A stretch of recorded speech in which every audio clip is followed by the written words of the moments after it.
Hey y'all, what's going on? Look, we got to talk, y'all. What did we just watch? Woo! What did we just watch, y'all? Come on in, hit the like button, please, and thank you. I'm so glad y'all made it to this porch. We got to talk, y'all. These people getting out of hand, and we're not gonna pretend like they not. This is too much. Oh my God.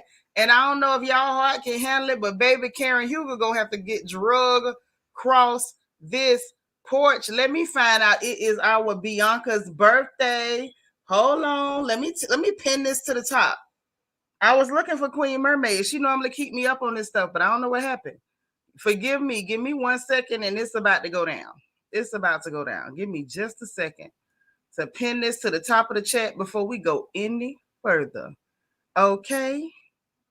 Wait a minute. Let me in.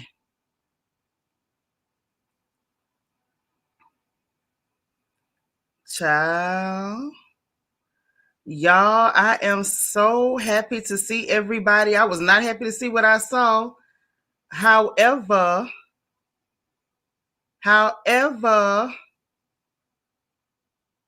y'all, we got to get into this thing. We got to get into it. I don't even know another way to put it. I don't. This is crazy, y'all. What are we really even looking at? What are we looking at? I tried to tell y'all, everybody who was trying to say, oh, Robin started off being good. No, she didn't. Let me find out she been talking to that girl the whole time and recording phone calls. Let me find out.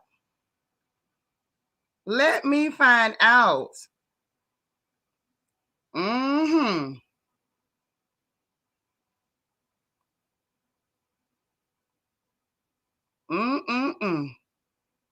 Y'all, this is too much, but I can't wait to hear y'all's take on this.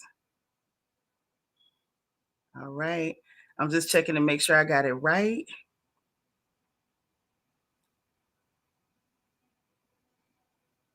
Hold on. 1 second.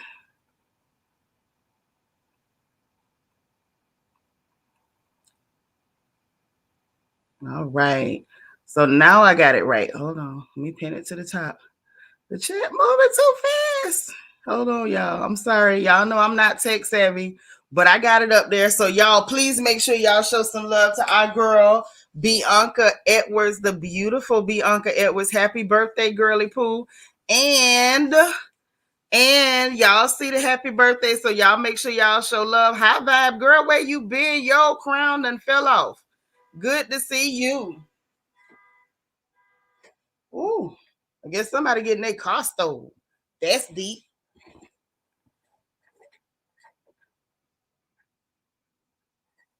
That's deep.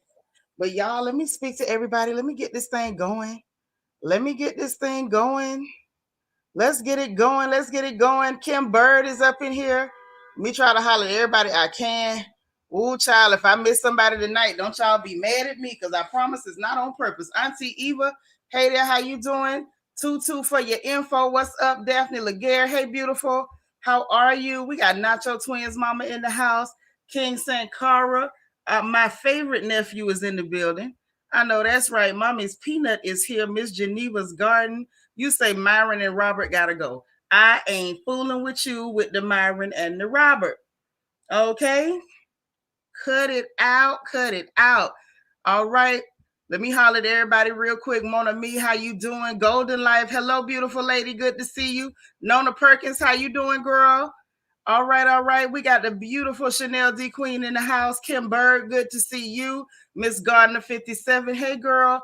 Ian Rose, what's up? Nene Ashley in the house, y'all. Hey, girl. What's happening? Hey, Iron Butterfly, Dr. J.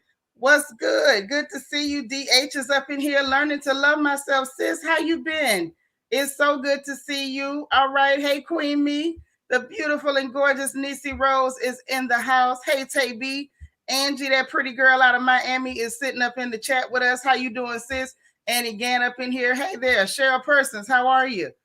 Good to see you. Vita is here from Denver. All right. You've been missing in action, but you went down there with them fools. Thank goodness. Hey, Deandra. How you doing, sissy? Good to see you. All right. This is our birthday girl. Okay. I know that's right. Well, I'm glad you're here with us on your birthday. Hopefully, we can put a smile and a couple of giggles on your face. E. Davis is in the house. Miss Sparkle is here. Our resident Mary Kay lady, Carrie Amuneke. Our sis is in the house.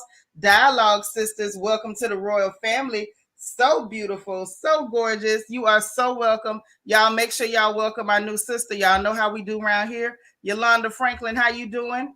Good to see you. All right. Morgan's Musings in the house. God's anointed daughter in the house. Look, man, if I miss anybody, y'all, please forgive me. Please forgive me. Renee, what's up? Cool Gamer is up in here. Patricia Robinson, good to see you. Mona Thompson, hey, sis. Whoo, child. Look, Dr. Ivy Girl, how you doing? Sherry Scott, how you doing? Scorpio Queen, good to see you. Deborah Randall is here, one half of the Debs. BJ Dez is in the house. PBH, what's happening? Yes, she is. Trash walking. Leslie Love, good to see you. Hey, Deborah Harris. DV, I'm so glad to see High Vibe. Good to see you. Good to see you. Debbie Garcia, the second half of the Debs, is in the house. Hey, Tracy Lashley, be nice up in here. I know that's right, and I want everybody to be nice up in here. Let's not get rough. Egypt Nile is in the building. Cheryl, just me, Cheryl is 369 is here. Says Roberto needs to disappear. I'm so glad y'all love me. Y'all rough. Hey, PS4L, how you doing? Keisha Hooks up in here. Sassy girl, hey there. How you doing? My good sis Marilyn McGowan is in the house. Look, y'all, I'm gonna have to cut it. I'm trying to get everybody. If I missed anybody, y'all, please, please, please forgive me. I'm trying to make sure I don't. Y'all know how I feel about greeting people. It's important. DS, how you doing? It is important. I don't care where you go. Make sure y'all greet people. Give them a smile. It ain't gonna cost you nothing. Kai, how you doing? Sasha Ellis, what's up? Dora Rodriguez, hi sis. Miss Kaiser Sose up in here. First lady, all right. Delightful by design.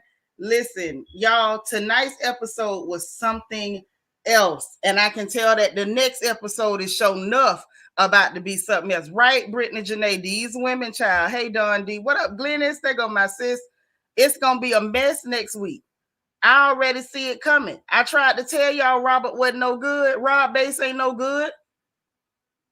Rob Bass ain't no good. Period, point blank. Because if Rob Bass was any good at all, I'm telling you, if she was any good, she would not still be doing the stuff that she doing. I told y'all she was not friends with Candace. She didn't mean Candace no good, and she proved it. She sat up there talking to that girl, recording her conversations, and then turned around and played it back, is what it looked like to me. Hey, Mika. Hey, Michelle Charisse.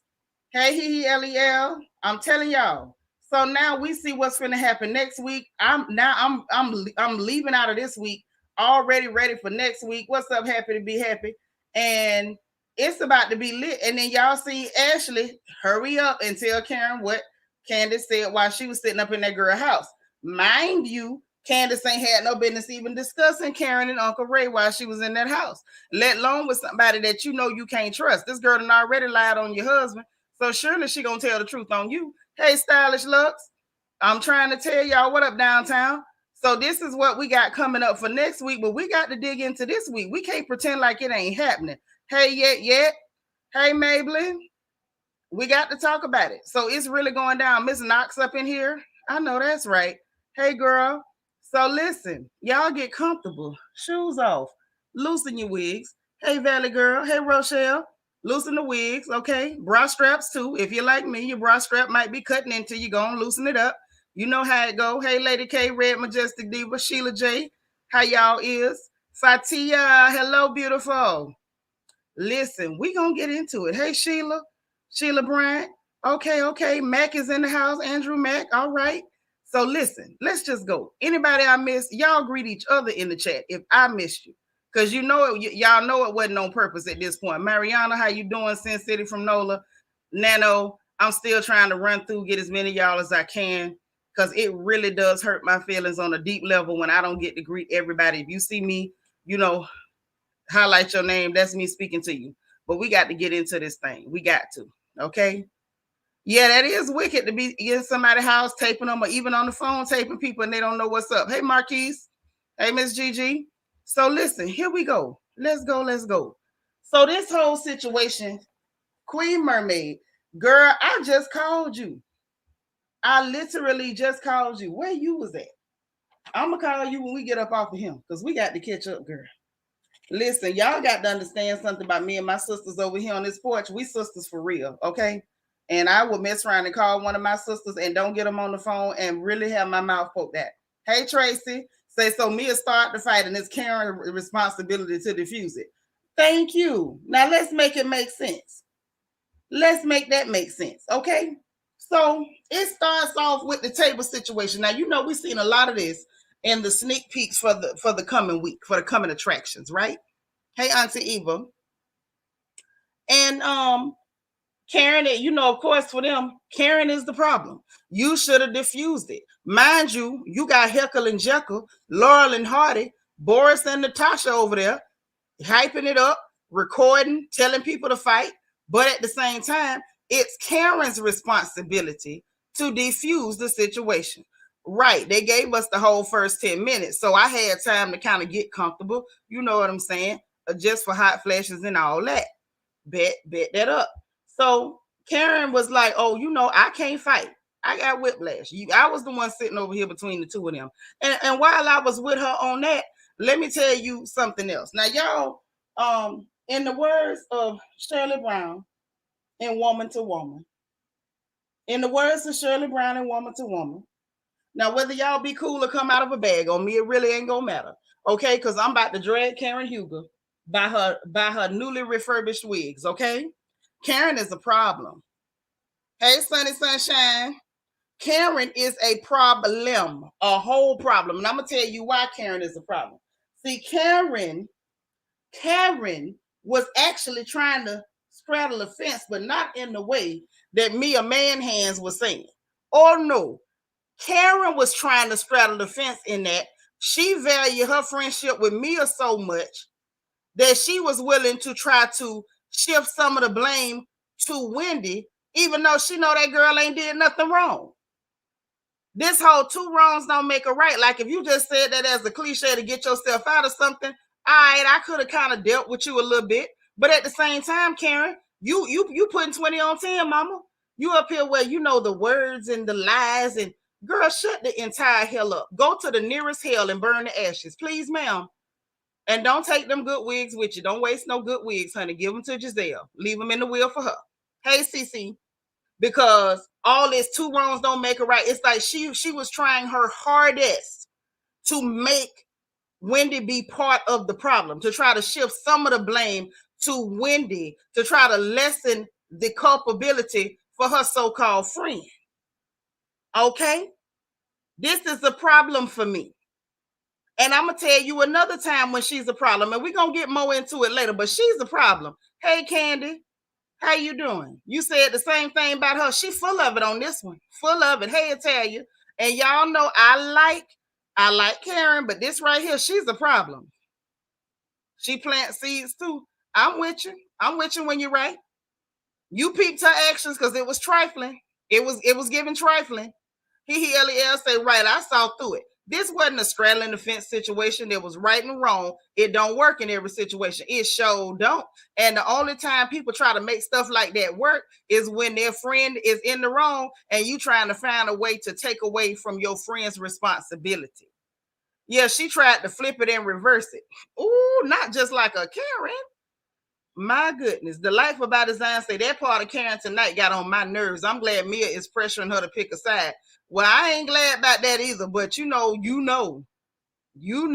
nobody safe on this porch, and anybody can get it, including Karen Huger.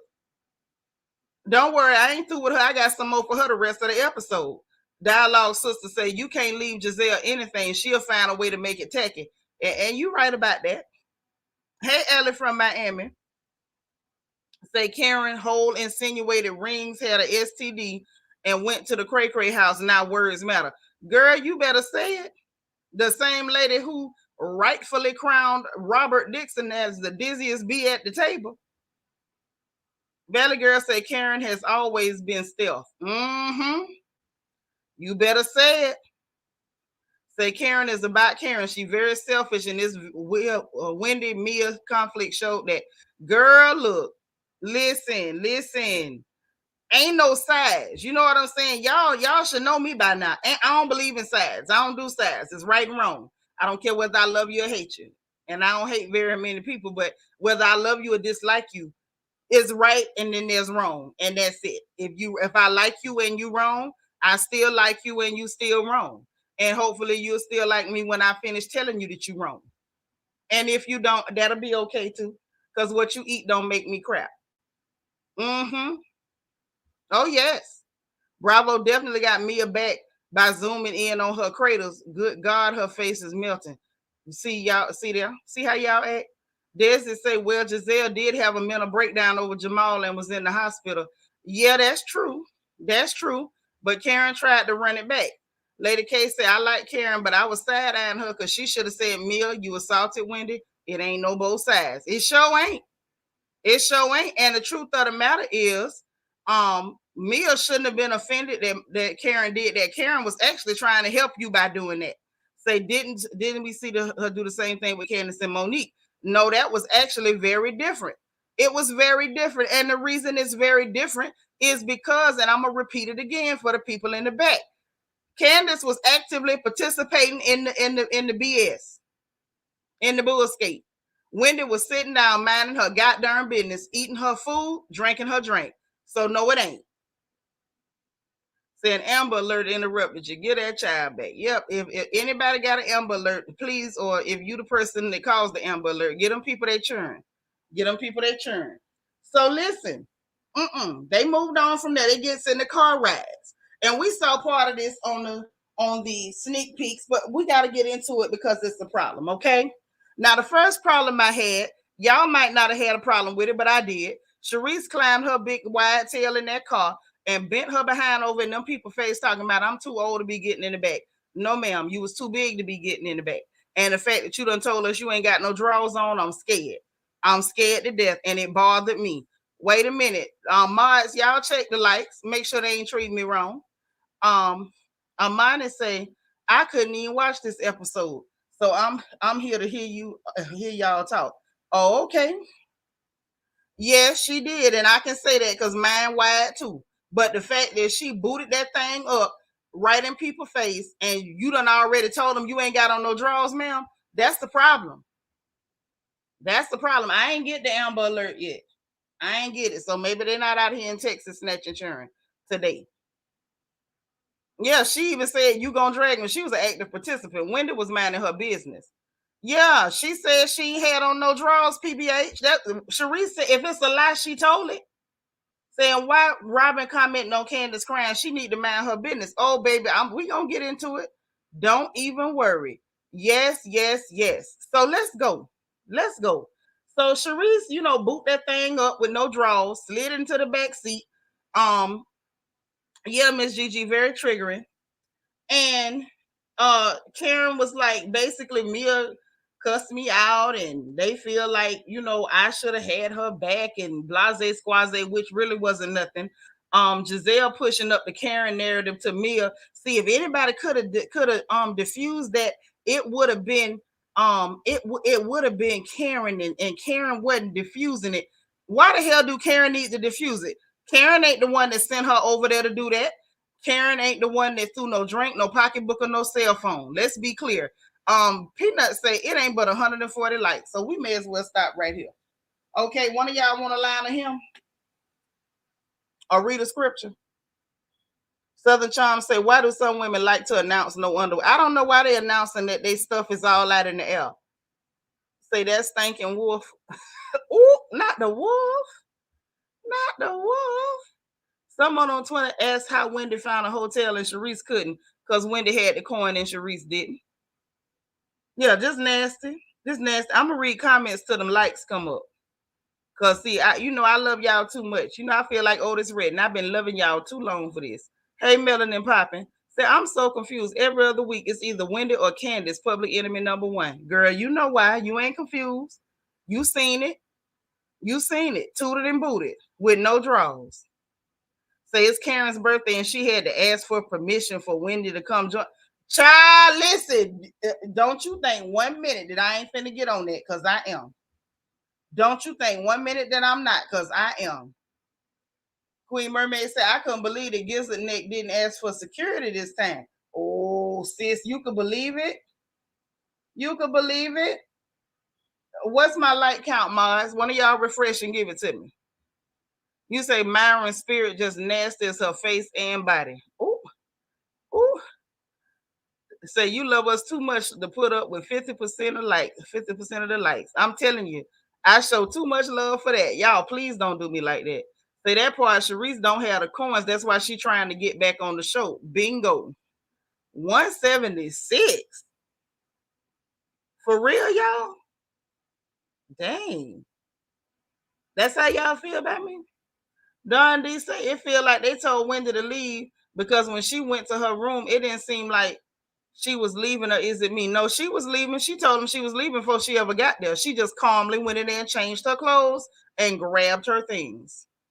Melanie and Poppin saying Robin still snuck in a joke about Mia and the lump. Sure did now. That she did. So I want Wendy to bring security to the reunion. Girl, you and me both. You and me both. Ooh. Dang, for real? Oh, that's dirty. So what this back? I know I'm using bad English, but what is that about?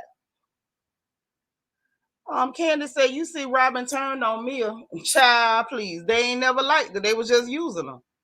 They was just using her. You say Sharice bores you? Child, she bores herself. She bores herself. I feel like Karen was trying to keep Myron from acting a fool by asking again. Yeah, that wasn't giving that. It wasn't giving me that, baby girl. It wasn't. Valley girl say everyone hit the like so we can keep it popping. Please. Please. Nacho Twins mama, we at 191. I'm gonna trust y'all for the rest of them. But don't think I ain't gonna check, because I am. Okay. I show too much love to be treated like a dog. Let's not do that.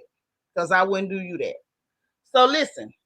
So anyway, Giselle is pushing up this Karen narrative. She was the only, she was the one that could have diffused it, while you the one sent that girl out there to do a hit job.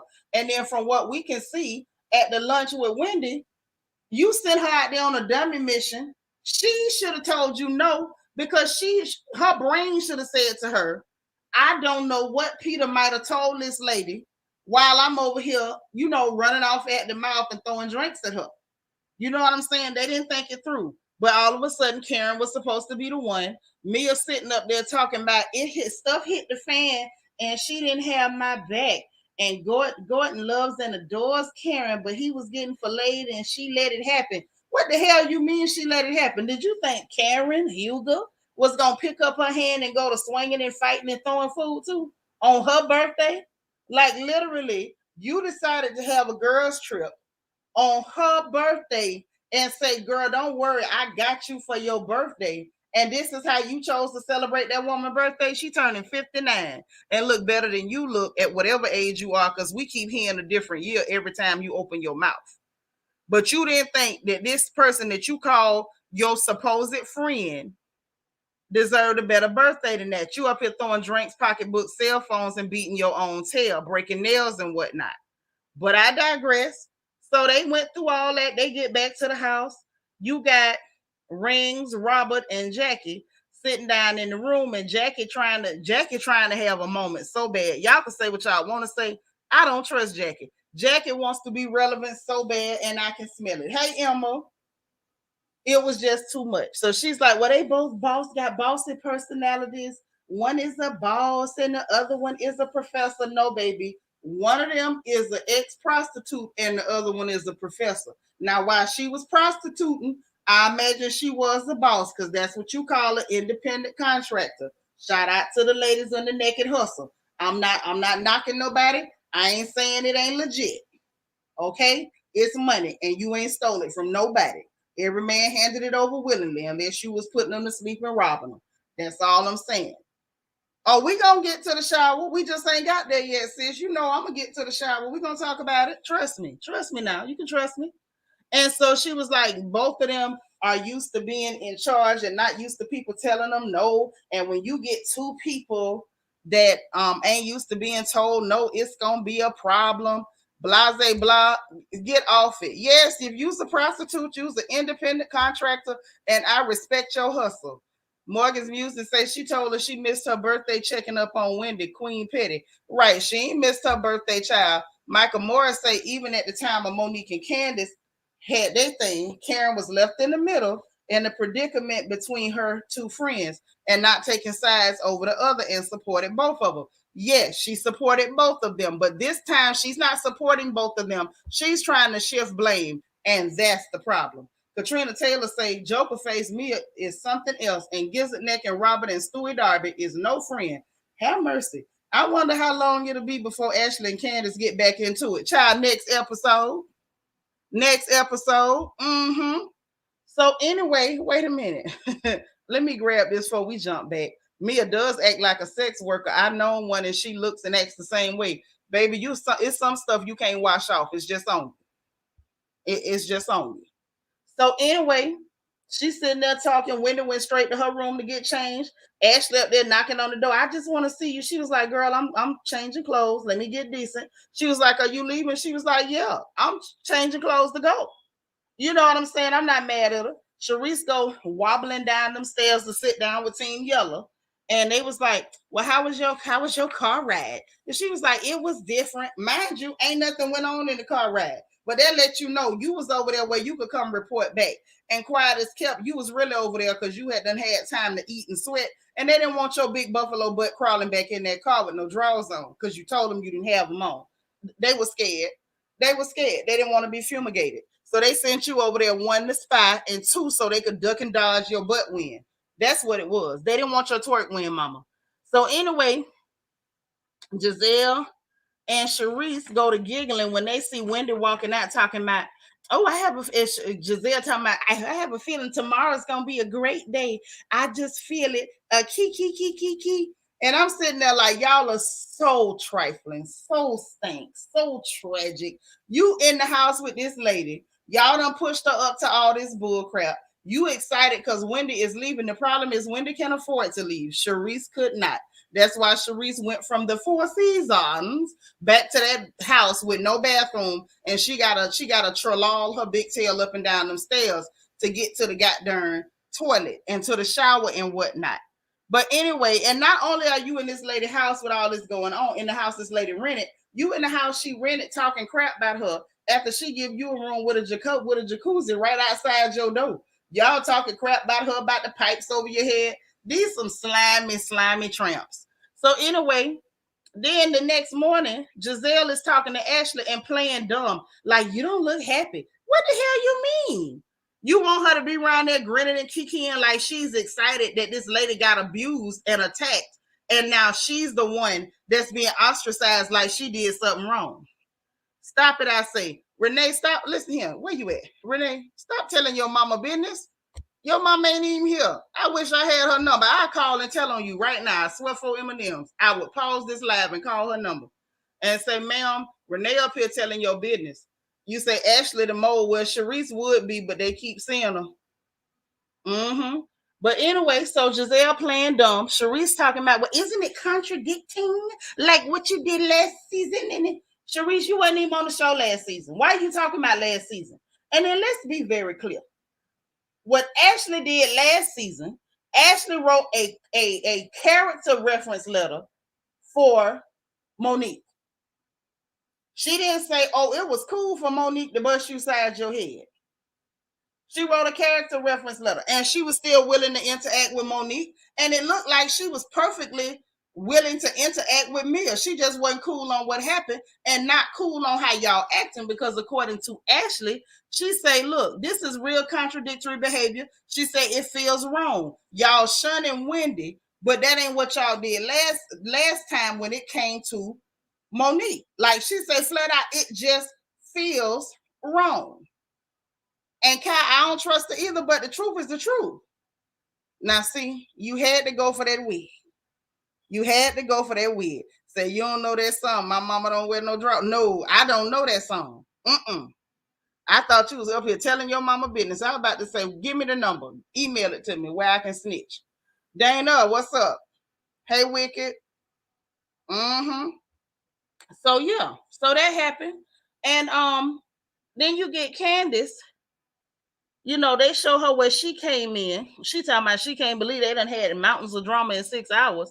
And then they show when she came in, Robin grabbed her first to try to gloss it over and show her this phone video where they only record, where she only recorded Wendy to try to make like, see, Wendy was wrong and this and that. And she thought she had it till she saw Candace's response. And that's when that heifer got mad, because Candace was like, oh no, Wendy's so mad. She said, but it makes sense that she would be mad. She's like, because if you throw a drink at me, I'm leaving with your edges.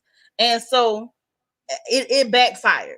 In a word, they did all that to try to get Candace on their side. Let me grab her as soon as she walk in the house so she don't feel empathy for Wendy, who actually was attacked, and it didn't work. Candace actually saw it and was like, yeah, that it actually makes sense that she would be mad. And she was like, you know, Wendy shouldn't have left. Me, the person that should have had to leave the group, not Wendy, because Wendy didn't do nothing wrong. So anyway, then we get Mia with her double talking self. And y'all, I stand corrected. I stand corrected because I thought Mia had done fixed her lips, y'all. She did not. Once we saw her with the makeup off, I saw that her lips were indeed still hanging there like some old cold cuts. And I don't mean boar's head.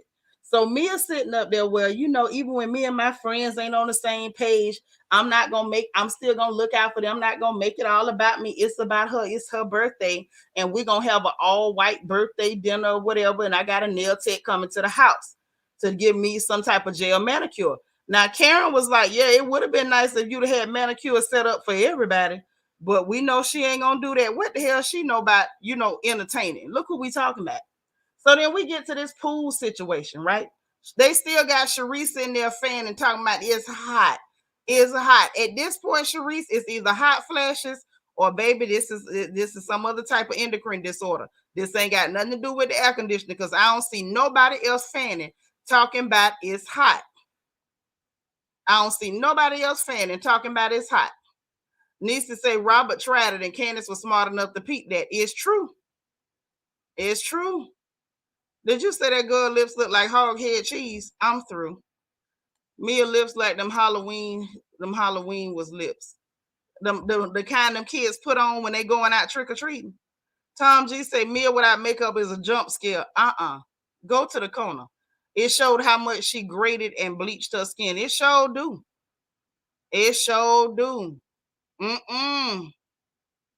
This is too much. Oh, yes, I did. We're going to talk about it. Wait a minute. Mona, you too? Her lips give me spiced ham. Y'all wrong. Y'all is wrong. I can't. You say, I was like Fred with Esther when I saw Mia minus the makeup. Lord, sweating and no drawers. Yes, Southern Charm, that's what was going on. And the life about design say Mia face without makeup look like it hurts. Everybody gonna be in the reflection corner tonight to think over what they saying. Say they should have made a scholar a permanent housewife instead of Mia. This show is toxic. But it's been toxic. It's been toxic. And it's about time it gets brought to the forefront. Okay. Mm-hmm. So anyway, back to this pool situation. Mia out there announcing 1 o'clock, we going to the Savoy Hotel, the beach party, blase day party, whatever. Right? So Candace was like, anyway, she's sitting over there. She talking with Karen and Ashley or whatever. Karen and Candace say they did check on Mia. Ashley decides to call Mia right then and there. Robin over there whispering in the pool, but she watching them. She acting like a typical high school bully. Like, girl, I mean, I listen, that ma'am sir right there is working on my last good nerves. Hey, LJ forever. Okay. I'm through. Now kids from the cornhole all in the back seats. You just snatched my edges. I'm too old to not have edges. Robin still serves no purpose to this show at all. I'm still waiting for the wedding to happen. You gonna be a waiting baby child. Say, heck, my sister already had hers a month ago, and Robin still don't have one for almost 3 years. Girl, listen. I mean, I'm sorry, not girl. Kinfolk. It ain't happening. So while they sitting there, Robin whispering in the pool and Jacqueline over there, I'm not gonna let her bring her back or whatever. Like, girl, who are you? Why are you talking? Why are you talking? So then you get Karen over there talking about, it was both of them. This is again what Karen was really plucking on my last good nerve, y'all, because she's sitting there talking about, oh, the words and the lies that wasn't right. And Candace stopped her and was like, girl, words and hands are different. It's not the same as violence. You know what I'm saying? And then you got they show where Robin was basically trying to excuse it, like, I be wanting to fling a bottle at her head. And it's like, girl, stop. And got Robin over there because she see Candace getting emotional, because it's like, what y'all doing is wrong. She one of them emotional people that cry all the time. We laugh at about the Kleenex, but at this point, we know who she is. And Robin, if you see her emotional and that Kleenex is folded into a neat triangle, it's about basically what y'all doing to Wendy, period. What you tried to do, the preemptive strike with the propaganda, did not work. The girl saw through it, and she feel like what you doing to her friend is wrong, and she's in tears. So she over there, why she crying? And Candace sitting there like, look, you can't just do what you want to do to people because because you can't fight back with your words, because you can't use your words. And that's true. I'm a firm believer in that. You better not never reach and touch me because you don't like what I got to say. You better use your mouth. Because if you use your hands, then I'm going to use mine. But you using your mouth, I'm never going to walk up and touch you about your mouth. I don't care what it is. Like, people get mad when clear people call people the N-word. Oh, just haul off and hit them. I'm not doing that. I don't have no reason. But I bet you when I get through with you, you're going to think I called you everything but a child of God. You're going to feel like I hit you with my mouth. I don't believe in that. If you can't keep up with the words, then you keep your mouth shut. Do not show up to a battle of wits unarmed. Like, just don't do it. You can always choose to remain silent. It's not just for Miranda rights, I promise. Hey, Miss MO1, you say Sharice without them drawers sweating is giving the before a Summer's Eve commercial. What can you do when you don't feel fresh? You silly. Go to the corner. Yolanda said until Jacqueline get a backbone, she need to shut up. Child, that snake gang got nothing but bones in their back. I feel like Jacqueline just a snake and trying to have a moment. But anyway, so they sitting up there and they telling Wendy, you need to come to this beach situation or whatever like that. Karen gets up to run to tell Mia, like, well, I want her to come and I want to invite her. I told her to come. And are you cool with that? And she was like, well, I'm not, but it's your birthday. And so Karen was like, well, do it for me. Do it for me. And she's like, well, how about I had breakfast so you can have lunch with her? You know what I'm saying? Like, you doing too much. This is this lady's birthday. It's not about you. You just got through saying not even 20 minutes before that you weren't going to make it about you because it's her birthday, when clearly, darling, this is all about you. Attitude, nastiness, attacks, violence, and all. So anyway, and then she had the nerve to say, y'all, this was the moment. This was the moment when I wanted to really grab Karen by that wig and pluck it off her scalp. She says, Mia says to her, I don't want Wendy to think it's okay to say that kind of stuff. Why the hell didn't Karen tell her, girl, it was not okay for you to physically attack that woman? She told you all that stuff about your behind after you physically attacked her. That was a problem. The fact that Karen ran to go play Mother May I with this hooker is a problem. The fact that you want to make sure she's okay with somebody you call your friend at your birthday celebration. Now, if I recall, when it was Monique in that position, you asked them heifers if it was okay for Monique to come because Monique was supposedly the violent person. Hey, Lily. But the fact that now you come to the violent person to ask them if they're okay with somebody you call your friend coming to your goddamn birthday celebration. See, Karen was dancing and she was tap dancing all across my nerves today with this here. I couldn't hardly take it. So anyway, Karen called Wendy back to rescind the invitation. And then now Karen, Wendy, Candace, and Ashley, they're gonna all go and hang out together. And Karen's like, well, I gotta make a stand. You only want to make a stand now because you feel stupid. You only want to make a stand now because you feel stupid. But you weren't trying to make no stand before. Not 5 minutes before, your behind was playing Mother May I with Edward James almost, and we seen you. Girl, you know I was gonna get Karen. Karen full of crap. Yes, colorism too much. Too much. Team Yellow getting on my nerves. Hey, Richie. Richie say Karen was tweeting on that fence this episode. Yeah, well, she can hang herself on that fence. That's what she can do. That was real trifling, and I ain't like it.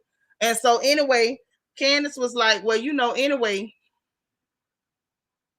that's basically what they was gonna do. Karen, when it made the announcement that they was gonna go check on Wendy, and attitudes were to be had because of course they wanted everybody to gang up on Wendy like she did something wrong. Absolutely not, honey. Absolutely not. So anyway, they in there taking shots and stuff, and they like, you doing lemons and limes. So did y'all catch that Candace just joking around with them like she always do? She like, oop, limes are for BITCHs. And Robin gonna take it personal, like she really thought that girl was calling her a female dog. You know, god darn well that girl wasn't calling you no female dog. You did that because you're mad because she's going to check on Wendy because she did not fall for your bull crap when you met her at the door to talk crap about her friend. That's why you pretending like, oh, I don't know why Candace is being a butt. Candace ain't doing nothing to you. Candace played around like she always do. And then stop to say, Robin, I'll talk to you later. Somebody, no, you won't. Candace ain't did nothing to you but not believe your crap. Did y'all catch that? Because I did. Please tell me y'all catch that. Y'all caught that.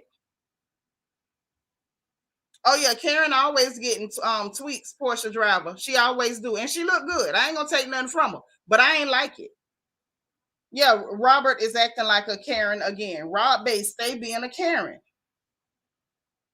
The real Edward James almost does look slightly better than Mia. That's true. But I just feel like that might be her daddy. I just feel that way. Yes, y'all caught that. Y'all caught that, right?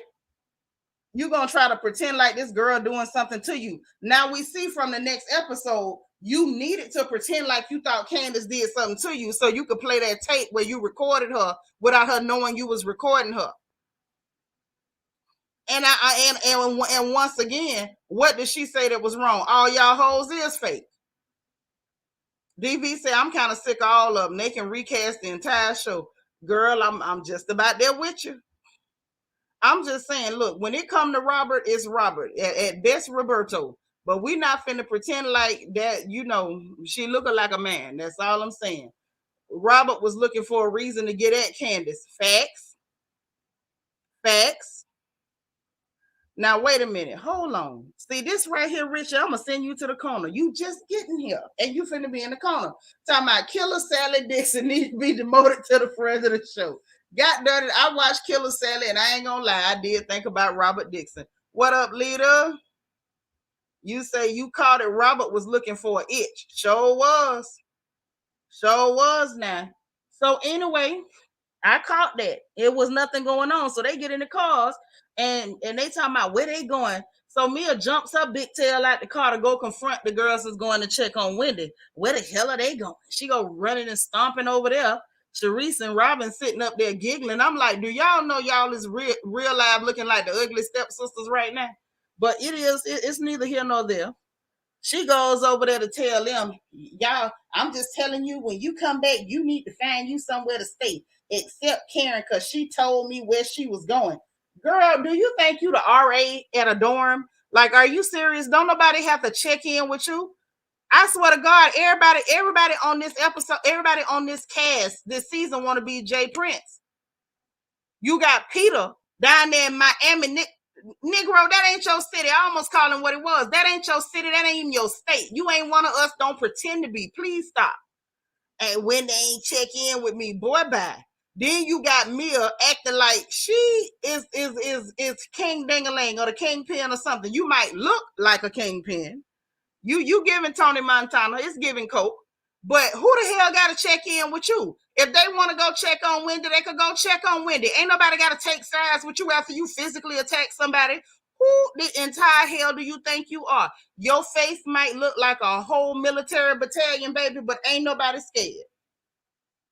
Ain't nobody scared. Don't nobody care nothing about you looking for it tough, sir. They didn't check in with me. Then she comes stomping her big tail back over there to brag. I told him that. I sure did. Child, Ashley the one went off first. She was like, you petty. Called a girl a ratchet and everything else. If he was raised his as much his as anybody else's, what I'm saying is he was raised up there in New York. You could hear it with the accent. You wasn't raised in the bottom. Don't start that. And I ain't even gonna go there because I got plenty of partners from Jamaica raised right there in Florida, and they us. Peter ain't us. Now that's what I'm saying. Sherry, what you say? Pretend no, Bravo didn't pay for the house. When they go on them trips like that, Bravo don't be paying for them houses when the wives set the trips up. She did pay for that house. She did. I ain't gonna lie on her. Daphne say, while Robert out here sharing Candace's private comments, I hope her lawyer mentioned it's illegal in Maryland to record private conversations without having everybody's consent. But that's if they was in Maryland, sis. What happens if they was in D.C.? And what happens if they was in Virginia? You know what I'm saying? That's the whole DMV area. We don't know where they was. And as long as one of them was in a one-party state, that's really all it takes, you know? LJ Forever say the Yellow Brittlebones thought they was going to get the girls together this season. They did, and y'all went and got them online. Because I saw Giselle in that tragic dress that she wore to Portia's wedding, and baby, it was on Carlos King page. She made a comment, and people went under that comment to call her a colorist and call her tacky. So, you know, y'all went and got her. Y'all went and got her. Wait, did you say Mia gives sea creature vibes? Oh, my. Oh my. Yes, Mia is a ghetto ratchet hood booger. That's very accurate, honey. That's very accurate. Mm-mm-mm. So anyway, Ashley was like, she come running over here in her size 13 shoes to tell me where I can and can't go. I'm grown. And then Candace was like, girl, you just mad because your feet big. Them little heifers went at her. It was not a game. Then Ashley texted Mia and called the girl a ratchet while they was at the little dinner table, child. The corny girl crew, they over there at the beach still being corny. So you got Giselle like, I'm out there in my jacuzzi, you know, outside my room, acting like you so pleased with your room. But you forgot that you just got through dogging this girl like, oh, this house ain't all that. And we got the two baths, but ain't but one toilet. And it's the pipes over our head. Now you all acting like you was just luxuriating in this jacuzzi outside your room, which I don't feel like the house was that bad, to be honest. Mia put a lot on it, more than it was, but it really ain't no bad house, if we gonna be real. Okay, and she said she looked up, seen two people in the shower. Now, y'all, why the hell did Robert Dixon have the nerve to say, like, did y'all do it? Like, have y'all done it? You know, I just want to know, like, have you ever? First of all, you was way too excited and invested in that question, Robert. People still trying to figure out if you and Giselle been scrapbooking together all these years since neither one of y'all though you pretend to like men, can't seem to have meaningful relationships with them. But y'all sure seem to have a meaningful relationship with each other. I'm just saying, do what you do. Do what you do, but watch my shoes, okay? So me and them was like, no, we ain't never did that. Mia said I kissed one of her boyfriends on the lips before and this and that. And so Robert was like, well, I'm trying to figure out if y'all real good friends or not or whatever. And Mia was like, look, we friends. If I'm winning, then she winning. And I said, okay, stop right there. Mona, yes, she is. She real mannish. Real mannish. Auntie Eva say Rob was very excited to ask about that situation. Sure was. Tutu say Robert rubbing that young man like clear people who ain't never seen chocolate before. That is what it was giving. It was real cringeworthy. The birthday girl Bianca say, I'm trying to see who the F Mia thought she was putting someone out the darn house. I'm sure they rather be anywhere else to avoid running into that face in the middle of the night or early in the morning either. You don't want to run into that now time of day when it's not covered in spackle. Lel say Robert was asking so she could invite him to her and Giselle fish party. Oh God. Mm-mm. You just made my scalp itch. Because one of the two don't like bears. That just made my whole head itch. My entire head. Oh my God. Say Giselle is swollen and puffy like it's something medical going on with her. It might be, it's hard for ladies. Had the strap ready. Oh, yes, Lord. Giselle was saying she saw Jacqueline and Mia in the same shower. Well, Mia had told a girl on the last episode, like, girl, it's two heads in the shower. Like, why are you acting stupid? It's a head over there, head over here. Let's shower and get out the bathroom. Cynthia Gross say, I agree with Karen. Two people can be wrong at the same time. Why people keep riding Karen? Well, Cynthia Gross, the reason why we're not riding that old heifer, we dragging her. I'm dragging her. Let me make it personal. I'm dragging her. And I'm not dragging her because two people can't be wrong at the same time. I'm dragging her because she clearly know Wendy didn't do nothing wrong, but verbally defend herself from a physical attack.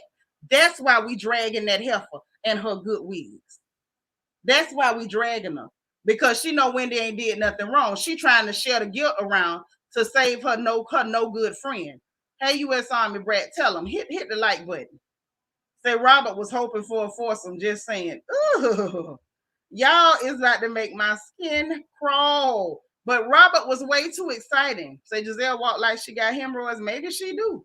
She real stiff, but I don't know. Say that face was scary. She should not be allowed to film without makeup for real. She shouldn't. That somebody need to start a petition or get a note from the city council or something. But it don't need to be there. It don't. That face didn't need to be on that camera. But anyway, so we went through that situation. So they at the lunch. Let's just fast forward to the lunch. Away from the corny crew, Team Yellow, and that cringy conversation. Their conversations is way too cringy for me. So we get to the lunch area where the nice ladies were eating and being ladylike. Wendy showed up, Versace down, looking nice. She's so tall. She got good height on her. I'm gonna give her that. And they asked her how she feel, and she said she was hurt, and that then she went to keeping it real about what Peter said and said she wanted to know where his brother stuff come from, and told him what Peter said, that he don't even mess with them like that. So we saw Ashley in the confessional, like we talked about the other day. It looked to me like Ashley peeped game, y'all. It looked like Ashley peeped game, and she saw exactly what I saw. Mia straight up wolf out, like straight Teen Wolf action. As soon as she said, oh, is your husband, you and your husband sleeping with men and women? You know what I'm saying? You mad because you sleeping with Peter? Like, as soon as that lady went to talking like that, that's when Mia really went to throwing purses and cell phones and everything else. And I feel like Ashley peeped game because Ashley messy, so she no mess. You better say that again. And Ashley peeped game. The bottom line is, Mia lost her mind, and I really feel like she was afraid that Peter had told something that she did not want told. I really believe that. Right, Marquise? Wendy hit a nerve with that. Wendy hit a nerve. And I'm telling you, the only way Wendy could hit a nerve is because you scared of what Peter told. Because you ain't friends with Wendy like that. Wendy don't even respect you as a person, and she shouldn't. Because you clearly don't respect yourself. You clearly don't respect yourself. So Ashley peeped game on that or whatever. She was talking about it in the professionals. Wendy was like, basically blazers and heels don't make you no boss. Because I think we all tired of I think everybody, I believe I speak for the village when I say that we're all sick and tired of hearing Mia say, I'm a boss, I'm a boss, I'm a boss. Because said no boss ever. Hey, the essence of static. What's up, gorgeous? I ain't never yet heard nobody who was a boss run around screaming, I'm a boss, I'm a boss, I'm a boss all day. Who are you, Rick Ross? That's the only person I hear talking about I'm the biggest boss that you've seen thus far. You are not Rick Ross. You are not. Even though he the police and stole a whole real gangster's name, you are not Rick Ross. You are not a policeman. You are not hustling. You are none of those things. Ma'am, sir, stop it. But anyway, Wendy say blazers and heels don't make you no boss, and say, when was the last book you read? Green Eggs and Ham? She said, girl, I wrote one. Have a seat. I said, well. So then they get a text back from the Corny Girl crew where Sharice texted back for me and was like, oh, basically like she spoke out of anger. She didn't mean what she said. Everybody have a great day, blah, blah, blah. Okay. Then Mia says, well, Wendy need to be hosting a party for Karen. And quiet as kept, if you ask me, I'm pretty sure Karen would have had a nicer party if Wendy had thrown it. I'm going to just say that. Wendy might be a little boring, but she not trashy. Now, let's just go and keep it what it is. Let's keep it what it is. Right, in the case, money do not give you class at all. At all, honey. Class will out every time. So, and she was like, she don't feel comfortable throwing the little white party or white dinner or whatever, all white. And then they all did some bad twerking. They gonna tell Mia, show us how to twerk. I don't know what Mia was doing, but that ain't it. And while she up there doing that stiff gyration with her legs cocked open, you got Robert Dixon back there watching that girl booty hole, talking about some, I don't see no lumps. I mean, wow, that was fast. Y'all can't stand this girl riding or walking, but you tried to send her out there to attack that sister. Okay, gotcha. So then they went to trying to take a picture. This was so cringy. These young boys, you asked them to take a picture. Robert Dixon up there rubbing on him and looking at this boy like you looking at somebody at the slave auction, just touching. You didn't even ask this boy if it was okay for you to put your hands on him. That young man looked so uncomfortable. He looked like he was trapped by a wild hyena mixed with a barracuda. That baby didn't know where to go. He didn't know where to go. He took that picture and that baby got the hell away from there. Okay? And so, and did y'all catch Sharice telling them, like, I ain't coming to y'all bathroom talking to Jacqueline and Mia? I say, Lord, Sharice scared to go in the bathroom with y'all. Sharice, I think you safe, baby. But Sharice was not trying to go in that bathroom with them heifers. Then you got Wendy and Candace. They went to go meet up with Miss Trina with the Diamond Princess. Honey, Ashley and Karen went heading back to the house. Now, this is where I could see where Ashley was finna be Ashley. She gets in the car with Karen talking about, how you think that went? How do you think that went? The lunch went. And Karen was like, well, it was fine, but neither one of them ain't ready to move on. How they gonna be ready to move on? Karen just want them to move on and don't talk about it because she know Mia was the one in the wrong. Okay? What you say, Sent?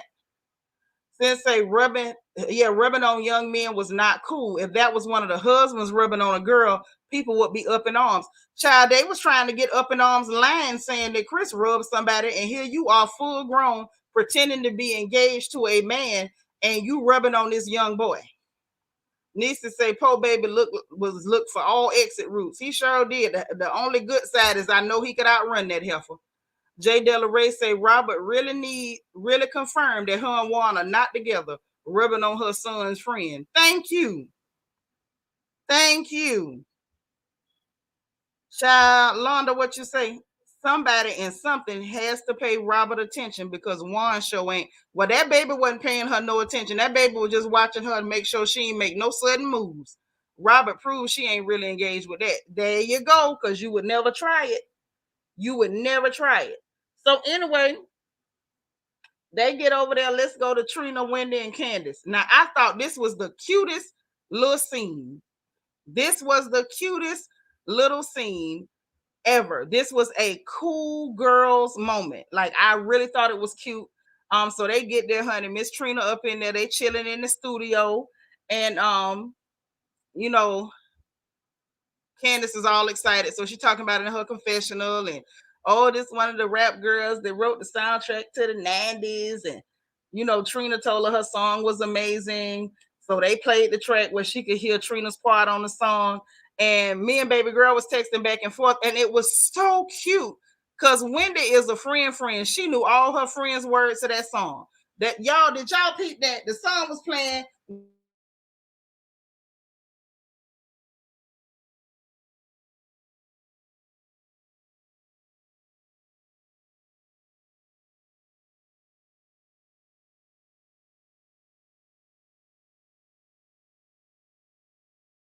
Now that's when you support your friend.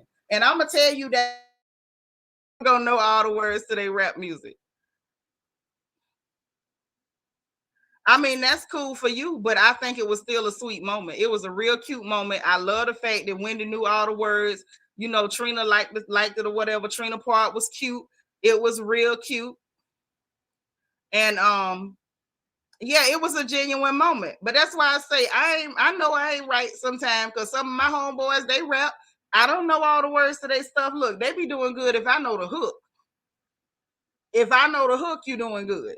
Okay, that's all I'm saying. Shout out to the strangers in the 352. Okay, so shout out to Munyon. Shout out to Burger. Okay, everybody underground Florida. Shout out to Papa Duck. But I be knowing they hooks. I don't be knowing all the words. So Wendy was a real friend for that. It was so cute. It was adorable. It was really a cool thing. And she even had nice things to say. They hugged it out or whatever. And when they left out of the place, they even did the little girly scream. It was so cute. Yes, they did. Yes. Wendy did get a little plug in there for her book. Yes, she did. I loved it. I loved it. I loved it. Yes. The reaction was so sincere. It was moving. Say, you so pretty. You're so pretty. Yes, I love when sisters do that. And we do that over here on the porch. We love to say, oh, girl, you pretty. No, you pretty. No, you pretty. No, you pretty. That's what, that's that's the type of energy I like to see. It felt good. It felt good. CC, what you say, boo? You say on IG, Wendy said the only person she checks in Miami is Trina. I know that's right. You could check in with Trina. Hell, I could see you checking in with Trick Daddy before you check in with Peter, and that should tell you something. Hey D. Yes, after the scream, the slither moment. Yes, and they went to slithering together and talking about they need to teach Trina to slither. Baby, I was here for it. It was the cutest little. It was just such a girly moment. It was adorable, and I like that. I like people that can laugh at themselves. Like, cause I laugh at me all day. Cause if I don't laugh, I cry. But I like people who can laugh at themselves. And at that moment when Karen delivered that slither to her, Karen ate her up, but Wendy took it, and now she made it her moment. She up here laughing about the slither. I loved it, y'all. That was a moment that was like not cringeworthy, because almost this whole episode was triggering and cringeworthy. So anyway, at the house, Karen called Uncle Ray. He done sent her all them pretty roses. You know what I'm saying? Karen asked Giselle, why your eyes red? You been drinking? She tried to sidestep it, but clearly she was lit. And she tells Ashley about the boys on the beach with the red shorts on, and they had fun. Why are you mentioning them little boys? You talked to them boys for 3 minutes and scared the hell out of them. Y'all over there with that wolf and scared them cheering. And then Mia was like, Karen, can I see you? So Karen was like, all right, but you kind of see on Karen's face that she wasn't really for it. So she get up the stairs. Why Jacqueline go to talking for Mia? Can y'all tell me that? Jacqueline went to talking for Mia and how she feel, and you straddling fence, blase squaze. So Mia was like, yeah, you are straddling the fence. And Karen was like, look, loyalty is not doing whatever you say. That ain't loyalty, period. And then she in the confessional was like, child, the queen don't ask permission. And Mia was like, well, I'm not hosting your birthday party. She was like, you don't have to, child. You don't have to. And she walked off, told that heifer to wake up. And she was like, well, I don't have to. You going to have to wake up because Wendy going to have something for you. Child, Wendy ain't going to do nothing to Karen. She ain't studying about doing nothing to Karen. So then we gets to Jacqueline, and she going to say to Mia, so y'all done. Y'all not friends no more. Girl, why are you here? I need somebody to explain to me why she here. Now I'm fully aware. Hey Emmanuel, I'm fully aware that Mia brought her there feeling like she was bringing back up. But that girl ain't there to back you up. She there to get a spot for herself. Yep, that wolf Clyde. In the words of Suki Hana, they got that wolf. Then say Mia was dead wrong for a stance with Karen. Mia needs all the friends she could get. No, Mia need a contractor. I done told y'all that. Anytime your driveway is cracked, call a contractor. Lady K say Jacqueline talking to Karen and Mia sitting right there. I would have said Mia can't talk for herself. Child, I would have acted like she wasn't there. I would have responded to Mia like I hadn't heard nothing. Britt Brett say, I'm sick of Robert. I'm ready for the night. Child, I'm ready for Twitter because I know they finna tear her out the frame on there. Jacqueline and Mia are frenemies. That's right, Moon Radiate. Gorgeous picture. Y'all trying to make me feel bad. I feel like Candace's song. I'm insecure. I'm insecure because y'all too pretty. I'm feeling away. But anyway, so she walked off or whatever. Then then we start seeing the preview for next week. And like I told y'all, I'm sitting there like, okay, so let me find out. Oh, the StreamYard's in the chat. But I'm sitting there like, let me find out that you was literally picking a reason or literally pretending like it was a problem. Hey, Juan. Hey, Rebel Sunflower. Between you and Candace, just so you would have an excuse to go up here on this show at this dinner, which Karen shouldn't have went. Karen should have known this girl is not gonna give me no decent dinner. It's gonna be a mess, and Karen should have known that. I'm really mad at her for not knowing that. I just pinned the StreamYard to the top of the chat too. I'm gonna put it through a few more times, but she should have known it was gonna be some mess. But I feel like she was picking mess with Candace, so she would have an excuse to play that recording, and then Ashley there for the win. Okay, so there go my peanut. There go Kai. Anybody else? If y'all want to weigh in, honey, come weigh in. So, Peanut, what you got on this? Okay, let's start with a little sneak peek. Okay. Start there. Robert did pick, and I feel like she recorded Candace when she was mad about them bothering Chris. Because, of course, she was upset. You're full of crap. Mm-hmm. But Candace was wrong. We knew Candace was wrong in that moment, trying to bond with Ashley over talking about Karen. For what? What made you think that was a good idea? Yeah. But Candace is silly. But like I said before, I feel like Candace was being I feel like she was being a coward because she know how they gang up on people. She know how they talk about people. She admitted herself. She done sat around while they plotted on people. And she was being a coward. She was sitting up under them heifers, playing along, going along, trying to get along with that whole crew over there because she didn't want them to go after her. And they did anyway. They was going to do it anyway. Kai, what you got? Okay, so I'll do the sneak peek. I'll follow Geneva's lead on this one. I'm not gonna give too much with the Candace and Ashley thing because like they were talking about some old rumor. I didn't understand not liking her doing it, but talking about some old rumor that's 5 years old. I don't like that. Okay, if Ashley you're gonna do it. But don't pretend like she's added some new extra sauce. This is the same rumor you sat there and said that your stepson saw Karen with. So don't pretend like she said she was just hustling around town with all different kind of men now in this year. And this is why I will never trust Ashley. And I know why Ashley's a part of them because I feel like I just see Ashley sitting around listening to what they're saying, and behind the scenes she's swapping notes. Yep. And I do want to know what the speaker thing is. Like Robin never failed to show how absolutely lame she is. So corny. Where are you bringing the speaker to? And, I scroll through the Twitter while I'm listening so that way I can have some news for us. Some people are saying that it could be alive that she had that she was doing, because remember her and Chris were very pissed off during the season, so it could have been a lie that she had, and she saves her lives that she had that, maybe someone didn't watch and Robin watched it and she's playing. Either way though, it's so weird and corny, and like, what's the point right now? And to me it's like, this is why I can't trust Ashley either, because to me it seems like Robin and Ashley are now trying to deflect from the Mia situation and turn it back to Candace. The only reason I'll say Candace was wrong for having that moment talking about that old gossip with Ashley was that you bringing this to the show probably already knowing that was the bone Sharice thought that was going to help her, have a moment on the show. Going at Karen about this old rumor. That's why I would say Candace was wrong for even whether somebody told you to say it, whatever you did that in that moment, and they didn't turn it around to try to attack you. Yeah, she was willing to participate because she was giving coward. I'll participate, just stay off me. Oh, go ahead, Kyle. No, so we were respectfully disagree because like they were Candace was talking about the gossip about Ashley running around town with the hockey player. So to me, it was two girls gossiping. Again, I can understand if you don't like it, so I can see both sides of that. But I just don't think that it was to the level of where Ashley's now going to do this at a dinner table. But of course, that's Ashley.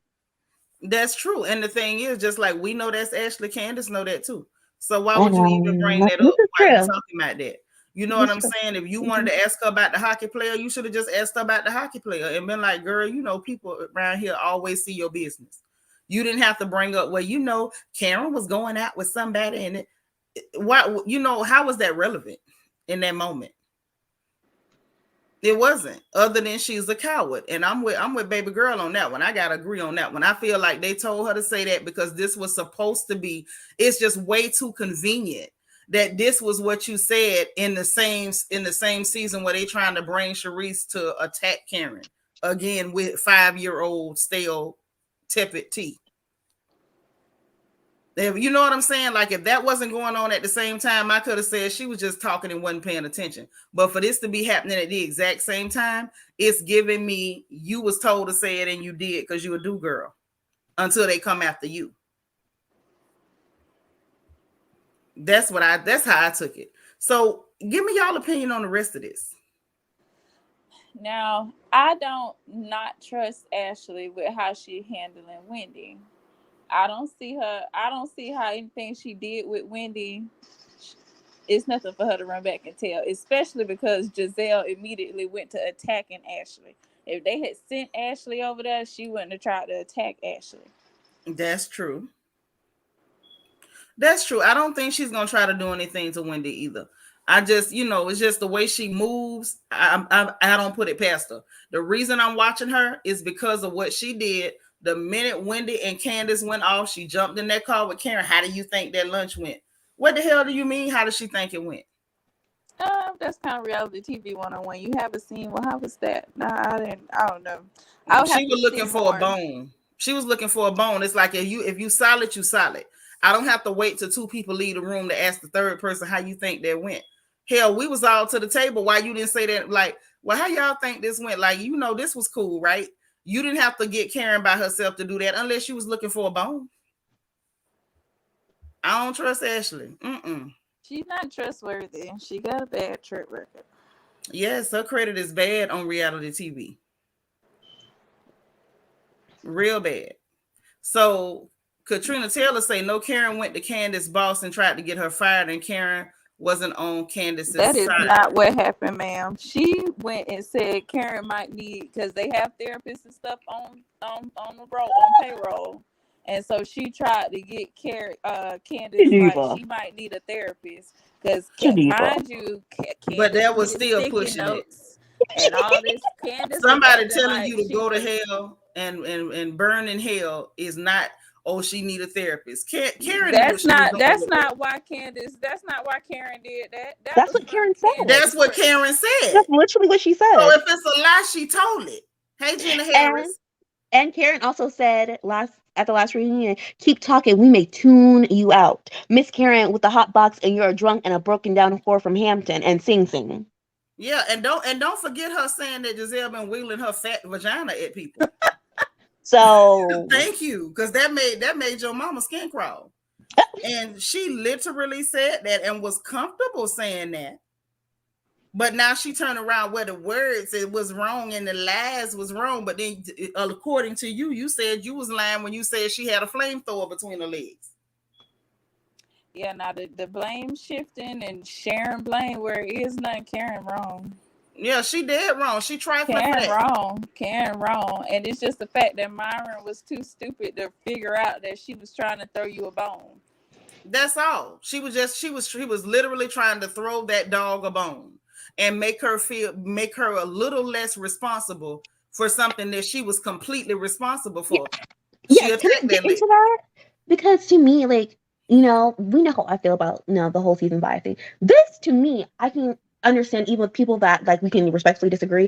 This is completely different. You saw Mia get up, go to Peter, come back, start mess with her, and when Wendy wasn't taking the bait, all of a sudden she throws a drink at her and starts getting up and you need to leave my table. And no. Yeah, this is a completely different. There is no debate about this situation. Season 5, we can still debate to this day. There is no debate about this. Wendy did not garner any of what she got. She did not deserve to be attacked when she didn't even go in on Myron until the drink was thrown. You and this Myron ish.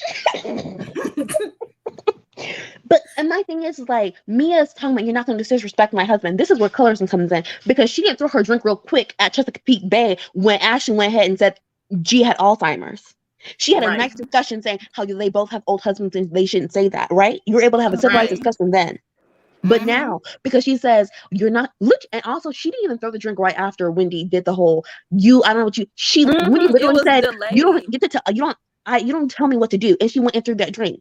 This is all about you're over here starting a fight with me about a man who when he came to this table said I'm in Baltimore mostly. So I don't even know why they would even think that I would think that he's here in the first place if he's usually in Baltimore. And two, you didn't tell this girl that you were coming here. And this was completely a setup. And it is kind of disturbing to watch so many people be like, well, Wendy has all this mouth. And I get confused by this, but not confused. Because my thing is like, they're the same people say, this is a show, there's no colorism, da-da-da-da. But then be the same people when I justify this violence on a TV show that is about being friends, being shady, and reading each other. Thank you. Yeah. It's about using your words and being verbal and not being physical. And Southern Charm, we're not saying nobody deserves to necessarily get beat up.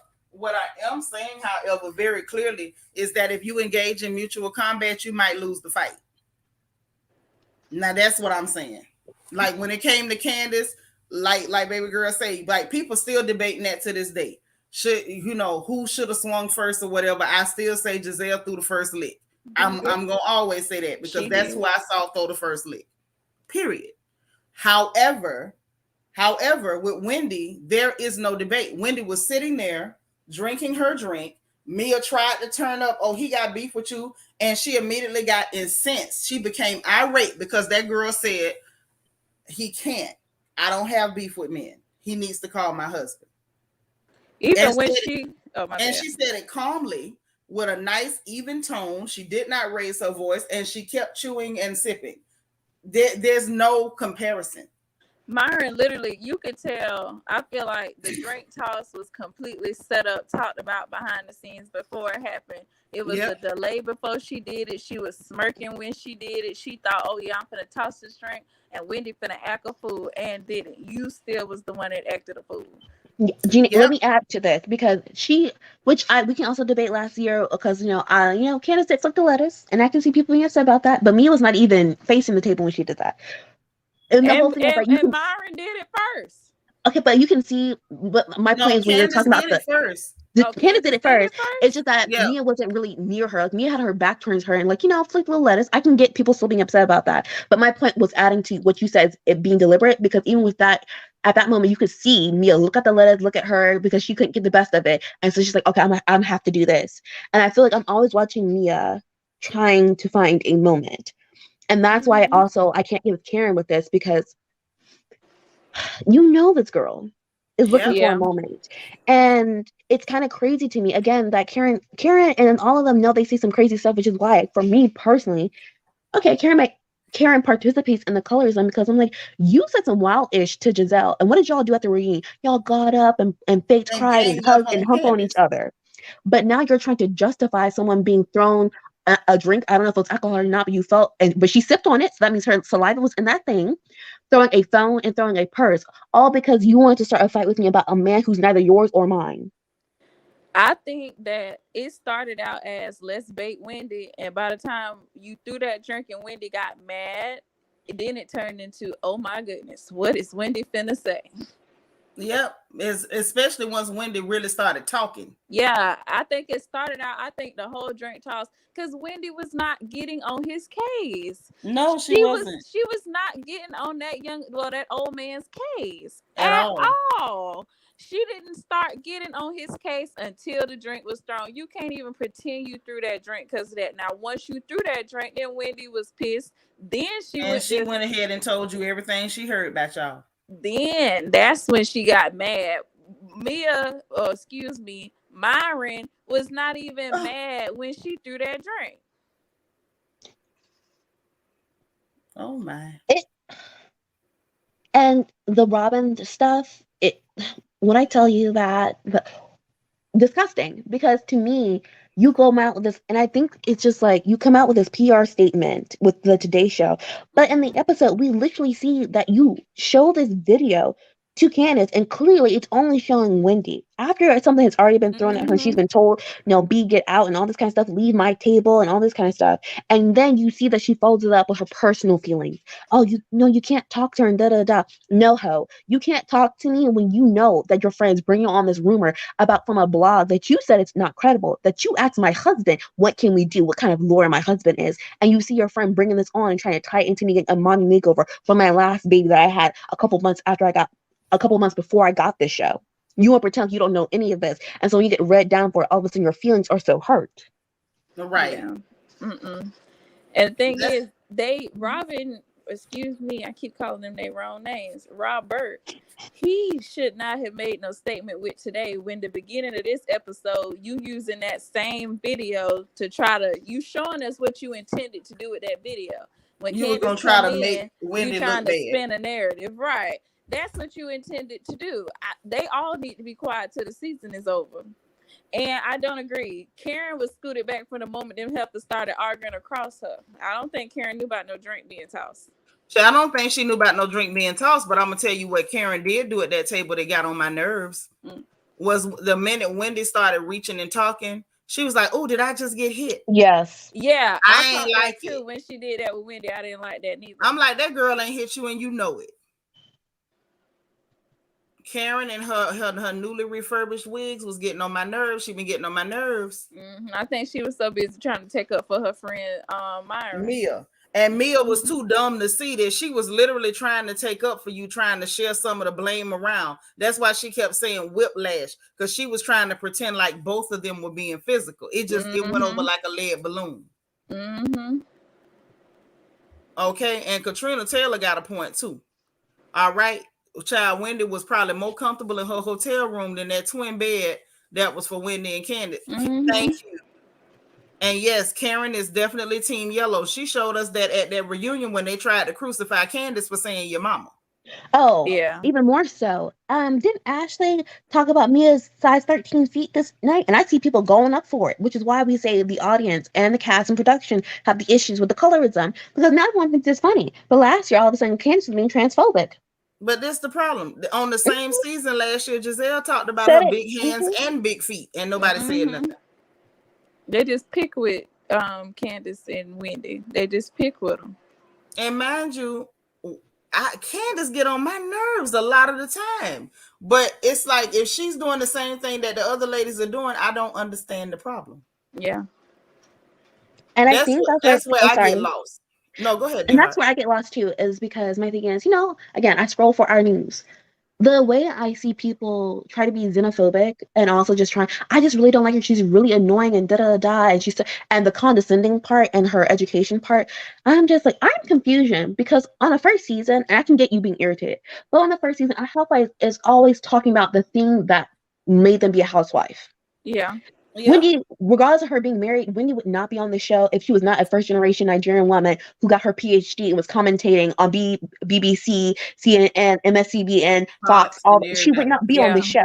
She's somebody, so she could talk about her accolades. I don't think it's like you keep going there, but sis, I don't think nobody had a problem with her talking about her accolades. That No, I've wasn't seen the it. issue. No, Kai I've seen speaking it. to what she's seeing on Twitter at the Oh, moment. on Twitter and them. Yeah. Yeah, I mean, I that's guess some people were being ignorant, but I know a lot of people like myself. I didn't have a problem with that because I always go up for the girls with degrees. I always go up for sisters getting their education. You better do that. You know what I mean? But what I did not like was some of the ugly things she did. And it did become redundant at a point. Like once you made it clear, baby, you made it known. That's why I started calling her juvenile that season, 400 degrees, because that's all we heard. Like every clapback was 4 degrees, 4 degrees. Like, baby, do you know black women get degrees all the time? Do you realize that's the norm for us? Yes. Like, So my let's point be is very that clear. It was getting to be a lot. I think that's what really drew attention to people. It wasn't that people was upset that she had degrees or didn't want to know she had them. It was the fact of, do we have to hit every scene in every episode, Wendy? but we heard it from Mia too. And we sick of her too. And But we not hearing about no degrees it's with Mia. All we hearing about from Mia is, I'm a boss. I'm a boss. I'm a boss. I'm a stripper. I'm a boss in the evening gown and heels. I'm a boss. We sick of that too. Like, you not Slim Thug, you not Rick Ross. We tired of hearing about you was a boss, you was a boss. Just like Wendy was getting on. So you see how that worked? We get irritated with both people when we not colorists. Yeah, We was but I'm not talking with both of them. Yeah, but like, please shut the I'm not talking entire about hell up. And the other thing Wendy did, which I mentioned the other night, that irritated me, was the way she shot at Karen. Oh, you don't have a degree. First of all, girl, you know that ain't your lingo. Quit playing. That's number one. Number two, ma'am, you didn't ask questions as to find out why that lady had to leave college. Like, that was a very traumatizing time in that woman's life. You thought that was cute to bring that up? Like, I didn't like that. I thought it was I thought it was real trifling. And that's why I was here for Karen and her newly refurbished wigs, dragging her and saying she came slithering down them stairs. The slither made my whole day. I was stuck on the slither. Yeah, but the issue is now, but that people are notwithstanding, using her season 1 to defend what's going on. Yeah, and ain't no defense for now. this. And that was my I'm just stating clearly, I didn't like her behavior her first season on there at all. I was not a Wendy Osefo fan. I was very displeased with how she conducted herself. However, regardless of whatever she did that first season, that does not give them justification for the mess they doing to her right now.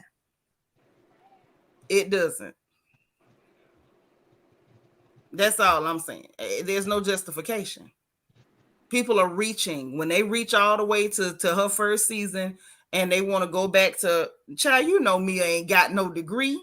Didn't you hear what Wendy say? Last book that girl read was probably Green Eggs and Ham. And I agree with the professor. Thank you. The majority of black women in this country are highly educated. That's why I was just like, girl, what are you doing? That's like me running around. I got melanin. Hell, all us got it. Someone saying we're taking it too seriously. I'm sorry, so many people are watching the show being triggered, so I think we should talk about it. It's on our TV screens, is it not? Somebody told us we was taking it too seriously, Daphne. Who said it? That's what I was doing. I'm trying to scroll up to see. I'm just curious.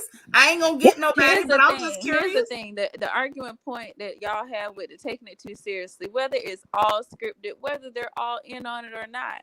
The point is, the show that we're being seen, written or not, is showing colorism, and they're glorifying it, right? And it's evoking a response from the people that are watching it, whether it's a scripted movie or TV show, whether it's real life. It's still something that we're having to digest, and that they're showing as if it's acceptable.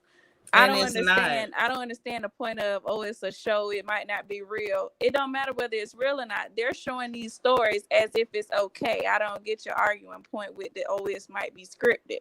A lot of people have been saying that, and what you just said is a very good point. Like, if your audience is black women, and black women suffer from colorism in the U.S. more than almost any other group of people, if we're your target demographic, if it is scripted, then that, in my opinion, is even worse. That means you took your time and scripted something that you knew would be offensive and triggering to your target audience, and then you want us to digest it while you glorify it. Like, what message, if it's scripted, what message are you trying to send us? Like, stay in your place, black girls? Like, what are you saying? Right. And I feel like one of the things is like, Robin, people are like, oh, Robin's at least being real now. I don't like Wendy. First of all, right is right, wrong is wrong. And also, secondly, it is disturbing to see how much she has a disdain for this woman off of one disagreement. And she is buddy buddy with someone who terrorized her for 3 years. Like, to me, that is crazy. On top of, we missed it, y'all. We missed it in the confessional when the production person gonna ask her, well, why are you siding with me and more? Oh, I just don't like Wendy. Well, Yes. go on and tell on yourself. But like, like, it's not even just a dislike, like, it's a true disdain, and y'all had one disagreement. Yeah. Over something that you stepped your behind into that had nothing. You could have been clean and cleared out of that situation, but you had to step into it over one disagreement. You have so much disdain for her. Again, I always say, almost every episode, she is finding a way to yell or talk about, you can't talk to her and da da da. Girl, aren't you the one always walking up on somebody or standing up screaming and yelling out how they won and all this kind of stuff? Yeah. Mm-hmm. It's just the fact that it go back to what we said weeks ago.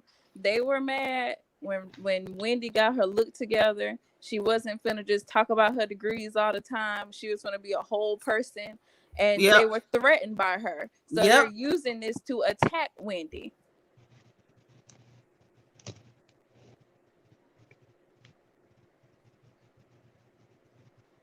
Well, Robin ain't got but 5% black in her anyway. And like, to me, this show shows me how bad our community is down, that people are just like, it's not colors and they just don't like her. So because I don't like someone, I'm gonna be 40 plus with 2 kids and a partner of some sort. And I'm gonna be okay with bullying.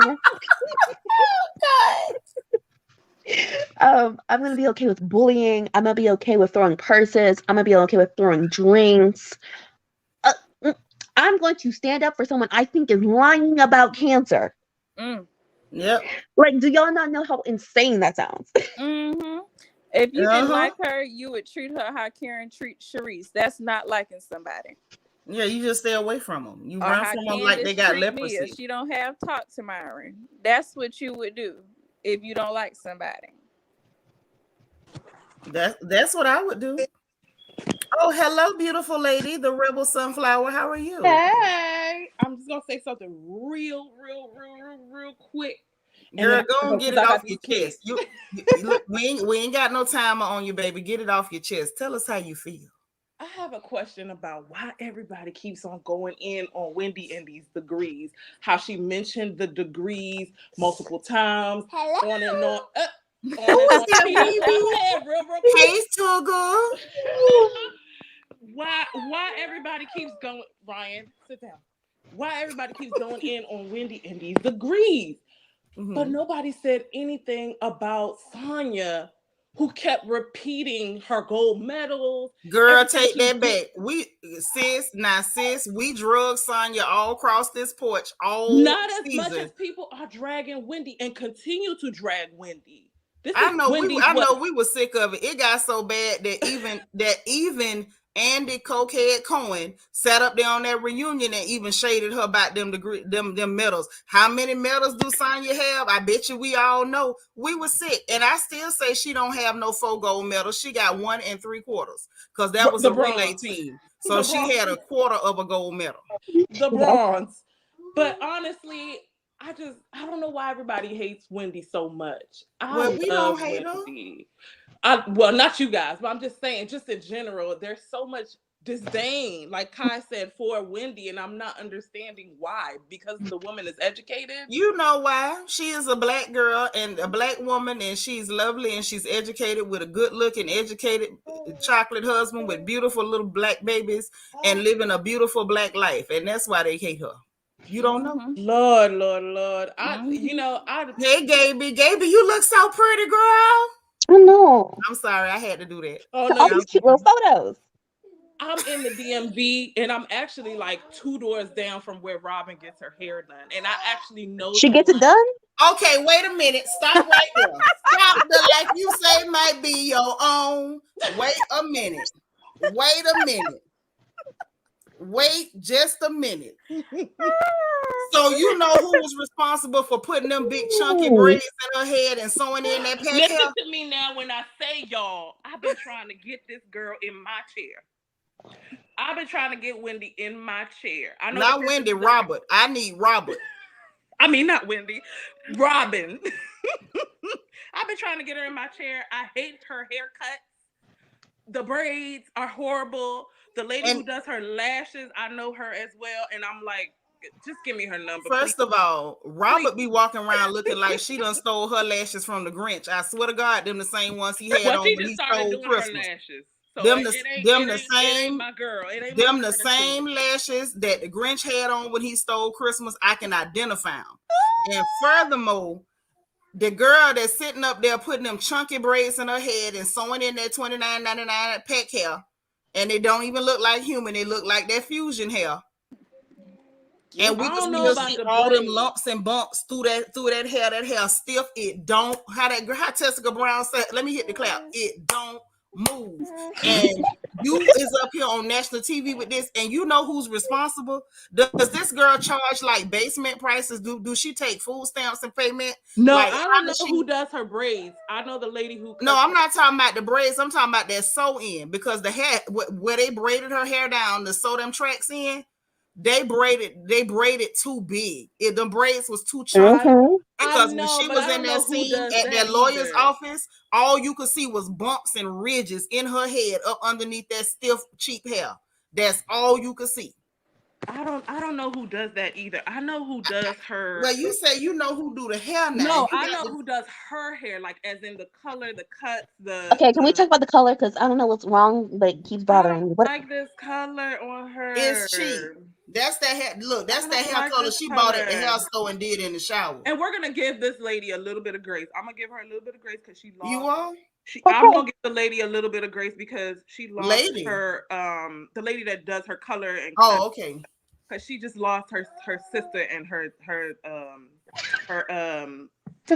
sister's husband. They both passed on literally in the car on the same day. So I'm sorry about that, but that still don't change the fact if her skills is not on point, then she need to turn in her comb and her shears. Oh no, we're not gonna talk about Miss Shirley like that. Well, yeah. don't say her name, because there are some hairdressers that we got wanted posters on. We wasn't happy till we found out who was doing Jim Jones braids and brushing them afterwards. And then we finally seen the video of that lady back there plaiting up his hair. I say, okay, so she the one braiding this man hair and brushing it, because we ain't never seen him with fresh braids. It's a few people. He brushes his braids? Oh, you ain't never seen that every time Jim Jones come out, his braids look like they 3 weeks old, even when they brand new? It's only me that seen it? I have seen that. Okay, I'm just saying, it's a few people that is. Listen, Sharice, I want to know who keeps selling Sharice them $9.99 shake and go wigs. It's a few people that I got wanted posters on. So when you said you knew the person responsible for Robert Dixon looking like he looking, I wanted names. But if you say you want to save the lady, don't give the name up. Oh yeah, don't give her name up, because I want her. Let me keep my mouth shut. Like it was somebody promised to send me some dirt on Peter Thomas. I'm like, look, I like real, authentic, legitimate dirt. So if you know anybody got the name on anybody responsible for these bad wigs and hairdos, turn them in. Because this stuff that Robert doing with her head got to stop. All this time, all this energy and time that Robert is putting into recording phone calls and recording people that's being provoked and trying to push and poke this person and goat people into attacks. See, that time would be better spent on investing in a good waist trainer, trying to do some cardio to slim down that wide back, and going to a hairdresser that know what the hell they doing. And a bath. Don't forget a bath. But see, Leslie, I just have to disagree. Robert can't think she can do the bare minimum for his looks. What looks? Robert think that. Robert does think that. What looks? Listen, we know, but Robert lives in a delusion. Robert and Mia for sure, or as you call him, Myron, Neanderthal, Uncle Mia, whatever y'all want to call this gentleman. Why is it getting worse? They live in fantasy land. Because I'm just like, did they up the cameras. What? And like, especially when like we on a house trip now, no makeup, nothing, and they just like Man, it went from can we 4K to talk 8K about or that? something.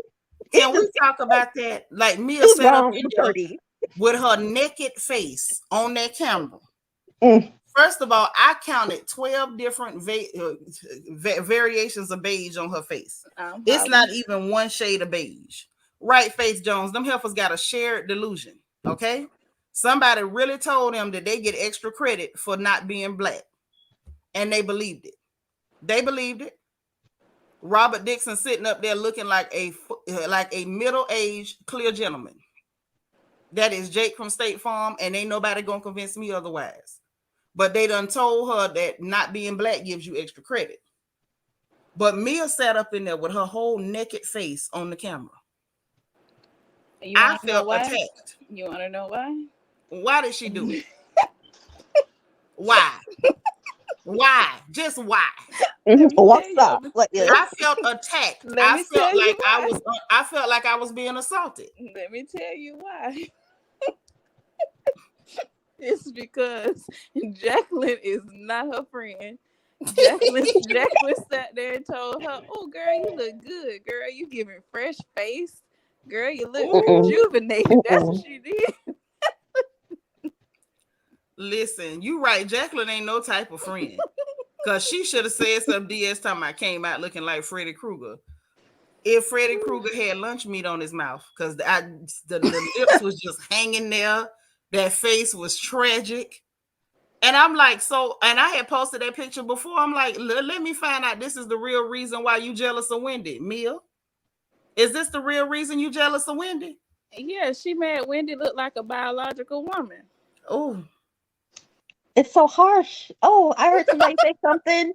Oh, they were saying they were waiting for something to fall out of the dress when she was fighting the security guard. Oh, people are mean. People are mean. But Mia's doing it to herself, girl. I don't know why you decided to do this season. I don't know why, girl. You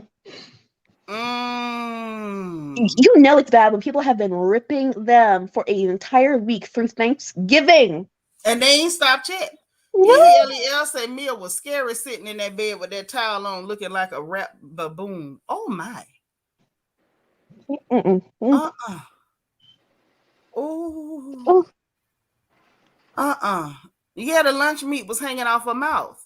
She was talking, her lips were saying something completely different than what she was actually saying. She looked like the clown from Saw. Don't do Saw like that. Saw was cool. Wait, and she got these cabanas and all this kind of stuff, girl.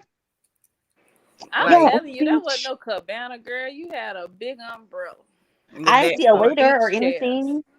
Oh, WD Rose. Oh my God. Y'all just chose violence, huh? Okay.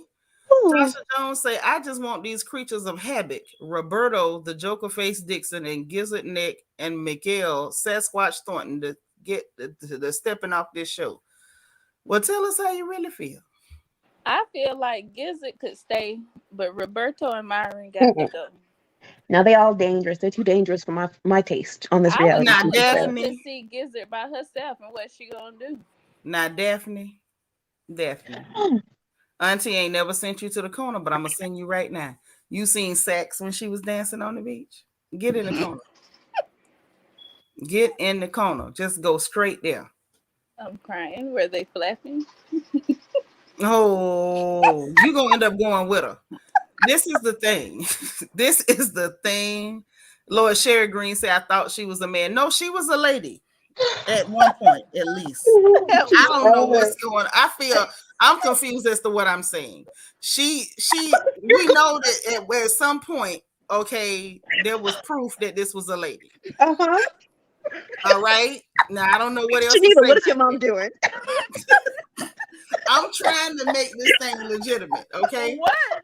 You're making it worse. What Jesus. It's too much. I made it worse. Okay. Oh.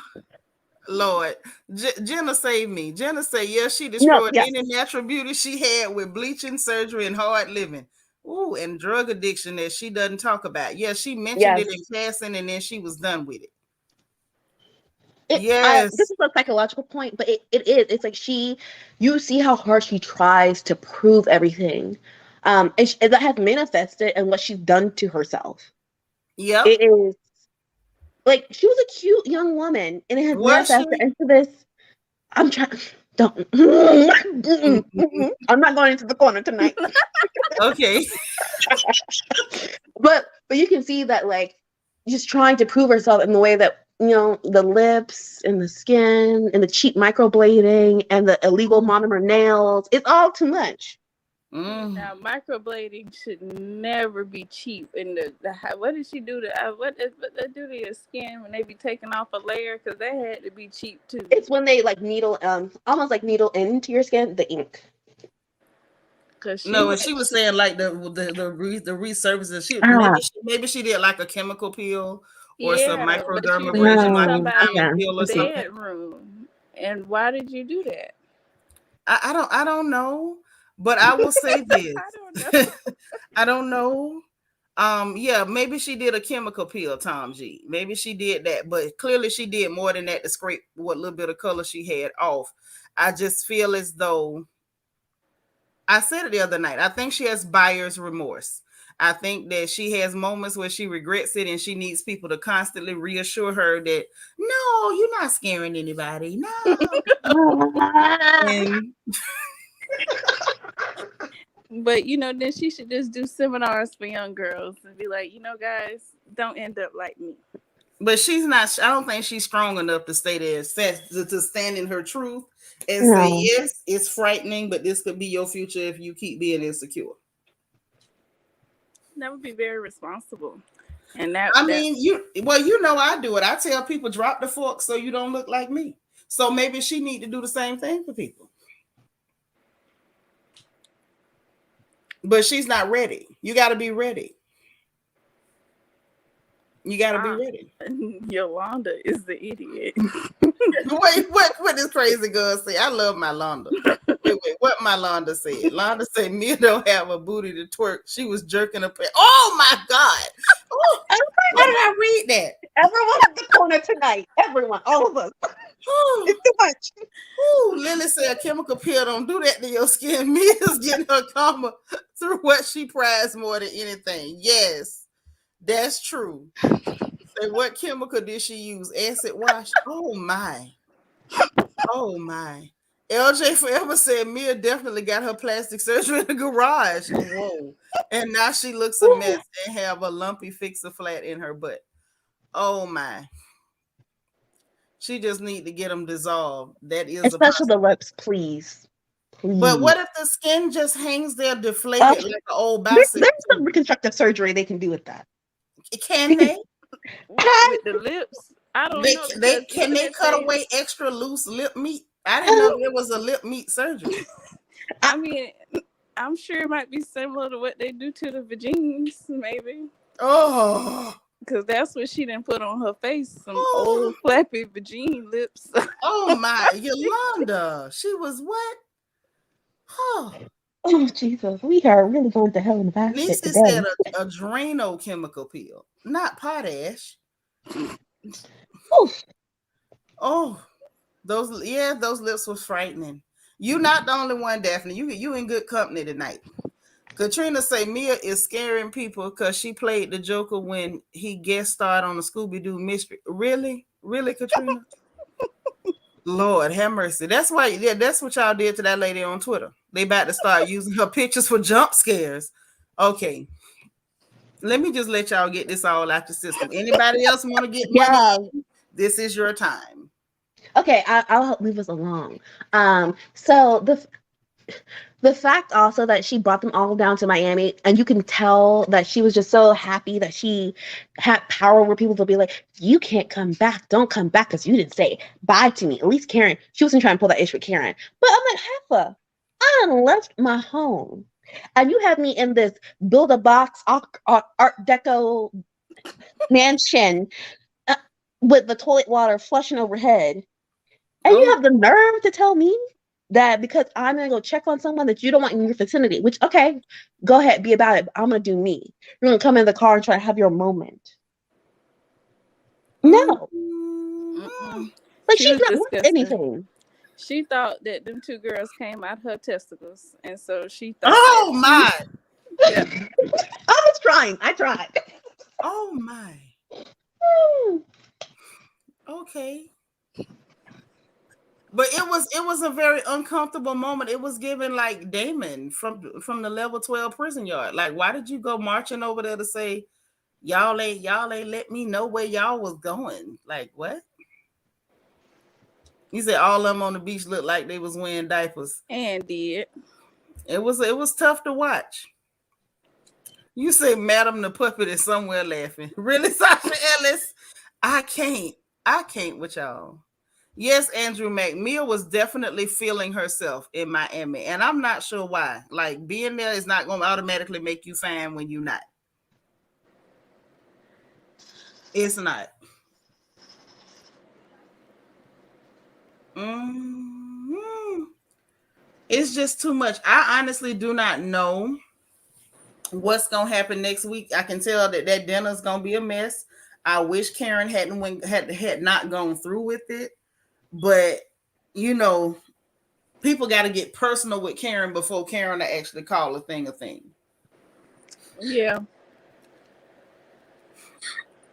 Unfortunately, she's one of those people. That's why she won't ever acknowledge no colorism, because that doesn't affect her personally. Karen is very selfish. So the minute Mia went trying to pull that, you know, you gotta check in with me, bull crap. You gotta get my permission from me, bull crap. We saw Karen immediately was like, girl, the queen can't check in. The queen can't get permission. Do you think Karen really just don't see it? She just think to help her acting out. She sees the behavior, but I don't think she sees it because she don't want to see it. She's selfish. Yeah. Say, why was Nick and Ankles and Robert feeling on it? Girl, I don't know, but that was real cringy. They was up there molesting that baby. Hey, DT. I just wonder if his mama is a viewer, because if so, she hot. I know if that was my baby, I would catch them hookers at BravoCon the following year and beat somebody to it. Don't be touching on my child. Nasty old mountain lions, because them ain't cougars, them mountain lions. Wildcats. That is not a cougar. All of them sitting up there looking ancient, staring at them churn and scan them. You saw how his friends were standing far away. They like, stayed far away from them old. They stayed away from them old jackals. Them children didn't want no trouble, and the one that was over there was, you could see he was making sure he had a clear way out at all times. Poor baby. Jazzy say they left Wendy alone in a place none of them are familiar with in the middle of the night. Right, and they was okay with that and mad because nobody else just did her like that. They wanted everybody to just follow suit and want to get along with them. So, you know, just walk around grinning, act like you happy. That's why they had a problem with Ashley. Like, oh, you contradicting yourself. Girl, shut the entire hell up. Oh, Jesus. You got this girl all the way out of town in another state. You attacked her. She goes to a hotel and you mad because people are not all right with you physically attacking this woman.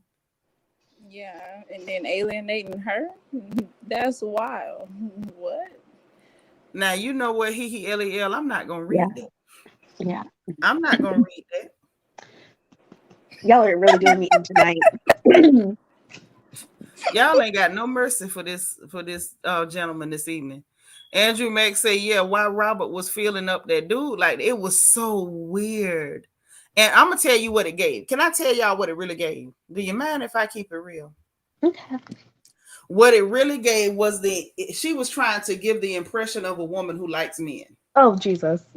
I'm serious. She was trying to sell that thing so hard. Like, ooh, I like men. See, I'm so attracted to men. Look at me. I think he's sexy. Like, girl, stop. Yeah, she went to trying to carry that on. She forgot she was supposed to be engaged to Juan. Well, I mean, you know, at this point, this girl know that all us is watching her. That's why she went trying to ask them ladies why they was in the shower. Did y'all do it? Have y'all done it? Because, you know, people still looking at you real sideways, ma'am. Yeah. We still watching you real sideways. You definitely giving us that you Juan's homeboy, not his woman. and he's really there to help you stay on that show. Because it to me, it looked like she was reading off a cue card. Touch his arm and act like you're interested. Yeah, it was. Oh, I think this is what the other girls would do. Let me do it too. Yes. Thank you, Lisa. Cringy and uncomfortable. It was real fake. And that boy felt like he looked like, you know what? He kind of, his reaction was like Arnold and Dudley in Different Strokes when that dude came by the bicycle shop. Remember the bicycle shop dude that was trying to touch on Arnold and Dudley? That's how that boy was looking. He needed an adult. He needed an adult. Definitely needed an adult. And I was afraid for him. Definitely say feeling on muscles like she ain't never seen them before. Girl, go to bed. Thank you. You're quite the scrapping fella yourself.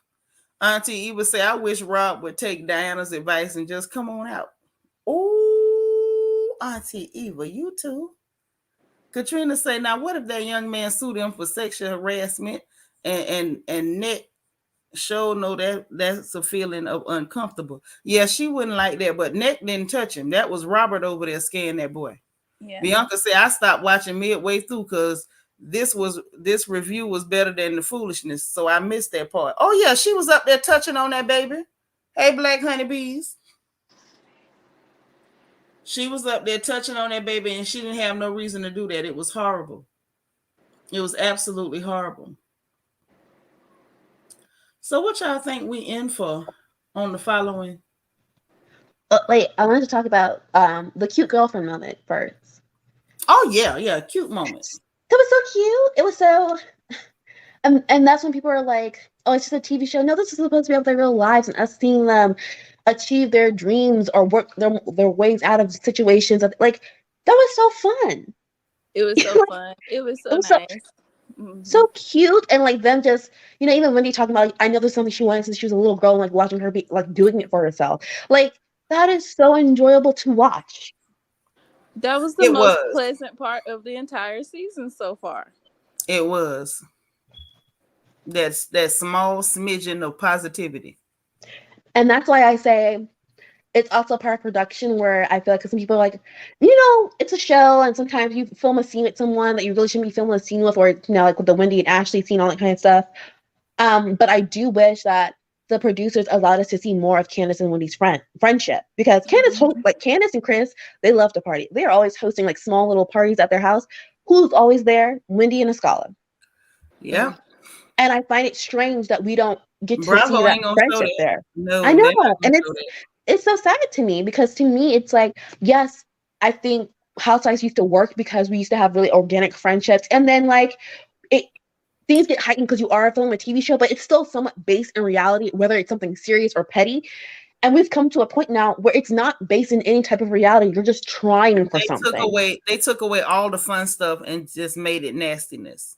Yeah. Bravo. DT, thank you for the super chat. Say the Scissor Sisters doing the once a year obligation to touch a man, but Rob him was jealous that her muscles wasn't as big as his. Right. Thank you for the super chat. I love you. I can't. But yeah, they took away the fun stuff. Like when Atlanta first came on, it was so many fun scenes. It was a lot of fun, silly foolishness that made the show work. They took out all the fun. And now it's just, let's lie on somebody, let's attack somebody, let's spread a rumor, let's call somebody broke, all except for the actual broke people. Because when they do that, that was actually funny. When Ashley sat up there and went and got that $37.51, that was in Robert's account. Now that was funny. It was funny. There go cousin Megatron. What's happening? Oh, Jesus. Hey. How you doing? I'm good. So about this episode, Seanitra. Let it out, baby. I'm glad that you allowed me to do this. Go ahead and free yourself. Let it go. It's something about, Mia that's so unlike. Might I add how Wendy looks so good in her Versace, Yeah, Versace. Yeah, she did that. And like that blonde wig with the it looked real good in the Miami Heat. It's something about it that that activates it. But Mia's friend Jacqueline is so whack, and so is Sharice. Like Yep. those, like Jacqueline sitting here, like sis, like Tita Talks is not on here fighting for you just so you could be embarrassed, like so you could be embarrassing yourself like this. Like True. it's getting real sad. And then the fact that Sharice, like you a grown woman calling yourself Mia's assistant, like Oh, it's like this was crazy. And then Robin and Giselle and well. Ashley, all three of them are hypocritical. Yes, Like they are. like like Giselle calling Ashley hypocritical when you hypocritical as well. And then Robin basically let it be known, I'm not siding with, I'm not siding with her because I don't like her. Then that defeats all of the stuff that you said in that fake article that you gave to the to Well. today.com, where you trying to say that she was worried about Wendy's career. Mm-hmm. And the reason that they hate Wendy so much is because she's so accomplished, is because she's so astute, and so is Candace. And one thing I don't like about somebody is when they do something for you and then they try to throw it in your face. Like Robin talking about, oh, forget me, I was just the one who was standing up for you. If you was only doing it just to throw it in my face and think I was going to be blindly loyal to you and try to X Wendy out, then you crazy. That's right. Because you weren't blindly loyal to me last season when you said Mia was right for throwing lettuce in my face. So, well, what about that? And Giselle needs stovepipe legs. Well, Giselle in these like sewer pipes for legs. I cannot stand Giselle. She built so nasty. Press pause, cousin. Did you say sewer pipes? Yes, sewer pipes. Because Okay, because all that comes out of her mouth is, oh, like she has nothing of depth to say. Like Giselle and Robin were literally boring today. And do y'all know that this episode was really boring because it was so focused on Mia, Robin, and Giselle and Sharice, and they really weren't giving up the dog. The highlight really was Candace, Ashley, Wendy, and Karen. And Candace going to actually accomplishing goals with her talent, actually doing stuff, actually, having stuff going on outside of, just trying to run a whack, MIA birthday bash, whatever you want to call it. And then Mia talking about, oh, look at this, we had your birthday party at the beach, girl. Those were cabanas that I could have bought. Right. At Walmart. It was no party, girl. There's you didn't put no money into this. Ain't no club. You heard what Karen said when she was getting her gel manicure. Like, girl, it would have been nice if you'd have got the rest of us manicures too. She don't even know how to entertain. She didn't miss out on nothing. Yes. And Snow White, you telling the truth. And this the other thing with this so-called beach party. The most interesting thing was them being predatory and frightening those young boys on the beach. I don't know if I agree with Snow White. I really don't know. I mean, we need to stop saying that Monique is well established on or off the show. Y'all mean Chris is established. That means she is too. It's called matrimony. That's why ladies do it. Well, now they're getting a divorce, so I'm not really sure. But who says? She said.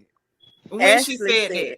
She said that her and Chris was going through a quote unquote separation phase where they're just living in different places right now. She didn't say nothing about no divorce, and they right back in the same house. See, that's what y'all gonna get for talking behind Ashley. Ashley took that mess and ran with it. Giselle got excited and everybody jumped the gun. That lady went right on live and said that her and her husband needed a minute apart. Simone and Cecil did it too. Stayed in two different houses where they could cool off. And you know what else? You can do that when you got multiple houses. I'm going to go stay over here till I'm ready to talk to you. I mean, when me and Daddy can't get along, you know what I'm saying? And we in the same city, he got to go in the front room and I stay in the bedroom. But see, the flip side is I can stay in Houston and he can stay in Mississippi until we ready to talk to each other. You understand what I'm saying?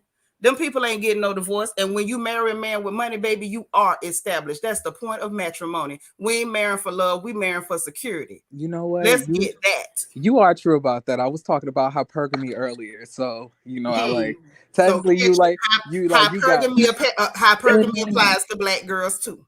Of course. There we go.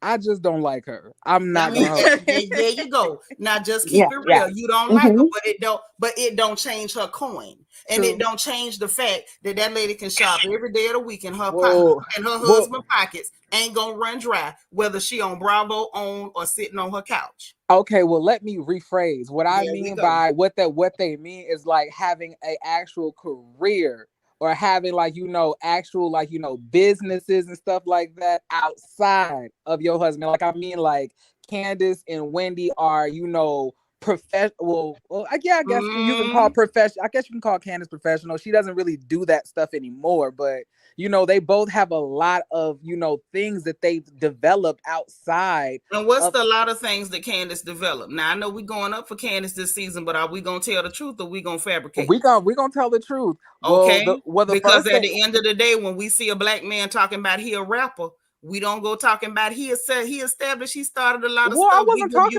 We I give wasn't you the talking side about eye that. till you jump off. I was talking about the premium hair collection that she has. Try everybody sell weave. I know 20 girls in the hood sell weave. Try But again. every one of them ain't successful though. And she ain't either. Because I ain't never seen a pack of her weave in the hair store. And then on top of that, all of the movies and TV shows that she's been in. Mm-hmm.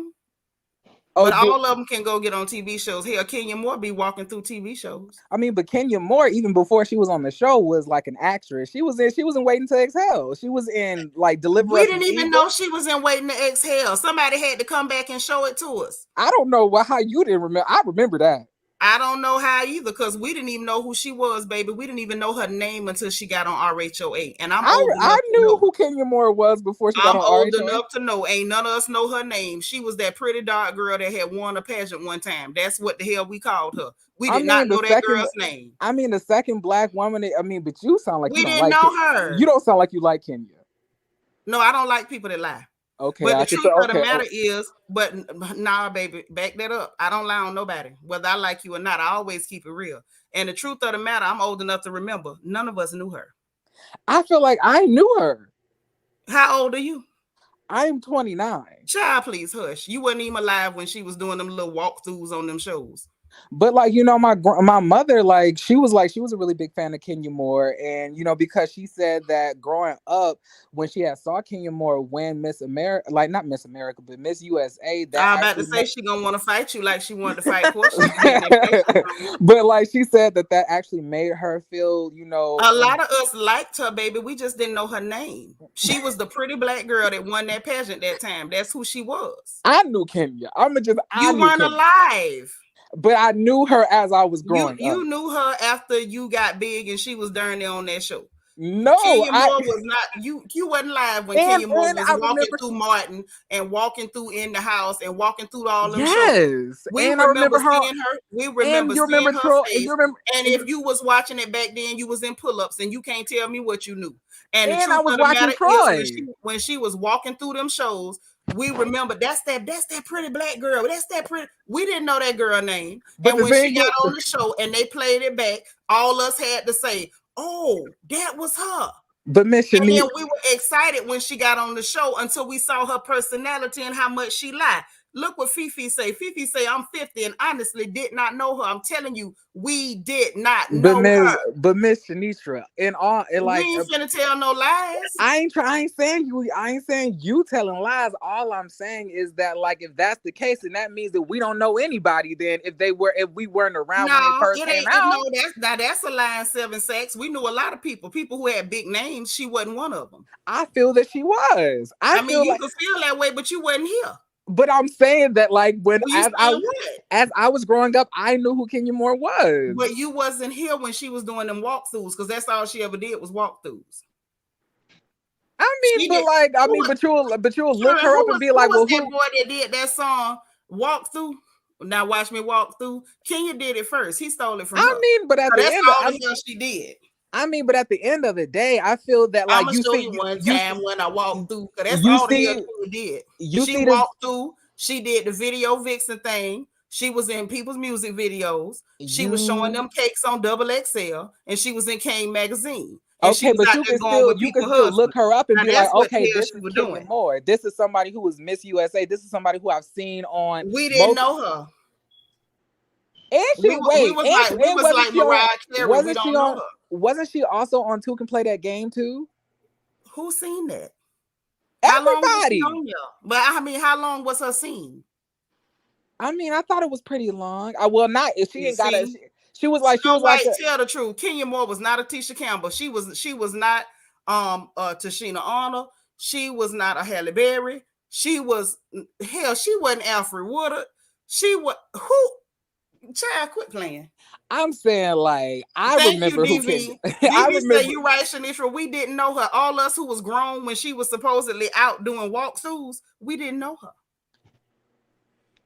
You coming up after the fact.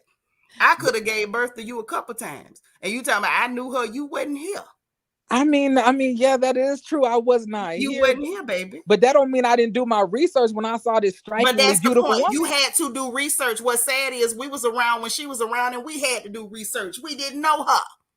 Well, other people like Cardi B. I feel like Cardi B. She say she my ops, but I had to go look her up. We didn't know her.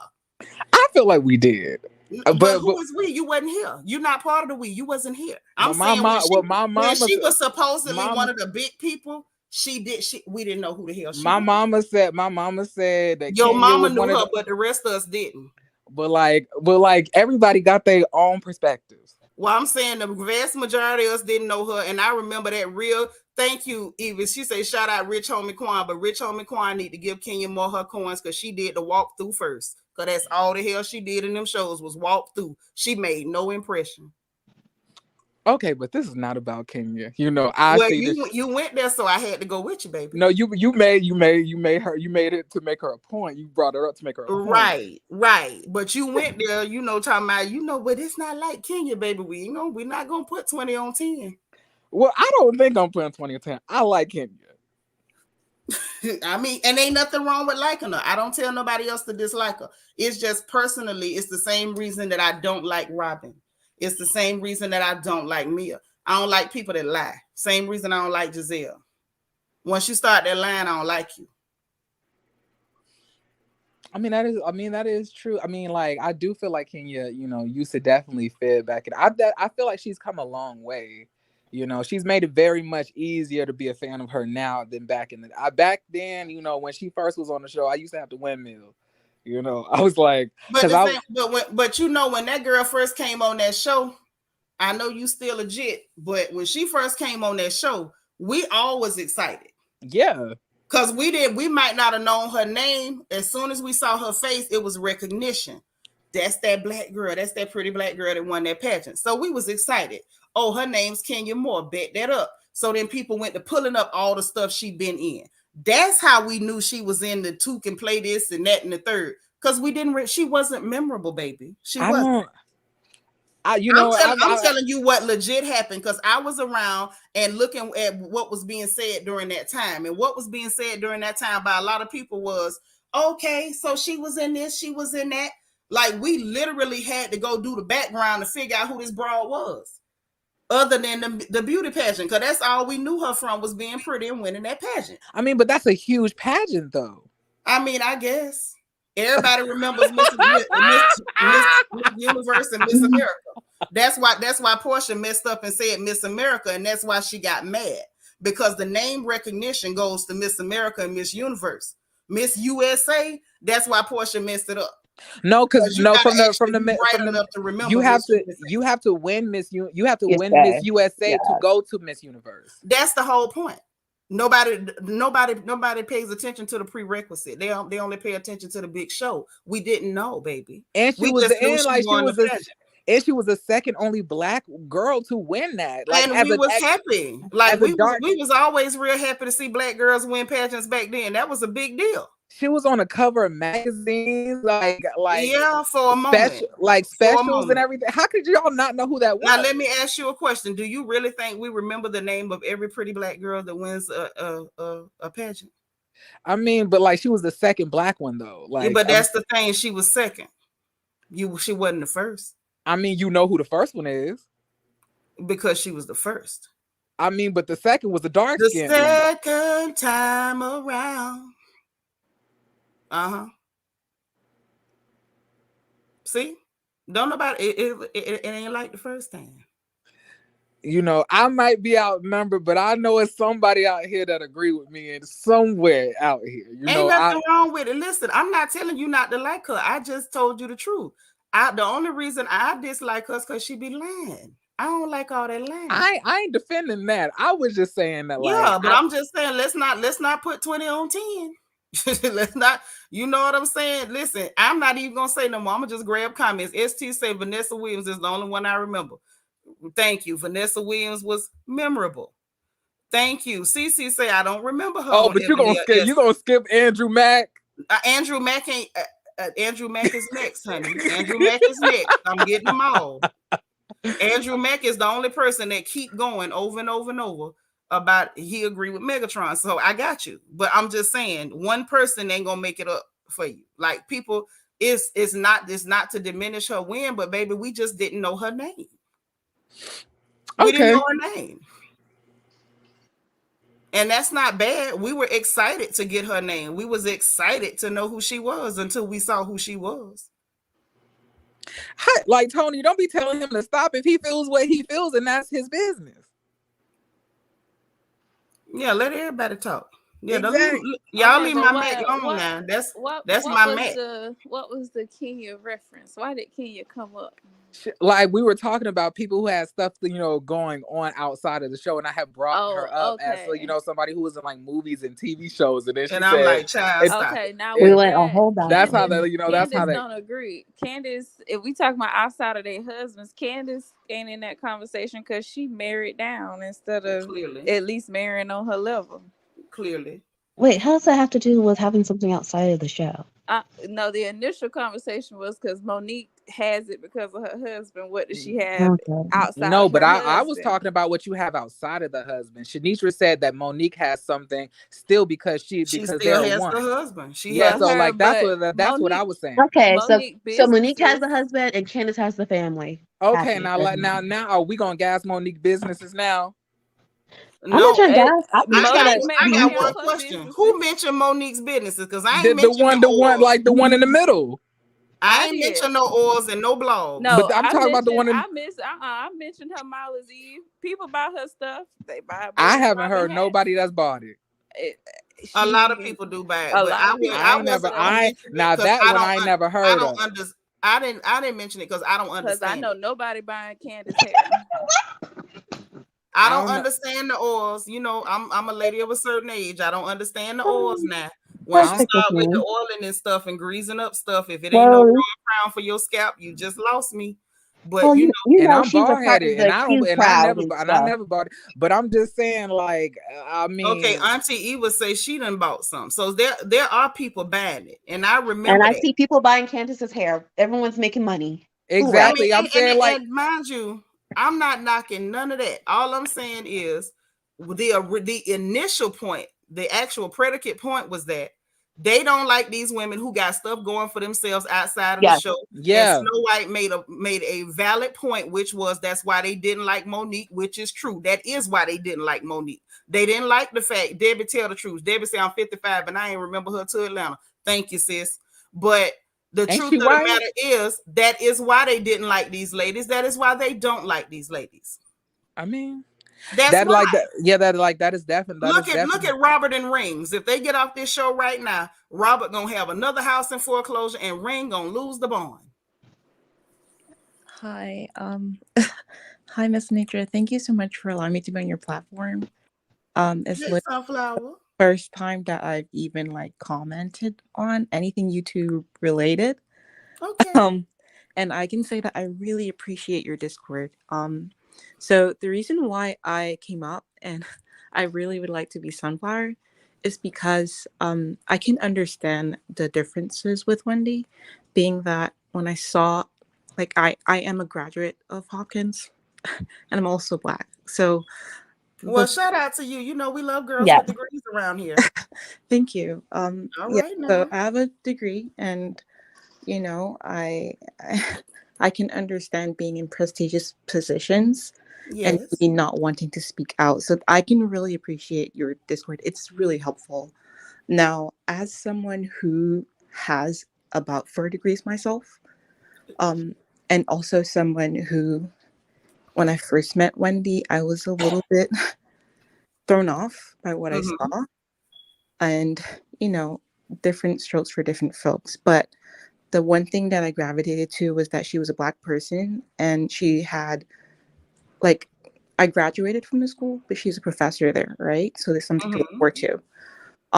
The reason why I'm commenting or even calling, and the reason why I listen to you with most of these conversations, is that as much as Wendy's behavior on the show is not what I would expect if I'm in an academic setting, the one thing that I really think is important for everyone, like every single Black person listening to me, please hear this.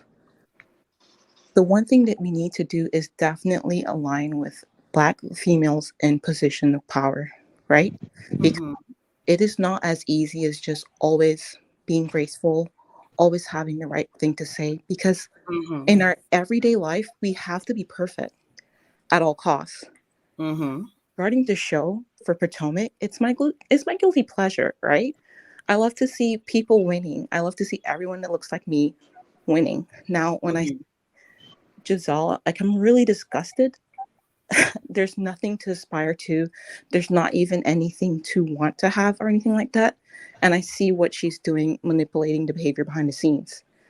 The reason I mentioned that is because I feel like she definitely put a battery in Mia's back. And that moment when Mia threw the water on Wendy, it completely humanized her for me. Because I know that if I carry that in my real life, right? But if I know, like, if I had something like that done to me on national TV, it would take everything in me to remain grace under fire. So at that moment, I could not fault Wendy for anything, because Wendy didn't do nothing wrong. Exactly. But the thing is, I do understand the other side of the equation where people are looking up to her and they have this big expectation of what she should be. Because again, I have similar accolades, right? Yeah. But one thing I really appreciate about you is that you really open up everyone's eyes and you really give space for her to be human. You really give space for us to sit there and align with her. And you call out the bullshit that's robbing and just, I'm sorry, it's bullshit, right? Yeah, it's fair. At the end of the day, I know we're making a show. I know, like, there's so many facets of people's background, but I just wanted to comment as someone who is in similar rooms to Wendy, that I completely understand how hard it is for her to even have the strength to respond back, to even have the strength to speak out. Because for myself, I don't know that I would, right? I don't know that I would. And that's because, you have financial responsibilities. It's a lot of visibility. And then when can we speak on the fact that not only the responsibility and not losing, a stream of income, can we also acknowledge the fact that it's a lot of pressure when you have worked to build something, you work to establish yourself in a very real way, and then have that put, in jeopardy because someone else is after what you got, or is trying to put you in a position to lose what you've worked for. And it makes you think about like our mothers used to tell us, don't hang around with people who got nothing to lose. And unfortunately, we got about 3 people on this show, 2 for sure, that ain't got nothing to lose. Exactly. Like, I wholeheartedly agree with that statement. And this is why I do listen to you with all of your reviews when the show airs, is because everyone can sit back at home and look at what they would do, right? But as someone who is the only me in the environment, and as someone who is one of the top people in her field, I feel like it's just more important for us to stop for a second outside of what we like and what we don't like, and call out that bullshit. If you want to be entertained by the show, I think that's totally fine. Different strokes for different folks. But sitting there and propping up some pastor's ex-wife, like, and you better say it, baby. And someone selling hats, are you nuts? Like the amount of pressure that people need to hit those targets, it is not easy. And that's why, as much as, again, I don't know that I agree with everything that Wendy does, I can It's true. appreciate the human in her. And I can Mm-hmm. appreciate, as someone who does have to walk into the same rooms and have the same level of command and expectations, Mm-hmm. that it took everything in her to go back with her words in that very moment when any other person would have just struck back.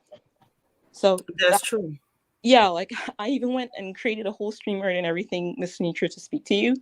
I'm glad you did, because every voice is important. Everybody should, especially, this is a conversation that affects sisters in such an impactful way, that everybody's voice is important. Yeah, Even some of the voices that people don't want to hear, like everybody tonight is on code, but every now and then somebody might be completely off code, and we need those voices too, because you got to. Right, Mac. She say the pastor's ex-wife and a hat seller. Baby, that's the Mhm. facts. I love it. yeah, The I truth can. of the matter is, these people, the pastor's ex-wife and the gas station hat lady, they don't have nothing to lose. And I feel like Wendy handled herself masterfully. I'm not mad at anything Wendy did. Wendy was right and righter. And I like the fact that she was able to not just respond verbally, but to bring Mia out, to make her lose her cool. She was trying her best to weaponize her violence, her attacks, the propaganda against Wendy, and Wendy like really flipped it back the other way. I loved it. I Exactly. loved every minute of it. And Sunitra, like when I my background's in science, so Mhm. again, I'm definitely in these rooms a lot, but because of the prestige, I generally hold my tone, and I am that grace under fire. I am the one who thinks a lot more before I respond. But Mhm. until I listen to you, like you articulated every single thing that I experienced just by supporting Wendy. And I was so impressed. And this is someone who has dissertations. I've got enough out there to qualify me academically, but I would really like everyone to just stop for a second. I get it. Bravo has a show to me, and I love the Housewives as well. And I know, like, it's very difficult to talk about the colorism stuff, but at what point or at what season do we call out the person who is nothing to aspire to? And I'm Mhm. talking about Giselle. At what point do we stop and say, when we're looking at these shows, we don't want to see a barn? At Right. what point do we say, like, hey, when I look at this person's life, I don't want to be that? Because the thing is, the misery that they have inside themselves, it spreads. So then when you have a show like Potomac, when you want to see like opulence, wealth, class, Mhm. and then you have to look at at their behavior, not so Mhm. what they own, because I didn't always have it either. But Right. you have to sit there and look at their behavior, and then they're all attacking Wendy, the one person who represents everything the show's supposed to be about. It's Mhm. really hard. And again, like I'm not really sure if this, like my typical life, I wouldn't have even said anything, but I just wanted to come on and give you your props because I I'm really appreciate it. impressed. I'm really, really impressed with the way that you freely speak. I may not always be able to speak as freely as you do, but I just really appreciate how important it is, and as well as Kai and everyone else on the channel. So that's all I have to say. Well, listen, I'm glad. I'm just glad that you spoke up. And I understand it's not always easy for people to speak up, which is why I said those of us who have voices and who are, a little more fearless with our mouths, we need to speak and we need to point to what's really going on. I appreciate everything you said. And I just appreciate you lending your voice to the issue, because we need to hear different types of voices. It can't always be a loud mouth like me. Mhm. Sometimes you need somebody who's not a loudmouth. And sometimes those of you who are not loudmouths, your quiet voice, it speaks volumes. Exactly. Everybody heard you. Like, you didn't have to have all the bass in your voice for people to hear what you said. Like, your words were heavy. You came with a sledgehammer. Yes, and I'm so sorry about that. But okay, And let's. I appreciate it. Sorry. For But the what? thing is, Thank you right? so Like, much for sharing. but Like, the thing is, Yes. after putting in all that work, all of the work, and I tell you, it's so difficult because I mhm. understand the prestige. And without sharing anything more than myself about my life. I know it because I'm there. But what I can say is, it would a hat seller, like Yeah. it would drive me crazy. A hat seller is getting in my face like we're back in high school, and Yeah. then she has to calmly sit there, articulate, and fight back to these two. And in terms of the show, like I really like Karen, but I was disappointed in her response. Yeah, I didn't like that. I didn't like how Karen responded at all. And let me just say, I'm very pleased that Wendy did not sit there calmly like a Sunday school teacher. I don't like that pressure that's placed on Black women once they become successful, once they become esteemed, once they've accomplished something and have accolades. Like now you must act like a Sunday school teacher in the face of abuse, attacks, physicality, everything. You're now held to a standard that you must be as rigid and as stoic as a statue, no matter what people do to you, and somehow that is nobility. There's nothing noble about accepting abuse. Exactly. She There's was supposed to get angry. She had a right to get angry. It is a very human response to be angry when you're being physically attacked and abused. And it was just crazy to me that you could still find cherry pick and find one or two idiots who were saying that, oh, well, she shouldn't have done that. She should have just. It's like, are you mad? I mean, I get it, because again, the audience that I would interact with, they would think the same thing. That's the truth. It's just the dichotomy of it all, right? So now we've gotten that part where, like, I really appreciate you and Every bringing all these topics. Now, getting that out of the window, we can literally hit every one of them with the truth. Yep. A truth. Giselle, I'm sorry. As someone who did undergrad in HBCU, as someone who does have the prestige, as someone who is everything that we should aspire to, I'm sorry, you're not it. And that's right. Someone should have checked you way back when, so that you would come on TV and think you're representing us. Like, it's disgusting. Everything about your experience is disgusting. The only way that you can turn that around is just stop and admit that, maybe you weren't right all the time, and maybe you didn't make the best decisions. And at that point, Giselle, it will be so easy to get behind you, because again, we're all Black women. That's right. Robin, I get back in the day you were like a basketball wife, which is amazing. But the rest of the world is not as dumb as you. Because when you made that statement, I'm sorry, I felt like you were playing with my intelligence. But amen. But if I were Wendy, don't you ever respond to any one of them, because they will do a great job of taking themselves out just with real life. Exactly. But you know what though? Wendy did right. And the reason I say that is because silence is golden, silence is grand, but sometimes a few well-placed words will get that it'll kind of get you your desired end. Because those few well-placed words made that violent muscular heifer throw purses, phones, break her own nails, and expose herself. See, sometimes the best way, there's a saying that I was told, that a devil exposed is a devil defeated. Okay. She needed to make them come on out. They've been doing this for a long time. But they've been doing subtle things that were clearly colorists that they were able to deny. But thanks to Wendy and a few well-placed words, that's going to be a little bit harder to do. Exactly. The thing is, what they did is, before, because I told you, it's when you're in this position, it's just difficult, right? So one part of me was like, Wendy, please don't show out, because it makes it difficult for people who are in those rooms still to like look. But either way, that's not her responsibility, right? That's why I really appreciated listening to you. Sorry, I lost my train of thought. But like, when she reacted the way, or everything that Robin and Giselle did this season, and I say Robin and Giselle more than Mia, because I think you guys give Mia more intelligent than what I'm seeing, right? So I'm going to start with the root. Robin and Giselle, the thing that you did this season, or these episodes I've seen so far, you humanize Wendy in a way that I was not able to relate to before. So if everything they did backfired, and the only thing I would do for Wendy is say, like, I know how difficult it is to be in these positions. You've got people like Seanitra out here verbalizing the things that you experience. And as far as the chat and everyone goes, we're all watching a show. We're all seeing it after it's already happened. But I can guarantee you, while you're just minding your business and someone throws something at you, it will be everything in you not to react.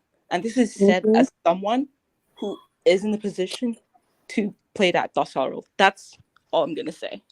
It's true. And I appreciate you again. Like I said, please, as much as you're comfortable calling in, please feel free to do so. You are a breath of fresh air, and I just love your energy. Please feel comfortable around here. You are perfectly safe. This is always a safe place for sisters to talk. Okay? Yes. And Beamer 27, thank you so much for the Cash App. I appreciate the love. I wanted to say that. It's just crazy though. It's crazy to watch. It's crazy to watch. And it's crazy to have to put into words something that we shouldn't even have to discuss. I know. And right before I leave, Seanitra, as someone who works with numbers all day long and logic and reasoning and science, you are a breath of fresh air as well, because your intelligence is on point when it comes to things that I just can't verbalize, that gray area. You're amazing. And I really appreciate you opening your mouth and saying things, because you were able to allow me to understand with a lot more depth what I was actually seeing on TV. And thanks everyone else. And thanks, Chad, for your time. I appreciate you, sis. That's love. That's what's up. Yes. Okay. I appreciate it. It takes all of us. You know what I mean? So I appreciate you. Thank you for the kind words. Y'all know I don't do too well with the kind words. Thank you for the kind words. Okay. I really don't. That's just, it's not my nature. But I understand and I receive it. I receive where it's coming from. So that was sweet of her to say so. But I'm just glad she spoke up, man. I'm so glad she spoke up. Sunflower was dead right. She hit the nail on the head. On the money.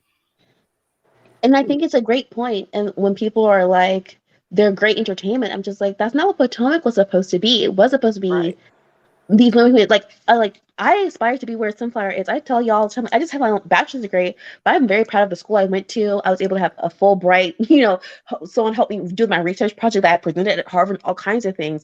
And that's just my bachelor's, and she just inspired me. And I even think about, she made me think that, like, even Candace being 35 inspires me because she went back for her master's.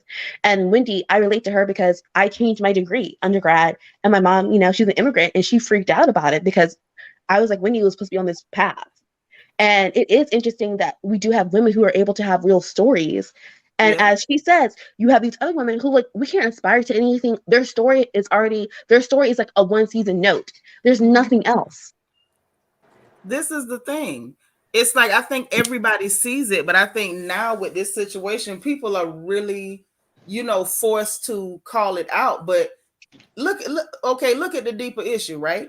The deeper issue, if we're going to keep it real, is that the executives want to push somebody who has nothing to aspire to the you forefront. took it out my mouth. I was just waiting to say it. That's what they want at the forefront. Those no substance people. There you go. They want that at the forefront because they're tired of hearing that Black women are the most educated group in this country.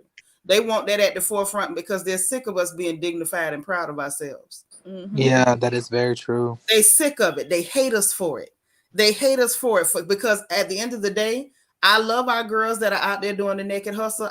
When I say that, I mean it. My baby is up here, Geneva's Garden. That's my daughter. She can tell you. Her mama supports the ladies out there in the naked hustle because they ain't robbing nobody. They working for their money. And I respect every sister who gets your money. If you ain't robbing people and kicking in doors, then have at, sis. Have at. Well, that's your real daughter. But make no mistake about it. For every one Suki Hana, you got 5 or 6 more Wendy's out there.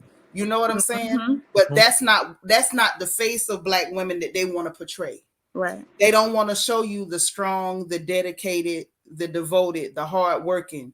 They don't want to show you the mothers, the business owners, the educated ladies. That's not who they want you to see. And so when you got a show like Good Old Potomac, what they want you to see is a Giselle, empty-headed, and your only claim to fame is your proximity to whiteness. They want you to aspire to that, to nothing.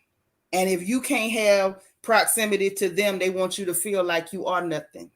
And in walks Wendy Osefo. Mm. And she done That shook the girl, table. that girl shook the table with her presence. She shook the table with her presence. She walked in the door acting like she was one way, and then when she took the mask off, when the mask came off, they messed around and said, "Oh my God, oh hell no, this girl is our worst nightmare." Yep. And can Young, I educated, and black. and can I ask another Worst question? nightmare. Can I What you ask, say, baby?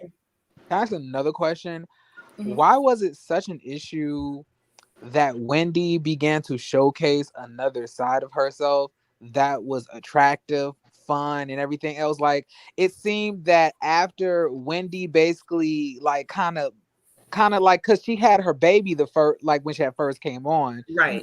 so she really wasn't feeling her best, and they were so comfortable when she got to that spot. But as soon as she like got back to having a snatch body, hair on point again, makeup on point, it seemed that intimidated everybody. Well, Like it they were. did. It did. Let me acknowledge this super chat. Janice, thank you for the super chat. She said, "Tell the truth, Seanitra, love your show. I love you back." Go ahead, baby. I just wanted to acknowledge her. I was saying that like it's almost like they don't want Wendy, they only want Wendy to be shown as like this Yes. this rigid condescending person. But I'm saying Mm-hmm.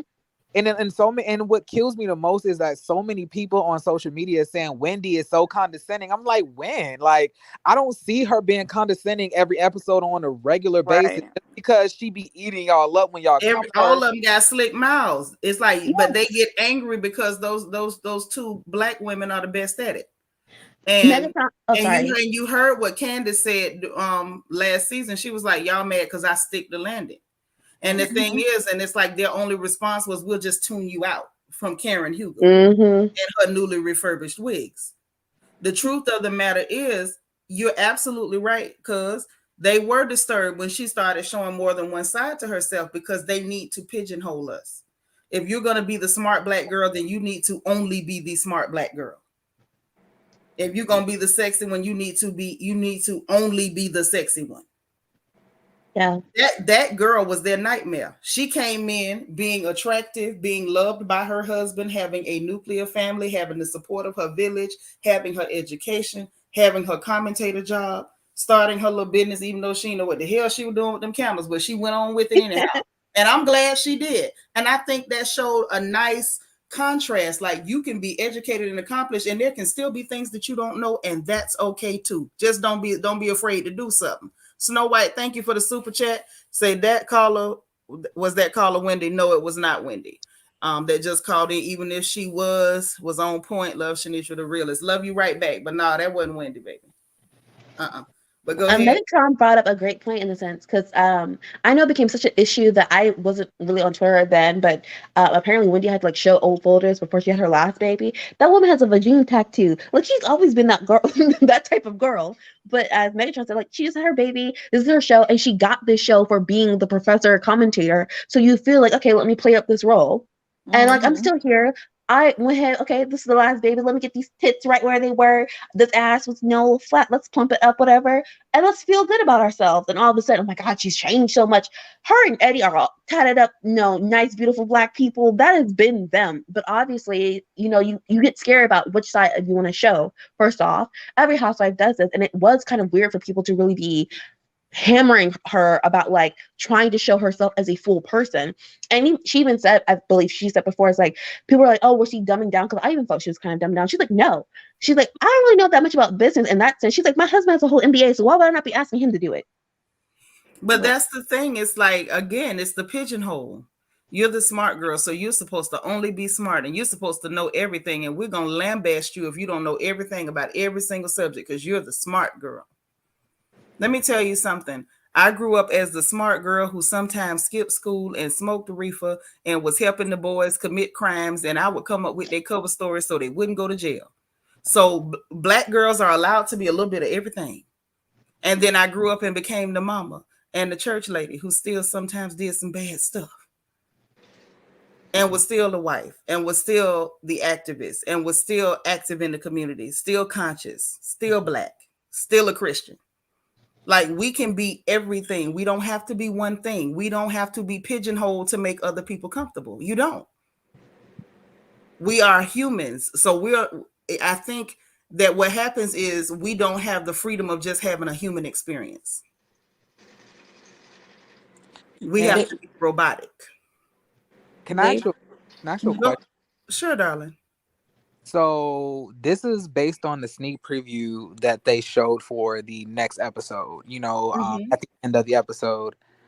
Now, how did you feel about what Candace said on that live that Robin played, and how she was exposed? How do you feel about that? Well, how do all of y'all feel about that? Because me myself, I was thinking that's what you get. That's what I was thinking. That's what who get exactly. Let me make sure I got it right. Who? Candace was exposed on live. This was a live that she did on Instagram where she was like, all these bees is fake. I ain't got no friends in this, this isn't this. And then she was also exposed by Ashley for saying that stuff about Karen as well. Oh, yeah.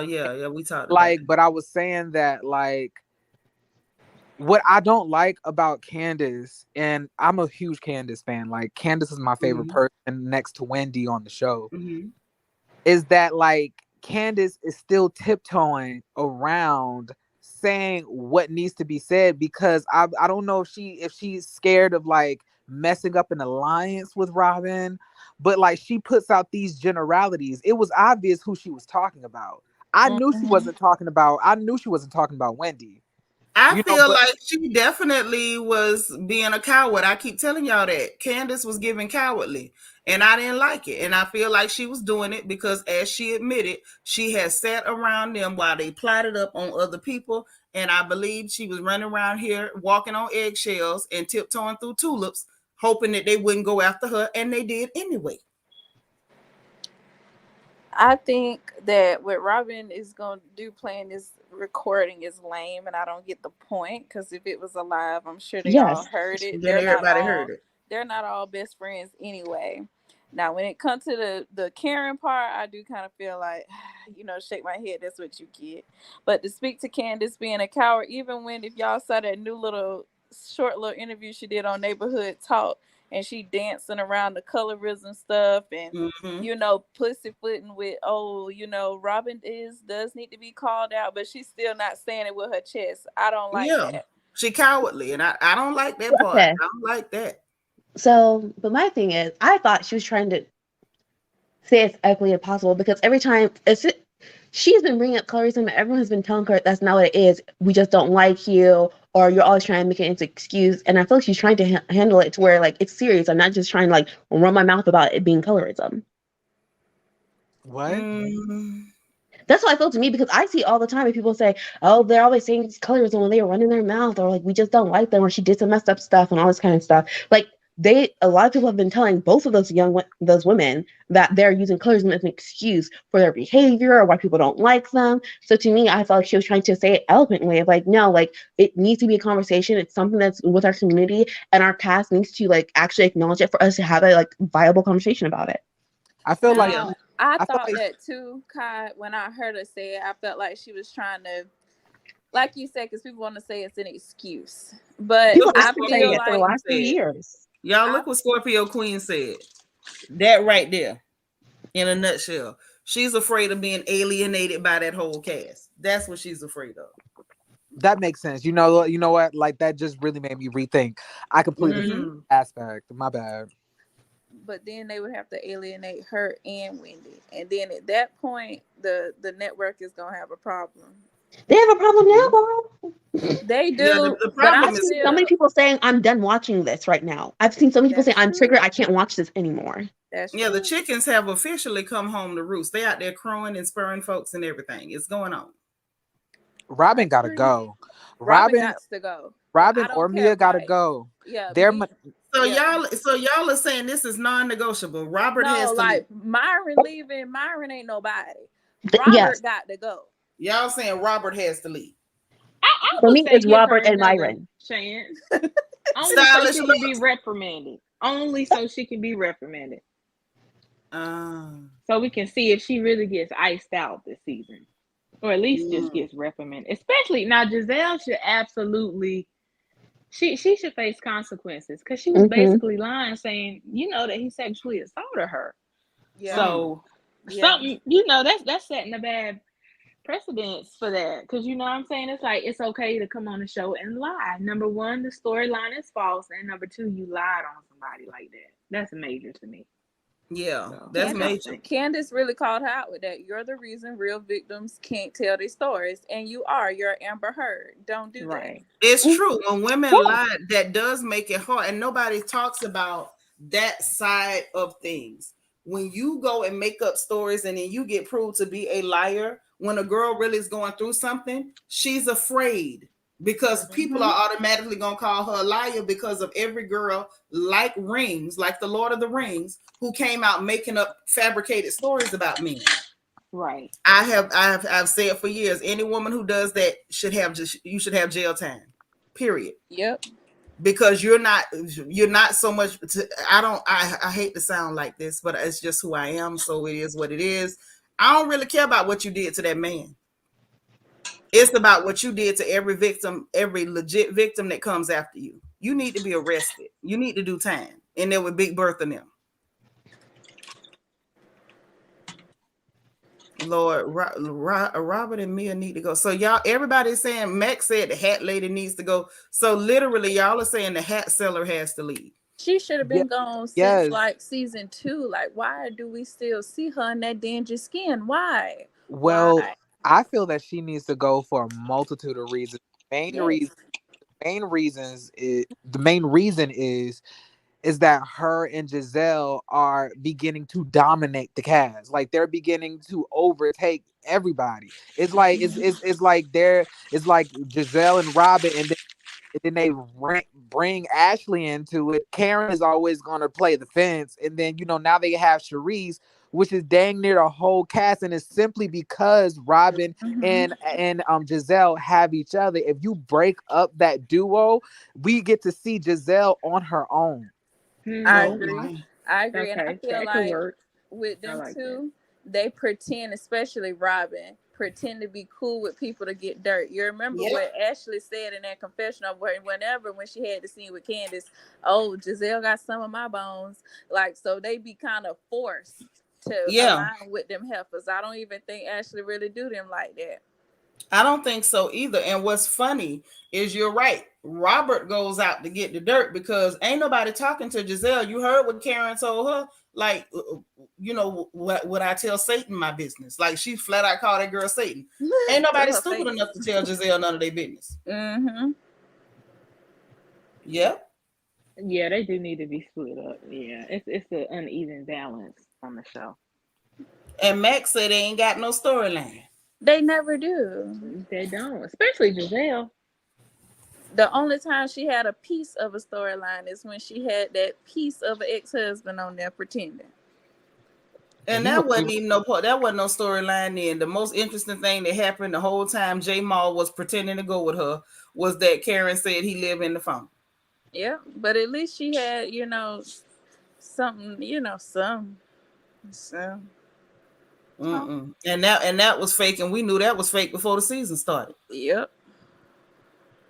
And then next thing you know, here come Reverend Coochie Pop, Pastor Coochie Pop, with pictures of him getting out the bed and text messages with him saying it was just for the show. Literally. Shout out to Pastor Coochie Pop.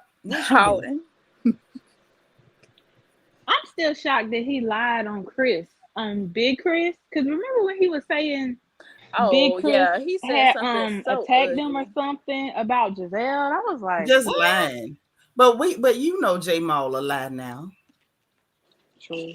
Any man that got that many babies with that many baby mamas, why you supposed to be a man of the cloth? You will tell a lie. I'm telling you, you lie to the Lord every day. You ain't. Now that's when you bold. Oh, you bold. You ain't even scared of Jesus now. I know. Right. Like, what in the world? Like, you don't even know fear. Like, I know fear. I know fear firsthand. I'm not finna sit up here and lie to Jesus now. That's too much. Nano say, I kind of feel Bravo also put Married to Medicare on pause, but nobody's talking about it after last season with the panel at BravoCon. Child, because I don't care about Married to Medicare. I'm never Yeah. talking about them whores. I never could get into that show. Never. I liked it in the beginning, but after they stole from Mariah and mistreated her, I don't care nothing about Married to Medicare. Oh yes, thank Oh, you for they that. did. Thank you for bringing that up. Yeah, Yes. once they did that to that sister, I'm not supporting that because then I'm helping you put money in your pocket for something you stole. And all now we got left is like Quad and Heavenly lying on people and trying to accuse them of robbery. Oh, they were so disgusting. I can't stand them ugly heifers there. Ooh. I Well, said tell it. us how you really feel. But That's that's how why I I feel. don't really. That's why I refuse to discuss it on my channel. And I wish more bloggers would refuse to talk about it completely. They need to go away. They need to fall into obscurity where they came from. And so I won't talk about them. I don't give them any daylight because every one of those people, you were only known in your own particular social circle. You were not known. That woman provided a platform for you to be known worldwide, and you showed her what you thought about that. And so I'm gonna show them what I think about it. I ain't got no conversation for it. I don't care if they run around and light each other on fire and do the funky Watusi. It makes me no difference. Mika saying Bravo continues to try and out Wendy. We caught that hot mic of Wendy saying I'm a professor, but I'm Wendy first. They stay trying to expose.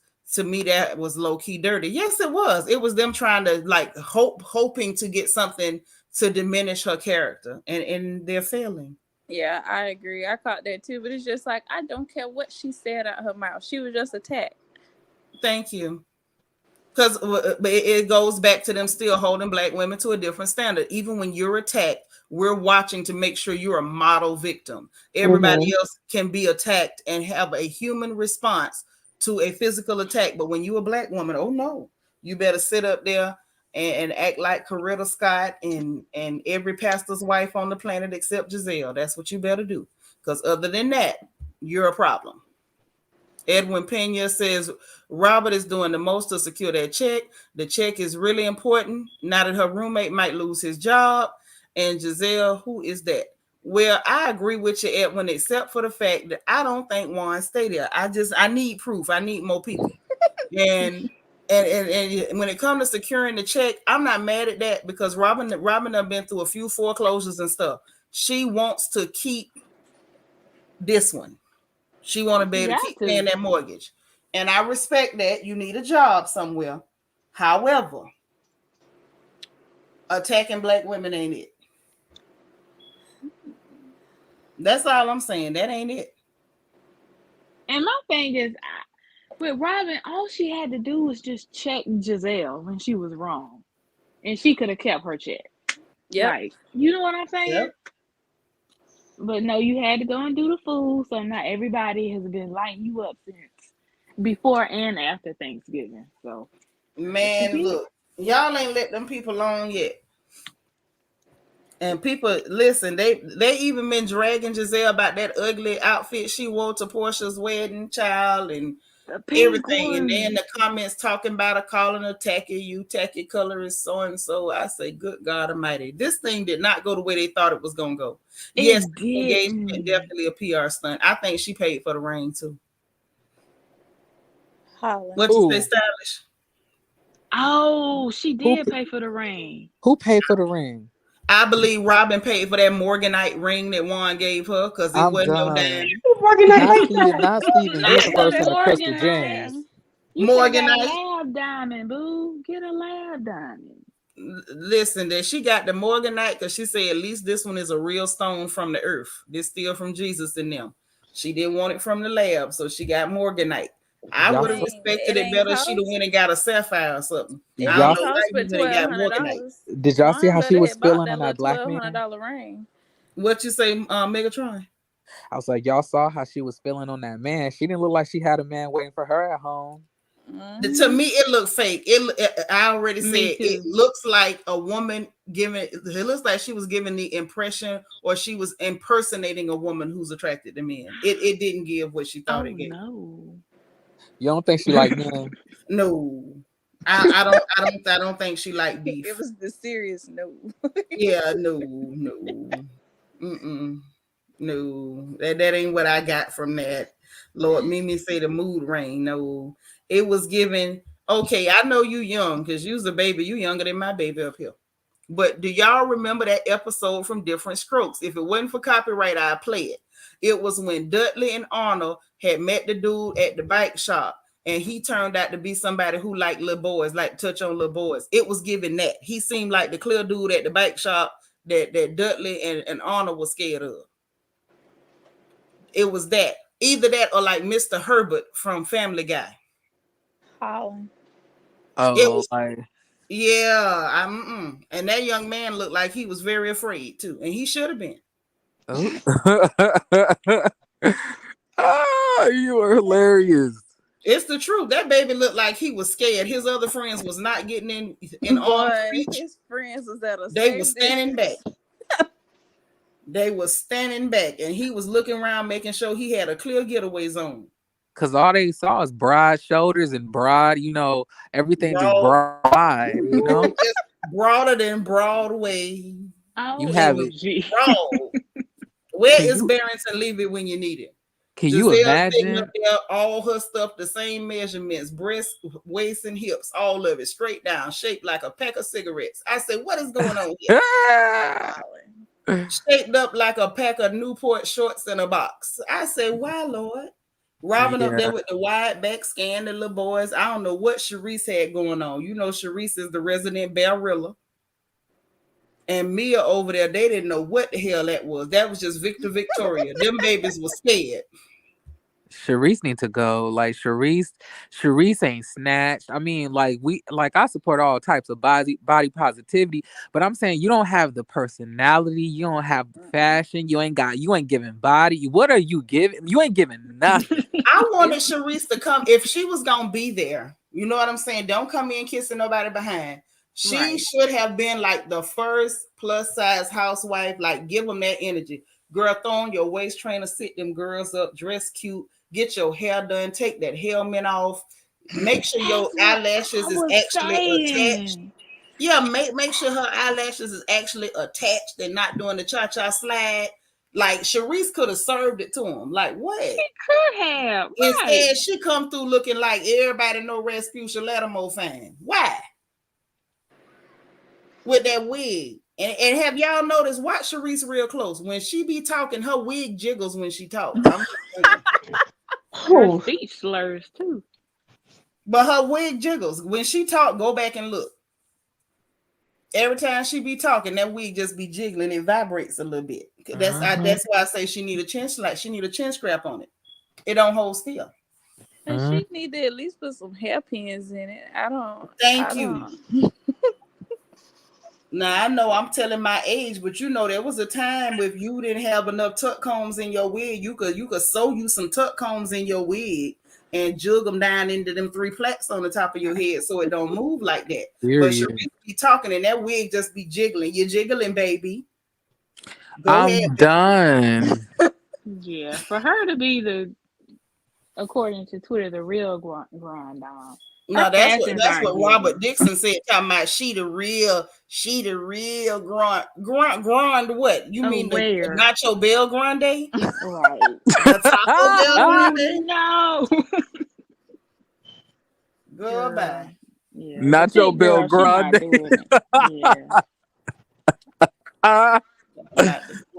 She the real growing dumb, and they were so sad that they really felt like this is gonna be the battle of the Grand Dames. Use the lie. Karen over there 59 looking like a mean 39.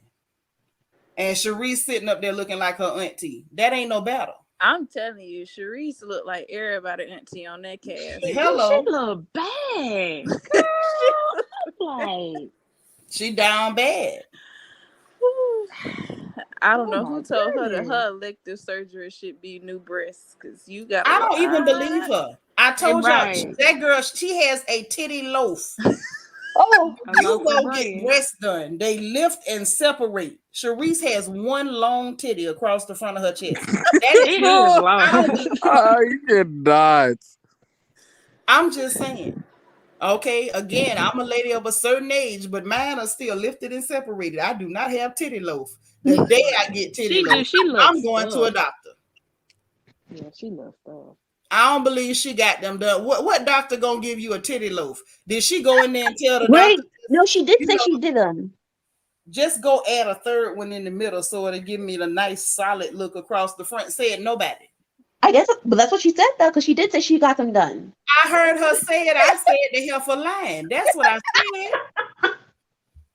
You mean to tell me that you walking around every day of your life shaped up like an iced potato, and you gonna go to a doctor and not tell him to carve you out of waist?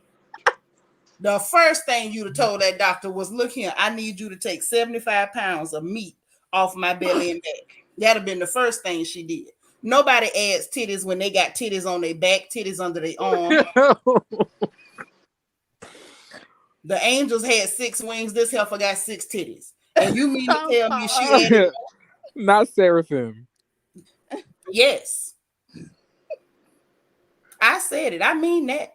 You're not gonna convince me that you didn't go there and tell them to just hook the Dyson or the Hoover up to your belly. You told them to add some more meat. You ain't added meat nowhere, and you got all that meat on you. I can't believe you said Nacho Bel Grande.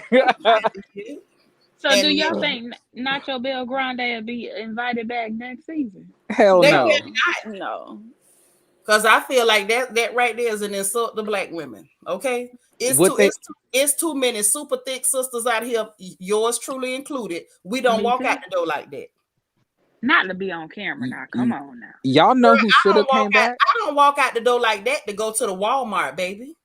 I know, girl. Us big girls ain't moving like that, and I'm offended. She can't even be in the big girls club no more. Not how she looking. She cannot. We can't claim her, Seanitra. We can't claim her. So why you run around talking about your monkey sweating and you ain't got on no drawers? So why didn't they bring back a skull, but they brought back Charisse? Because they needed a lap dog. They needed a mammy. I'm saying like I feel like if a scholar had came back, it would have changed the whole dynamic of the cast. It would have been more balanced. Do you know what I'm saying? I feel like it would have been half and half rather than just everybody with Giselle and Robin. Yeah, it's like Candace and Wendy are on an island by themselves. And Giselle, and Karen is just gonna let them drown. Yeah. Karen is that person. Karen is gonna selectively go over there when she feel like one of them done tried her, like she did in this episode. Once she felt like Mia tried her, oh no, I gotta stand up for something. You weren't interested in standing up for nothing till you felt like that heifer was trying you. Mm-hmm. That's how Karen is. Karen is a convenient ally, only when it's convenient for her. Yeah, you know what she represents. Suppose if you fell overboard a ship, right? And you about to drown and you screaming for help, reaching for help, and Karen is just on the boat, reaching her hand out, saying, "Here, I'm right here, girl. Come on, like grab me." And if you make it over here, I sure help you up. But she ain't gonna drop that boat down unless somebody piss her off up there. Exactly. Oh my God. Yes, you got that.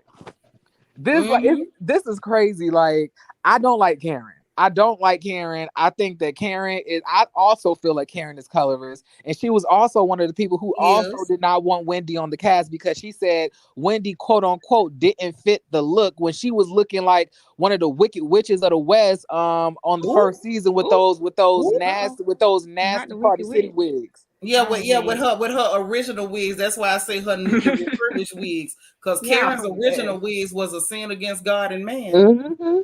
And Giselle's too. Giselle's first wigs was so bad. That's why I don't even be wanting to complain about the ones she wearing now, because I remember what they was. I don't even want to say nothing. She might go get them old ones and dust them off. Yeah, that chunky bang from the first season terrorized all of us. I'm so scared she gonna dust them things off. I ain't gonna say nothing. I hope that's still in the dungeon, still in the space. I hope somebody burned them. If she put them in the closet, I hope Brace them when it snuck them out the closet. Mm-hmm. Oh my God! Eva, if your mama ever go crazy when I'm not looking, just go snatch all them wigs and burn them. If I got anything look like that, that's terrible. Absolutely terrible. Yeah, they weren't gonna bring a scholar back because she came in trying to be with the mess. and she lost her name that whole season. She was everything from Ashtray to Azkaban to Atascotia. I didn't get that girl her name back to the reunion. Octagon. Yeah, she was everything with an A. But Absalom. a scholar wasn't fully on board for what they wanted. She went. She wasn't They fully didn't. on board for their mess.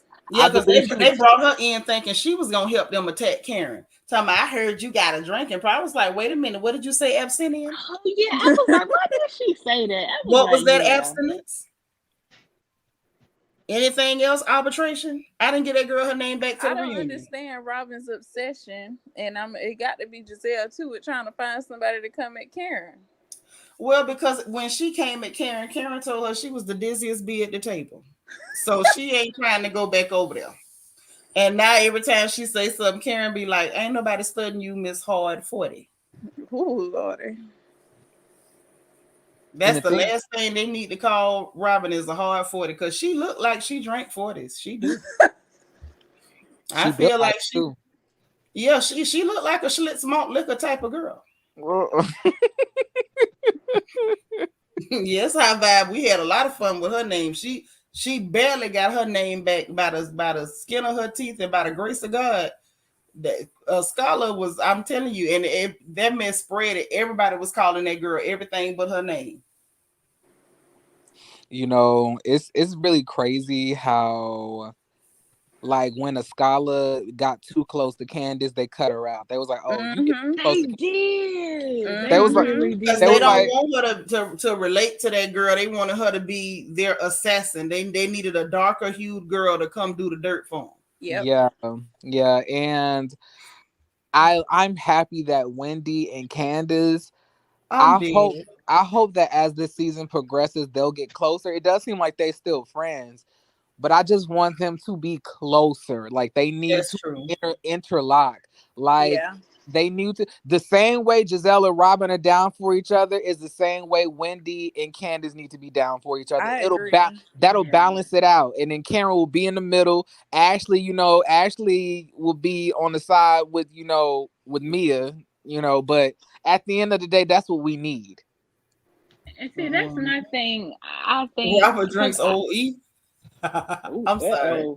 And see, that's my thing, y'all. I thought they were close, but now I don't think they're close. But I think they realize they need an alliance, and They so they're need each trying to other. stick together. And so I'm hoping they can really get close. For real, for real. I think they're actual friends, but just not that close. And I agree. They need to be close. They need to have each other's backs, how Giselle and Robin do. At least on this cast, because I can Yeah. see that these are two different classes of ladies. Yeah, and a lot of people. We're gonna be very clear about that. Candace and Wendy are not the same. Yeah, but the thing is, a lot of people feel that like Candace and Wendy are not close in age when Candace, Wendy, and Ashley and Mia are all close in age with one another. Well, we don't know about Mia's You know, age. you shady as hell for throwing Mia in there. Yeah, I was gonna say, don't I don't know nobody about the Mia believe part. that girl is that age. Mia look a hard you 45. real There with Giselle and Karen. That's Megatron cousin. You letting your Florida show. That was shady as hell. You sold me off in there. I caught that. Yeah, he tried to do it on the sneak too. But like, yeah, like I was surprised. Like they said, like when I found out not saying that Wendy is old looking, but like, nah, you was being funny because you know good and well Mia looked like she is their grandma. Hey Zoe, what up, girl? But did you know that Wendy was still in her 30s? I knew. I did not know that. I thought Wendy was like maybe 41. Well, I mean, she acts more mature than Candace. Yeah, she's just more mature. Was in her 30s. Yeah, I knew she was in her 30s. Yeah, because I didn't think Candace was 35. I thought Candace was like close to maybe 31. Yeah, I thought Candace gives me 25, 26. Yeah, she really do. She looks it too. Yeah, she looks like she's not that. She gonna age so good. Well, her mama didn't age bad. But my thing with Candace's behavior gives me a hot 25, 26. A hot 25, 26. Not a hot one. She's giving us. She's doing better. 30, yeah. Right. I'm not saying she's not doing better, but just her maturity and everything. Like it's a hot 25. You Yeah, know what I but mean? Megatron, I would say that they were acquaintances before and they've been growing a friendship because even Candace was at Wendy's baby shower before she was even asked to be on the show. Oh, I didn't know Like they, that. Oh, like yeah, so they knew each other. I would say at least acquaintances beforehand. And I always think that the show wants to purposely make it look like Wendy and Candace are not friends because even last year they cut out a whole bunch of scenes when Candace was getting to know Oscala. Like they were having a whole bunch of They couple dates and all kinds of stuff, and did. they were cutting Yeah, them they cut out. out a lot. And so when I say like Candace and Chris have a lot of parties, like she loved, she's a December baby. She, Scala and Wendy were at the ugly Christmas sweater party, at the graduation party, at the birth. Like they are always there. So you are right, because I remember that, Kai. Because Mhm. if y'all have, what is it, Amazon, they actually have like an extra episode on the season 6, and so they show like a bunch of like a episode of unreleased Deleted clips of scenes and them stuff. hanging out. Yeah. So Now, like they were Don hanging out a D, lot. listen, y'all help me send Don D to the corner. To tell Giselle age, Oh. just count each ring and multiply by 10. Oh no, they Mm, need to really reflect. I'm hollering. mm. Go She's and a reflect, troll. Don Hollering. D. Not by Go and multiply reflect. by I'm 10. Oh hollering. no. You say you give Okay. her grace for her immaturity because she had narcissistic Dorothy for a mother. Dorothy is wonderful. I don't know what y'all talking about. Yeah. Dorothy is beautiful. I love Dorothy. Dorothy ain't did nothing wrong in my opinion. I told y'all the only thing Dorothy did wrong was she let that man marry her daughter. That's the only place where she failed. And it's not too late yet because ain't no babies. yeah, I don't like Chris. Like, and I'm gonna At tell you all. why. I'm gonna tell you why. I don't like. I come from the thought and belief that if, like, for example, I have a significant other. If I don't like somebody and that person don't like me, I dare my significant other to be messaging them, trying to be friendly. I don't care if it's platonic or not. I That's agree. disloyal. I agree, Megatron. That part, like the messaging, I don't really care about that. You know, I mean, I think Gabor is always on point with that. When those people get in our social settings, they do too much.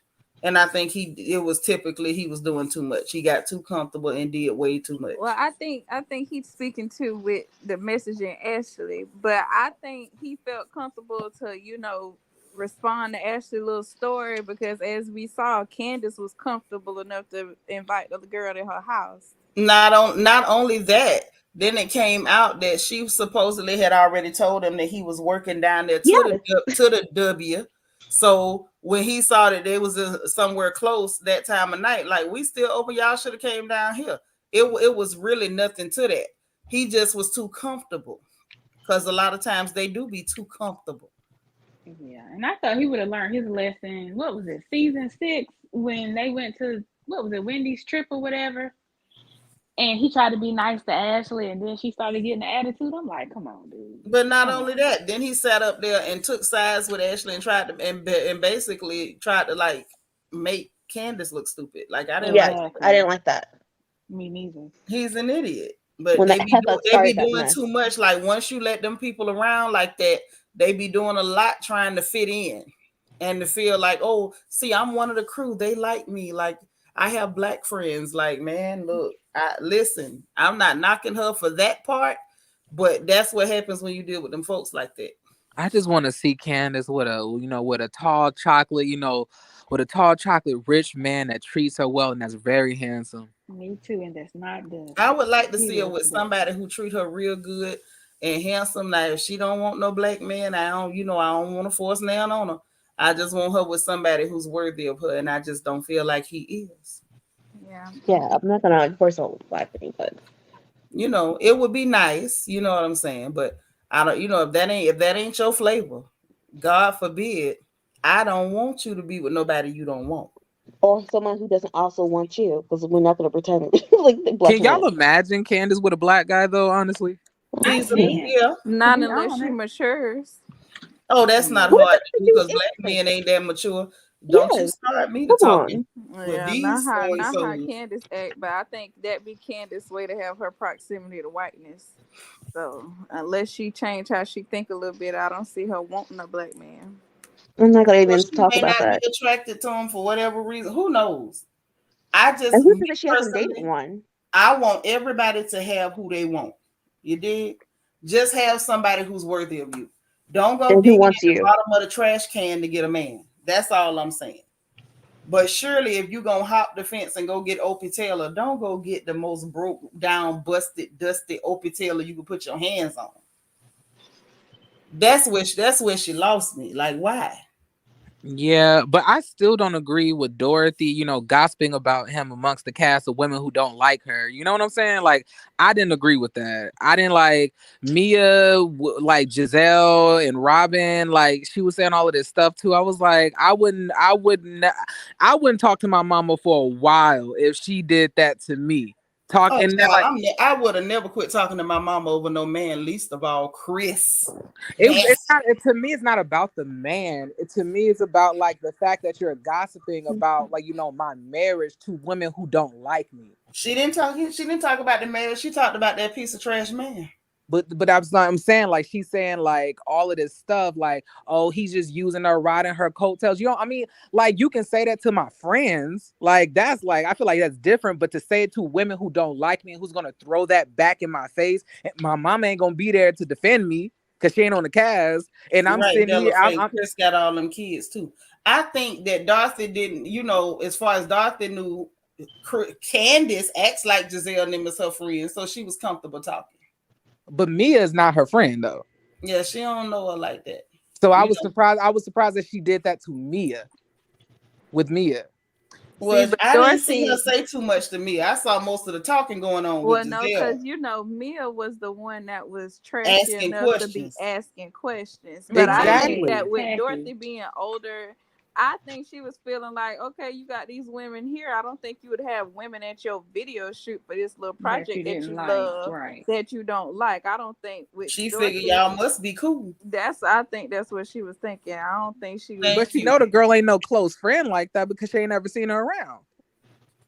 She What that probably may thinking be. she was a new friend. And But me Right. and like Candace and Dorothy, from what Candace says, she's her mama's her best friend, so her mama knows all her friends and all of Candace it. said that. Yeah, Candace said that. Candace She said that said her that. mama are very close. But this is my thing. At the end of the day, mamas be talking. My mama was real good for grandstanding and running off at the mouth. I wouldn't have quit talking to my mama about no man. I wouldn't care what she said about him. I wouldn't care how long I was married to him. That's my mama. And if he'd have got mad, oh well, she say you trifling. She say you broke. Show me some money. And I go over here and say, Mama, he got money now. Okay, but it would like how would you feel if his mom did the same thing to you? What you mean? How would I feel if I hold on? If I felt some type of way, I'd have told that old bat by the behind. Simple. But like, so would it be okay if he said something to the mom then? If he could fight me, Oh, because you So better not never say nothing to Emily, and that wasn't no secret, baby. You so better so I'm not say saying, nothing to her. I but don't you care could what say she something. So you would be able to say something to that person's mom. This is all hypothetical, of course. So I'm saying, but you would be I'm able to just say saying. that sound double standard, and that sound like And hypocritical. guess what? And guess what? You absolutely correct. And it's gonna always be a double standard when it comes to my mama. I'm not. Okay. And let's be real. It's usually a double standard when it comes to most people about their mama. true. I don't care what my mama do. You better act like she didn't. You better go in there and eat that food that she most likely paid for and you didn't. While you up underneath that roof that she paid for and you didn't. And while you at it, go call them churn that you got to pay that child support on that we probably had to put in on. Ooh. It's just a precarious situation because she married down. Yeah, you don't do that. You don't listen. That dating beneath your station leads to marriage beneath your station. Ladies, be careful. I think it depends on the type of mom that you have. Like, I like first, like, hold on, and I'm saying it like this. Some people, like for me personally, I did not have that great of a mom growing up. I honestly didn't really grow up in my mom's house anymore after her Oh, that's ex-husband. why you don't understand.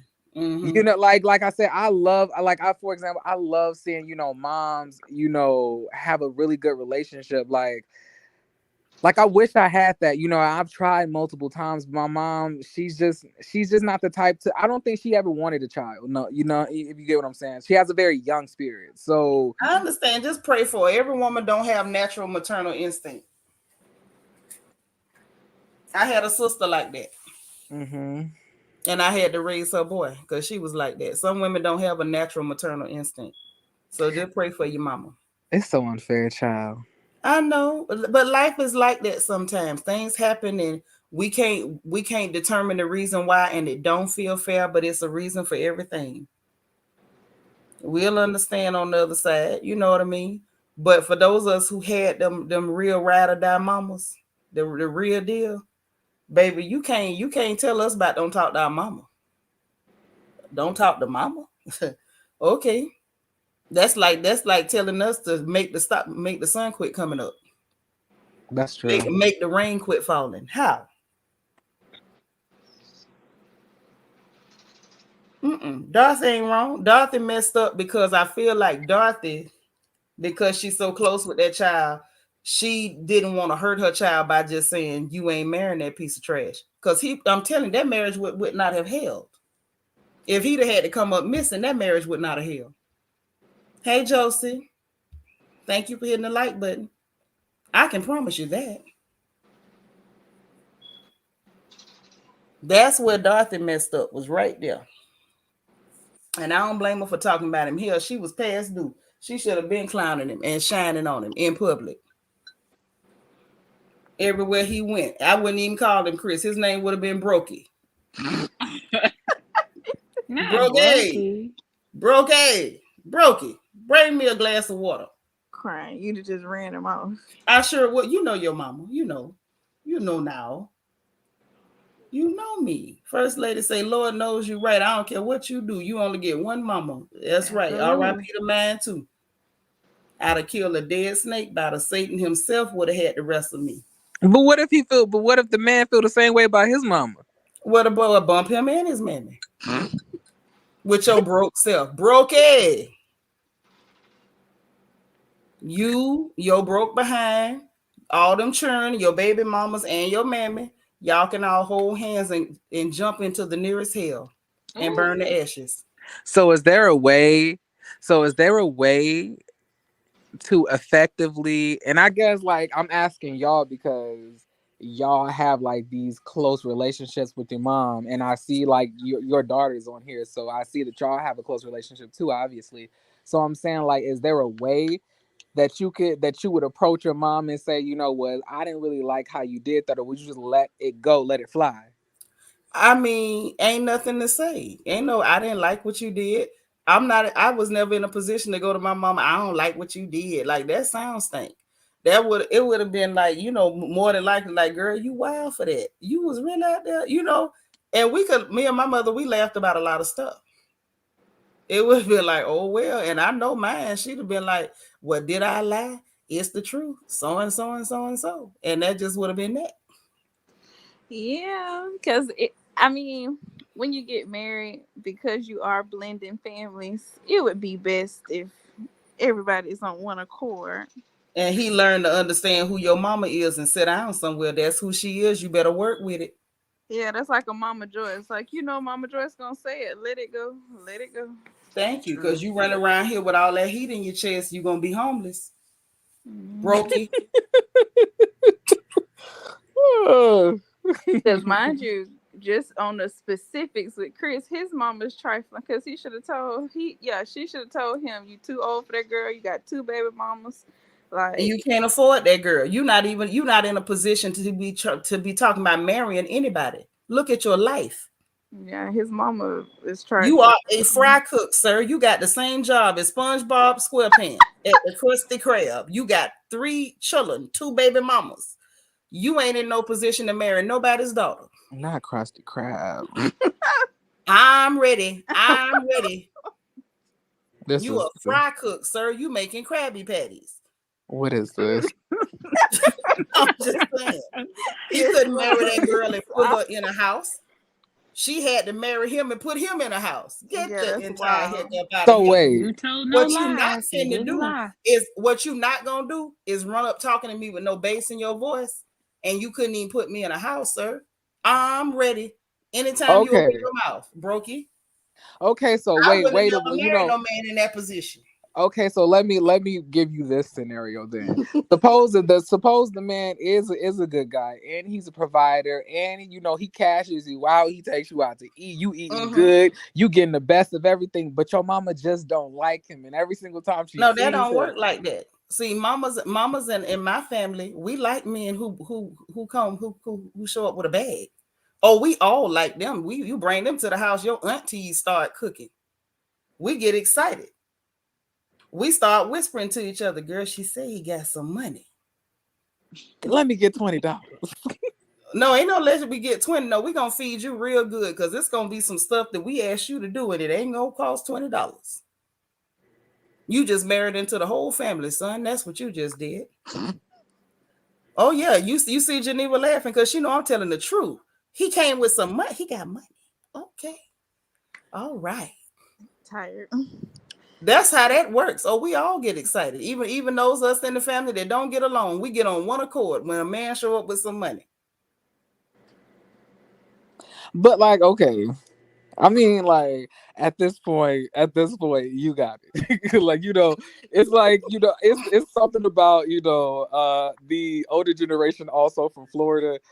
The way that y'all talk, I like it hushes everything. I don't have anything else to say to that. So you good. Don't say it like that. I'm I'm just serious. being Like, real. it's like, You it's specifically about like the elders from Florida. They speak different, and like the way that y'all speak is not really much rebuttaling to do to that. It was the same. It was the same way with my aunts and my aunt, grandmama, and great grandmama, even my mama. I'm not the type to. I've never been a type. Me and my mama don't have like a close relationship, but I've never been a type to like tell my mama off. Anything, I'll be quiet. I'll just give you the silent treatment. I might not talk to you, but like I like. So what's the difference, Megatron? Is it that we just say stuff and it's so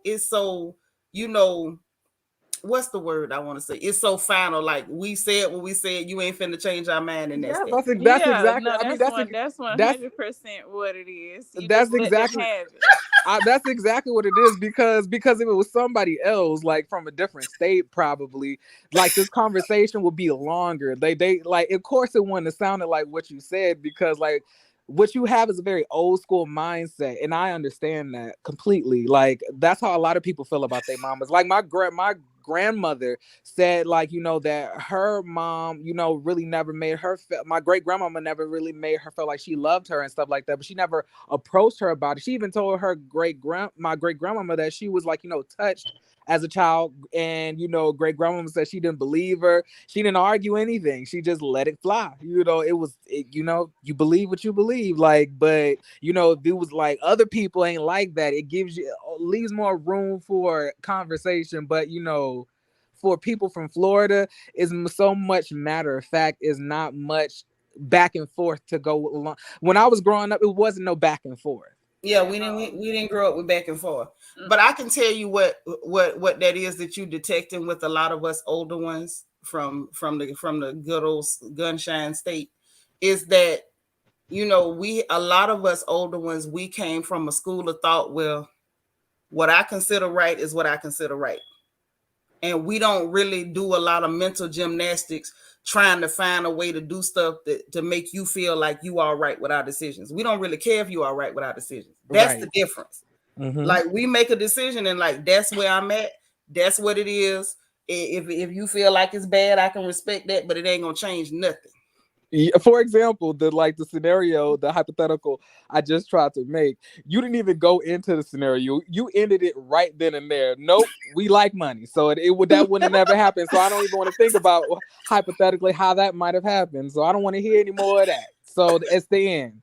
Yeah, because that's the facts. We like the money. So the man come in there, everything you said sound good. Everything you pitched sounds wonderful.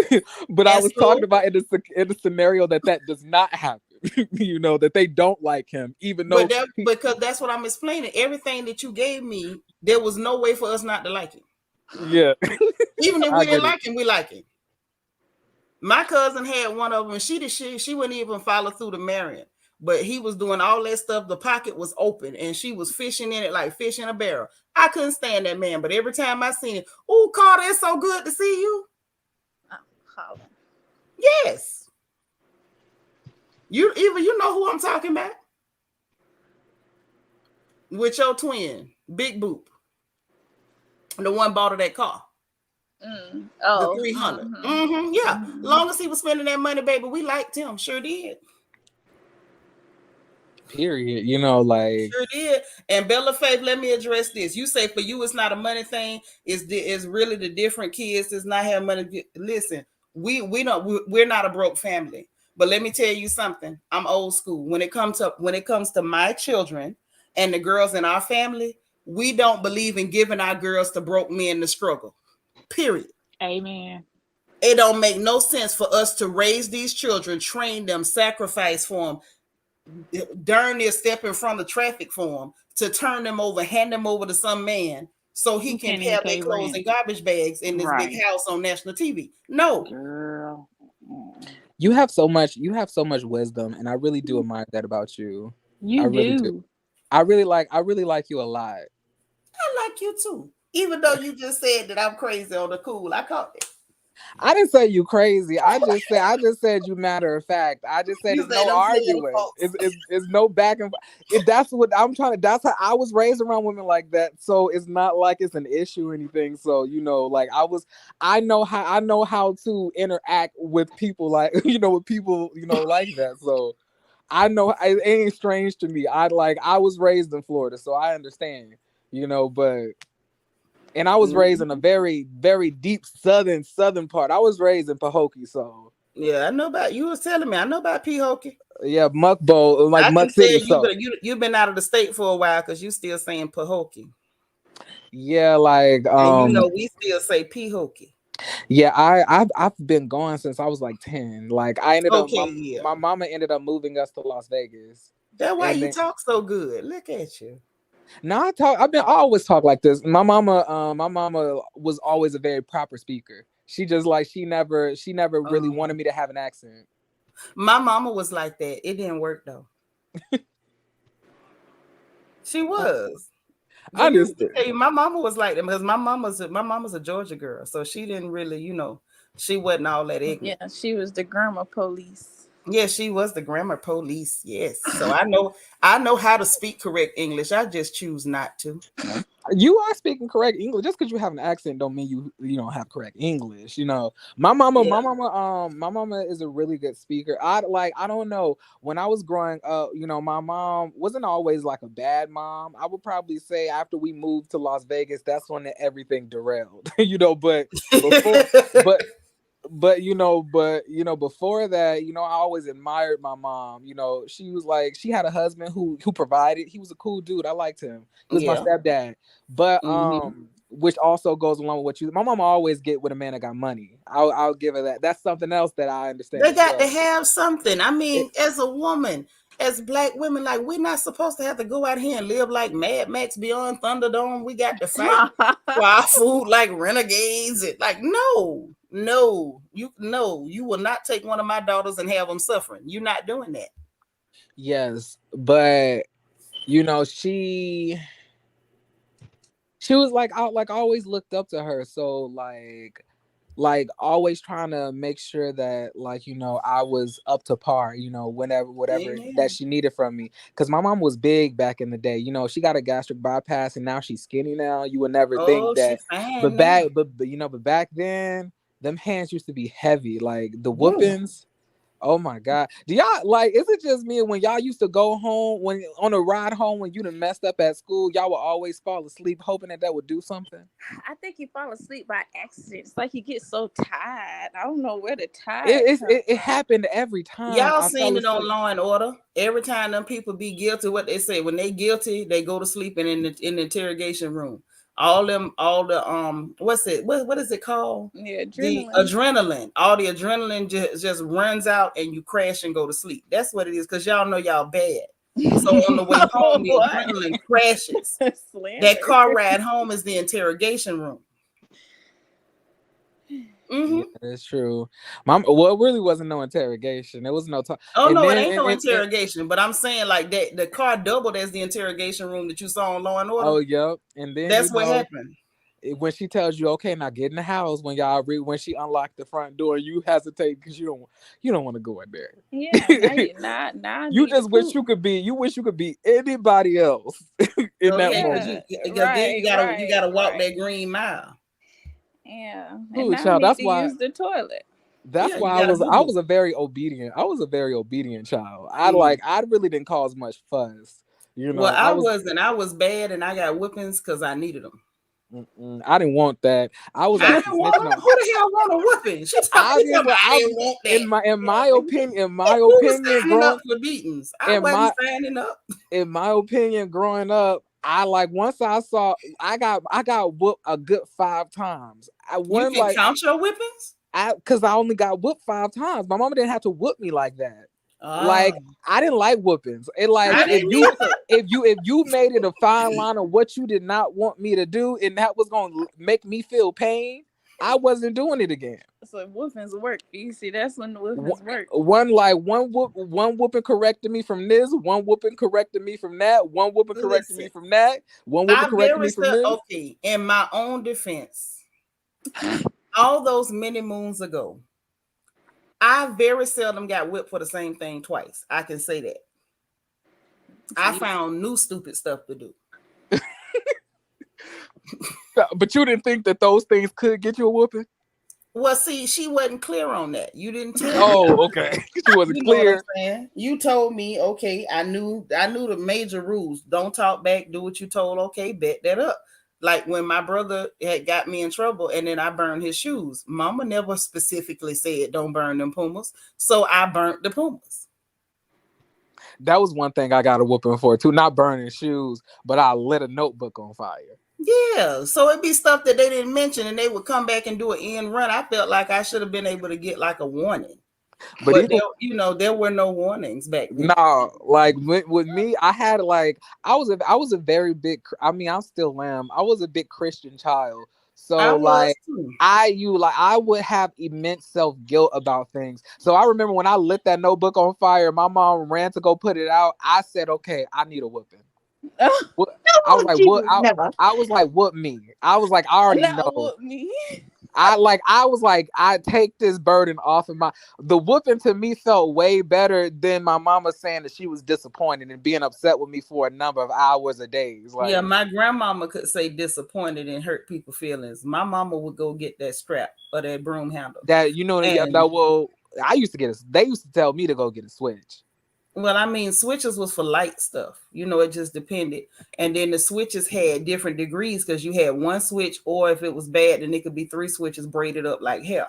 So it was different degrees. What about them what about those real flexible bushes or trees that had like the whip back appeal, like the real bendy ones? Those are nice, but there's still different degrees to switches. Because I don't mean to interrupt. No, I was going to say night before I leave. I didn't mean to interrupt. Night, we'll get some sleep. I feel like this has turned into a Florida conversation. It'd be like that sometimes. But even with the ones that had the snapback and they would had a lot of spring to them, but sometimes she would get 3 of them and braid them up. You understand? And that was when she needed to get some real understanding. That was like the next step before the strap, and the strap was the next step before the broom handle or the yardstick. Okay? And I'm not one of those people that would sit up and be like, oh, it was so mean. We was bad kids. Like my mama had a house full of bad children. Like there was literally the oldest 2 didn't really need a lot of whipping. My oldest sister, she got whippings for like sneaking food and stuff because mama had her on a diet.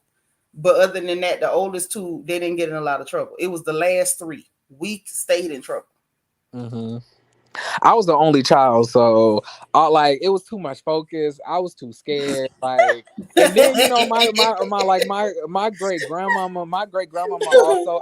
I spent a lot of time with her, and I remember one time oh my God, Mona Me said it's an alarming number of child pyromaniacs on this panel. It's only 2 of them. It's only them 2. Mimi said she set fires a lot too. I'm sorry. Go ahead. It was so like because it was so interesting to see what would happen. That to me was a kill. It was a kill. Well, she was doing it as revenge. I was doing it for curiosity. Yeah, mine was revenge. I didn't need to see nothing. And The I was only very thing that I was not prepared for is that them shoes were synthetic materials and they went up so fast. That's what I was unprepared for. I didn't know what a synthetic material was. And you got beat with a mortar? I mean, with the pestle or with the mortar? Your mama hit you with the mortar? Jesus. You must have been terrible. Oh, Jesus. You must have been terrible. You know, like me personally, like I used to be the goody too. I was snitch. I'm telling on would that. too. I'm telling on everybody. I'm watching everybody get like my cousins have so many. Like they will tell you. You remember when you told on everybody, you got everybody a whooping, and you never got in trouble about anything. It's not to say I didn't do anything wrong. I just I was good girl. I was a good you kid. was that kind of snitch. I was the snitch that like I would literally tell if mama asked. I've never been good at lying. So mama would ask them and then she turned around and asked me because she knew like I'm scared. I saw her whoop my brother's tongue by lying. So I'm telling you, that's why I would be snitching because I couldn't lie. I was scared to lie. That lady did not play by lying. Y'all ain't noticed on my channel I get nervous by people lying. I don't like lying. Emma did that to me. And she knew no matter what happened. Okay, Lisa, what happened? Gerald, what happened? Okay, now you. Because she knew the minute she pointed to me and say, now you finna get the whole story, ma'am.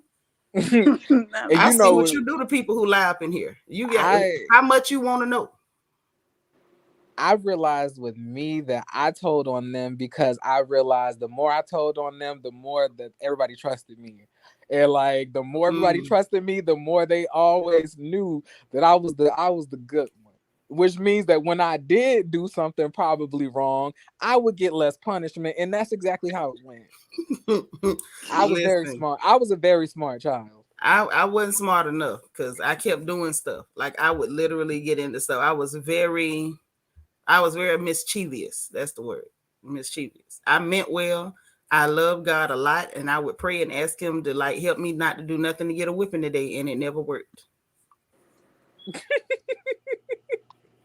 I'm serious, and this child is laughing. I'm dead serious. That was like a real prayer. Like me and the Lord was really have Congress over that thing, and it just never worked. To me, I felt like the only way I would have gotten a whooping is if I had did something like really, really really bad. I remember one time it was this lady. It was like this Jehovah's Witness lady that came to my mama's house. I'm gonna head to bed, y'all. Sorry to interrupt. See y'all. Night, stylish looks. Good night. And this was like the time when everybody was using LimeWire and like downloading the songs off of LimeWire and stuff like that. It was early 2000s. Mm-hmm. And I thought I was downloading Crazy in Love by Beyonce. Oh Lord. And I downloaded it and I press play and it opens up and it's a whole nasty video. Jesus. With a man woman, like a trans woman doing stuff to an actual woman on the pool side, and all you can hear is this moaning and stuff. I didn't know what I was doing. Oh my God, I would have skinned you alive. My mama came in there, turned that computer off, say sit right here. After that lady left, my mama wore me out. But I was like, why am I getting in trouble? That was one time I didn't think I deserved it. I was like, this is not something I wanted to do. I anticipated to see. Do you listen how that sound? Do you think any adult would believe that? I didn't want to do this, but look at you, you're doing it. Like nobody's gonna believe it. I mean, you can see it based on the download. You see what I typed in Beyonce, Jay-Z, Crazy in Love, and this is what popped up. And like I downloaded it because it said Crazy in Love. I had no idea that's the type of love they was talking about. Mama probably didn't understand all that about look at the computer. She looked and saw that. And you were sitting there. I was so mad. I was so mad after I got. Geneva, what you think would have happened? I'd have walked up and seen you or your brother doing it. Yeah. Did y'all get a lot of whoopings? Yeah. Yeah. I got the most whoopings. She was the most willful. The other two was sneaky and lazy. What was the age that you got your last whooping? That's a good question. You was around. I know I want I was a teen, probably like you 14, 15. about 4. I was just gonna say about 14. This is the last time I had to get her. Okay. And Nah, after that, I switched weaponry. I went straight to guilt. Guilt is great. Yes. Moms crying. out there, use your guilt. I like the last time I had got a whooping, I was 10. That was the last time, and it was an accidental. It was like it wasn't even on How come purpose. all your whippings is accidental? It wasn't your fault. This like because this time because this time, listen, my mom was quick at this. My mom was spring into action real quick. I had came home with a progress Spring report. into action. I had came home with a progress report, and I had got all A's, and I was so excited to tell my mom. But I was like, you know what? I'm gonna prank her until I got F's and D's, and I'm gonna act like I'm crying, and I'm like I'm scared. That's what I you did. get. I did that, and she beat the hell out of me. And then That's like what you get. before I was able to get it out, and she saw the report card, she was like, "Well, you shouldn't have been playing." There I you was go. like, I was like, not I just got a whooping for no reason, but You I did was that like, to yourself, trying to do what you seen people doing. Prank this. You done pranked up on a whipping. yep. And so like that was another accidental whooping. I got, a lot of the 3 of the 5 were accidental. 2 out of the 5, I know I needed that. And but my mom only whooped me like about 5 times. My great grandmama got me a good 3 or 4 herself. I For cannot separate things. count the whippings I got, and I'm grateful. And I'm grateful for every one of them because it was to correct me. I was legitimately a bad kid. Like ain't no other way around it. I was a bad little joker. I don't know how I would have survived having such a child in my house. None of my children were as bad as me. Not one of them. Thank God. But I look at people like Candace, and I can tell that Dorothy skipped a couple of whippings with her. Oh yeah. Dorothy skipped a couple of them. Yeah. I feel like but then again, every child they need different things. Me, like for example, but that child there needed a whooping, and I can see it. She still needs some of them now. But I'm saying, like you said that you needed a lot. For I example, need a bunch of them. I had less than like a little bit less than 2 hands worth, 2 hands, worth of whoopings, and I think I turned out pretty well, Yeah, so you didn't need, like I said, my 2 oldest siblings, they didn't need a lot, but Candace needed some, and Dorothy skipped them. I think Candace was so emotional and stuff that Dorothy didn't know what was the move. Candace looked like the type to be disappointed when you told her she was disappointed in you. Was disappointed in her. She looked like the kind of minute you holler at her, she go to crying. Yeah. So I'm saying like that's probably why she didn't get hit. I think like, but honestly and truthfully, outside of the whole realm of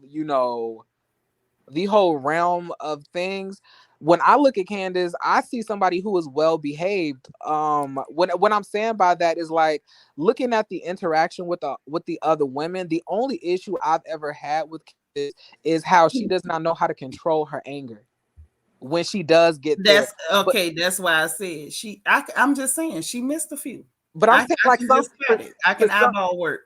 She missed for some people the whoopings, but for some people the whoopings cause that that like that buildup of anger. Child, please. By the time that's that new crap y'all be talking about. Like I keep seeing people online, the new trend is gentle parenting. Go and sit on a stump.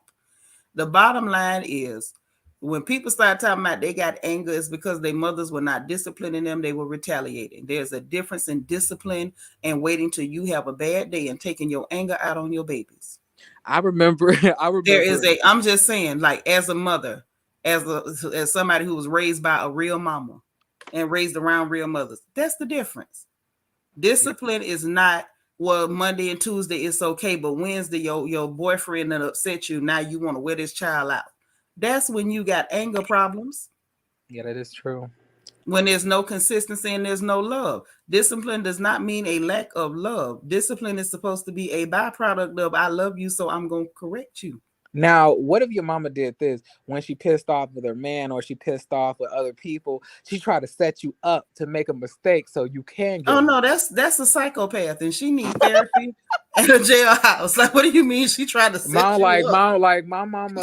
My mama, like, and it will always happen on Saturdays during cleaning. Like when we cleaning the house. I Like don't know nothing about I that. would That sounds special. I would clean something and I knew it was clean. And like my mama didn't have to say it, like it wasn't like, half cleaning. Like, if I'm cleaning, I'm cleaning.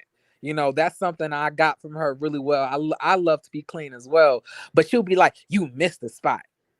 And then she'll look at me as I walk, and then she'll wait for me to make a face. Are you mad? Or like I feel like she would try to tempt me into being irritated so she could whip me.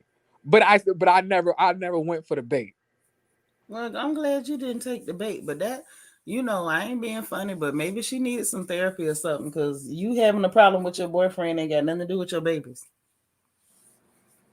Yes, God's anointed daughter, I said it, psychopath. Like if you literally setting your kids up to whoop. First of all, spanking children is work, and nobody wants extra work. Let me just say on behalf of every mama in here, we got better stuff to do than to have to be stopping our whole life to spank somebody's butt. Nobody wants to be bothered with that. Please don't think that we sitting around like, ooh, girl, I'm gonna get them when I get out. No, no. Like, just take it from every mama who has ever literally sat in her car and ate food before she went in the house so them children didn't take it from her. For every mama who just be praying like, maybe they'll just be asleep and I have a minute to myself. Ain't none of us sitting around dreaming up ways to pop you on your bottom. None of us. So how long so when you did whoop your children, how long was it like maybe 6 to 7 pops? Like how long I was ain't it? measuring no pops. I'm gonna talk you through it. I'm gonna That makes talk sense. you through it. Depending on what you did, I'm gonna talk you through it. Yeah, didn't I tell you Yeah, not to? about a syllable too, not even words, syllables. If it's refrigerator, count your syllables. That's your pops. Okay. Number one, we already tagged because we got to do this in the first place. Do you realize that mothers are women? We want to sit back and put our feet up. We want to watch our stories. We want to see what happened with Luke and Laura and them on General Hospital. This is the last thing we want to do. We got to stop what we doing because you can't behave. You say My Darcy hitting mama, her my mama had with a purse was demeaning. I didn't feel like it was demeaning. Something must be wrong with me. Candace needed to get popped. my mama said this to me when after I had turned, I think like 25.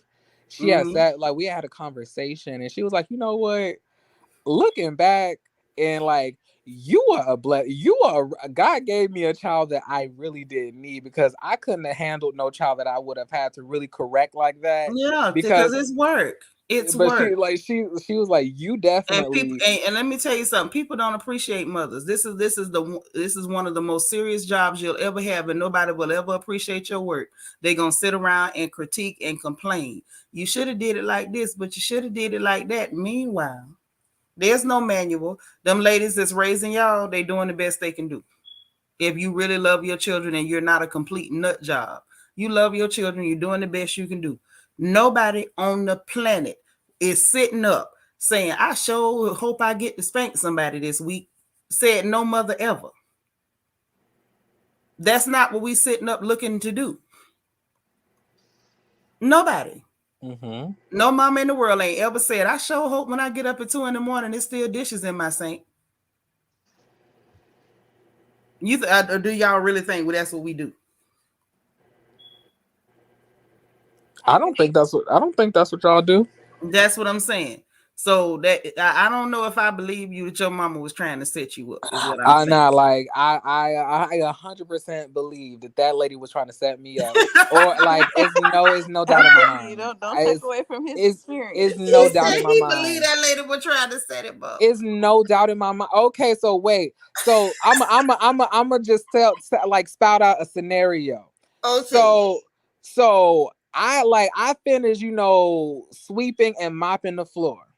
Now there's suppose maybe there was a piece of paper that fell from the counter, to the floor as she walked to the damn kitchen. She gonna look back and say, "Oh, you ain't clean nothing. You missed everything." And I'm like, okay, what did I miss? And it's this one spot that she calls, and then she look at me like, what you gotta say? Oh. that's what. And that's what it like. I was like, I was like, you know what? I'm not. I don't do whoopings. That's not my ministry. So whatever you ask of me, let's just get it over with. It Let can't me be that just bad. do it.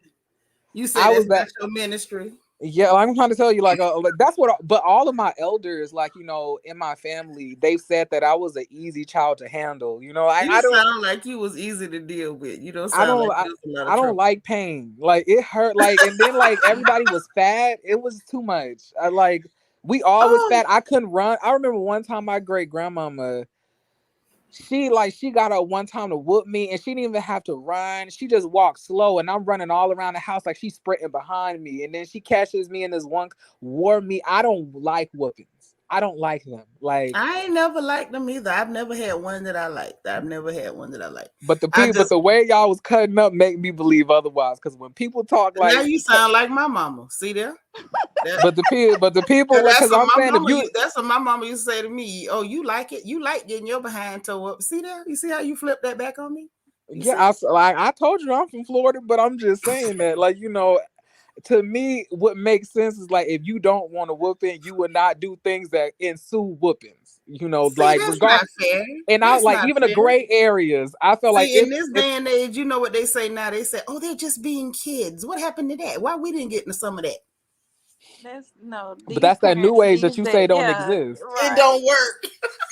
But These I would have liked some. I mean, since we talking about what we like and don't like, I would have liked to receive some of that gentle parenting that looks so stupid on social media. Yeah, that's for like lazy parents. Yeah, that is for lazy parents. I But could yeah, say I didn't want none, but like we were just being children, and some children need more work than others. As much as this child was the one that took the most work, I got the best results out of this one. And overall, this child ain't nowhere near bad as me and my siblings. Not even a eighth as bad as me and my siblings. That's why I tell people, don't believe all them old wives' tales. Oh, your kid's gonna be twice as bad as you. That's a lie. It's a lie. but like and then some children just have very old spirits. Like I think I was one of those children. Mm-hmm. I felt like I felt like everything that other kids were doing, like I was like, I just don't see how that's gonna end well for me. Like it was like, but I'm not. That's not to say I did not do things, and like have my own slip ups. I remember I cut this girl's hair in school. My mom wore me out so bad. I definitely had, I definitely deserved. That's that one of the ones I was talking about. That's one of the ones you deserved. And Okay. then the fire one is the other one. Okay, those two you can cop to. Yeah, You deserve. like, and it was a third one. The teacher had lied on me, Mm-hmm. like, but as like children, they like, and like the stories, even as I'm an adult, don't change. Like she Right. was like when we sat down, this lady was talking to us crazy, and she doubled as like the liquor store lady. So she was our kindergarten teacher, and she ran a liquor store. Oh, so she had the package house. She was selling bootleg liquor. No, she had an actual liquor store. Oh, actually. Oh, Yeah, like in Pahokee, her name was Miss Samuels. But okay. she like I remember when we went in there, she was just rude to all of the kids. And I'm just like, why is she so mean? Because I had just left, pre-K. And I was like, everybody loved me. Like all of the ladies that loved me in pre-K. They were so nice. They was able to tell me what to do, and I did it. But this lady was like, sit down. I was like, ugh. I was like, what? I was like, okay. And she was like, what's everybody's name? Write it down now. I was like, I don't know how to write my name yet. And she was like, you don't know what a J look like? I was like, no, but can you teach me? I was talking just like this, but as a and then like she ended up telling my mom I had a smart mouth as like, as a kid. And she said I needed discipline, but I'm a kid. I don't know what the hell discipline means. So while she's sitting here telling my mom I need discipline, she said, ain't that right? Ain't that right? XXX. And I was like, yeah, that's right. I need discipline. My mama took me home, beat my ass. I was so mad. I was like, what? She had an attitude with me. Yeah, that's strange. How you can have an attitude with kindergarten? Like a lot of these teachers be doing that though. But there are adults that will lie on children. My kindergarten teacher got me whooped for. I know it had to be a couple months straight. She was coming to the car personally, making it her business to walk me to the car to lie on me, and I would get a whipping every day before I did my homework. Until your mama figured out that heifer was lying. Yeah, then she was mad. Then I gave her hell. I did everything possible to run that heifer off that Yeah, whole no, I'm talking campus. about you. You was mad that you Oh been giving me all them whoopings. I'm like, you done made me spank my baby and you lying? Oh If no. you could, like, Lord, if you could reverse the whoopings, but you can't. Let me tell you something. I gave that woman, Megatron, you don't understand, cousin. Every teacher that ever crossed paths with my children and did something inappropriate, they suffered. That child can tell you, I'm terrible. They suffered. Am I lying? They did. They suffered. Oh, they suffered the worst. I did everything I could do to them. Everything. Like, I don't even want to recount all those stories and just tell you everything that went on. I was horrible. Let me just tell you that. And I'm still horrible. Make no mistake about it. When it comes to these children, I'm terrible. Wait, do you still have underage children? I got one left. One, and she's in high school. And I'm still terrible. Okay. Today. And that one right there, she's a big grown one, and I'm terrible about her today. Is the one that's in high school, do you have to whoop her a lot? Not a lot. She lazy, but she's not too mischievous. She'll get into little stuff here and there, but she's more lazy than anything. I'm trying to tell you that it's that only child. It's that not an only child, but when you the last one in the house type of thing, you get more Child, focus. I was the last one in the house. That ain't stopped nothing. You a different story, obviously. I was just bad. I was just bad. That's why I say I don't blame my mama for not one spanking I got. I earned them, and it was a lot of stuff she didn't even catch. So I got everyone I earned. Mona me say, what's going on over there in Florida? Is it the water? It's the water. The baby say it's the water. The water's good though. Like I'm like, well, this is if you drinking out the faucet. That's what I used to do. But like, yeah, I used to drink that well water. Hey, Chi-Town Niger girl. I grew up on that good well water. Yeah, she lied and said she was talking in class. Oh, they did a lot. She literally, I would be hiding from the lady because I was always a car rider. I would be hiding until I saw my car. And you may as well say, hey, because they know who you are. She would wait my name is not Jeremy. Oh, okay. Because there's about 3 people that asked, is that Jeremy? Is that Jeremy? The lady would wait to walk me to the car so she could lie. She would be stalking me, had to be, so she could walk me to the car and lie on me. And nobody listens to kids. But once I caught on to what was going down, Lord, that poor woman. Her name was Hare. Her last name was Hare, like a rabbit. I'll never forget her. I'll never forget it. It got so bad that lady started faking sick and not coming to work. She did. She was pretending to be sick so she wouldn't have to come to work. I know she didn't come back the next year. She was gone. Yeah, she wouldn't come back. I think they were saying she moved states. Like she left the whole state. Listen, what about the PE teacher? What's his name? Hernandez? Him too. Oh, I messed him up good. He thought he was gonna be a guidance counselor. Too bad for you. Why was he mad? He was mad I was changing my shoes. Yeah, he kept bothering my baby, and I got him too. And then she went to middle school, cousin, and she had a Spanish teacher over there, Augusto. I got that one too. If they'd have gave me 3 more weeks, I'd have had her at a clinic somewhere. Oh yeah, she was struggling. Oh my God, I gave her the pure blues. She was struggling, and then I got the other kids to tell their mamas, and they had the lady and all kind of reteaching stuff and all kind of stuff. Cut her money. She couldn't teach all the classes no more. Yeah. Child, they're like, y'all have really brought me down memory lane. Yes. Florida was a really good place to, it was real safe to raise your child. You better speak for P. Hokey. We from Ocala. It was not real safe to raise your children there. That's why I did not let these children out of my sight. Yeah, Pahokee for the most part, was really safe. Yeah. It was such a small town, like, and everybody, my family dominated for the most part because everybody was damn near our family. So, Child, that ain't no different than where we from. Every third Negro in Marion County is my cousin. And it still didn't make it safe. I did not let these children out of my sight. This child ran track, did weightlifting. I was at every practice. I was at every game, every meet. I did not let my children out of my sight. If she wanted to go to the movies, I waited in the car. When she went to homecoming, I sat there in my truck watching movies all night with the gun under the seat. Same thing with prom. and you I from where? did not Which let part? Old Calla, Marion County. I've never heard of that part. Yeah, because you left Florida when you was too young. Child. But no, I didn't let my children out of my sight. No, not for nothing. The boy came to pick up for the prom. I drove behind him, didn't I?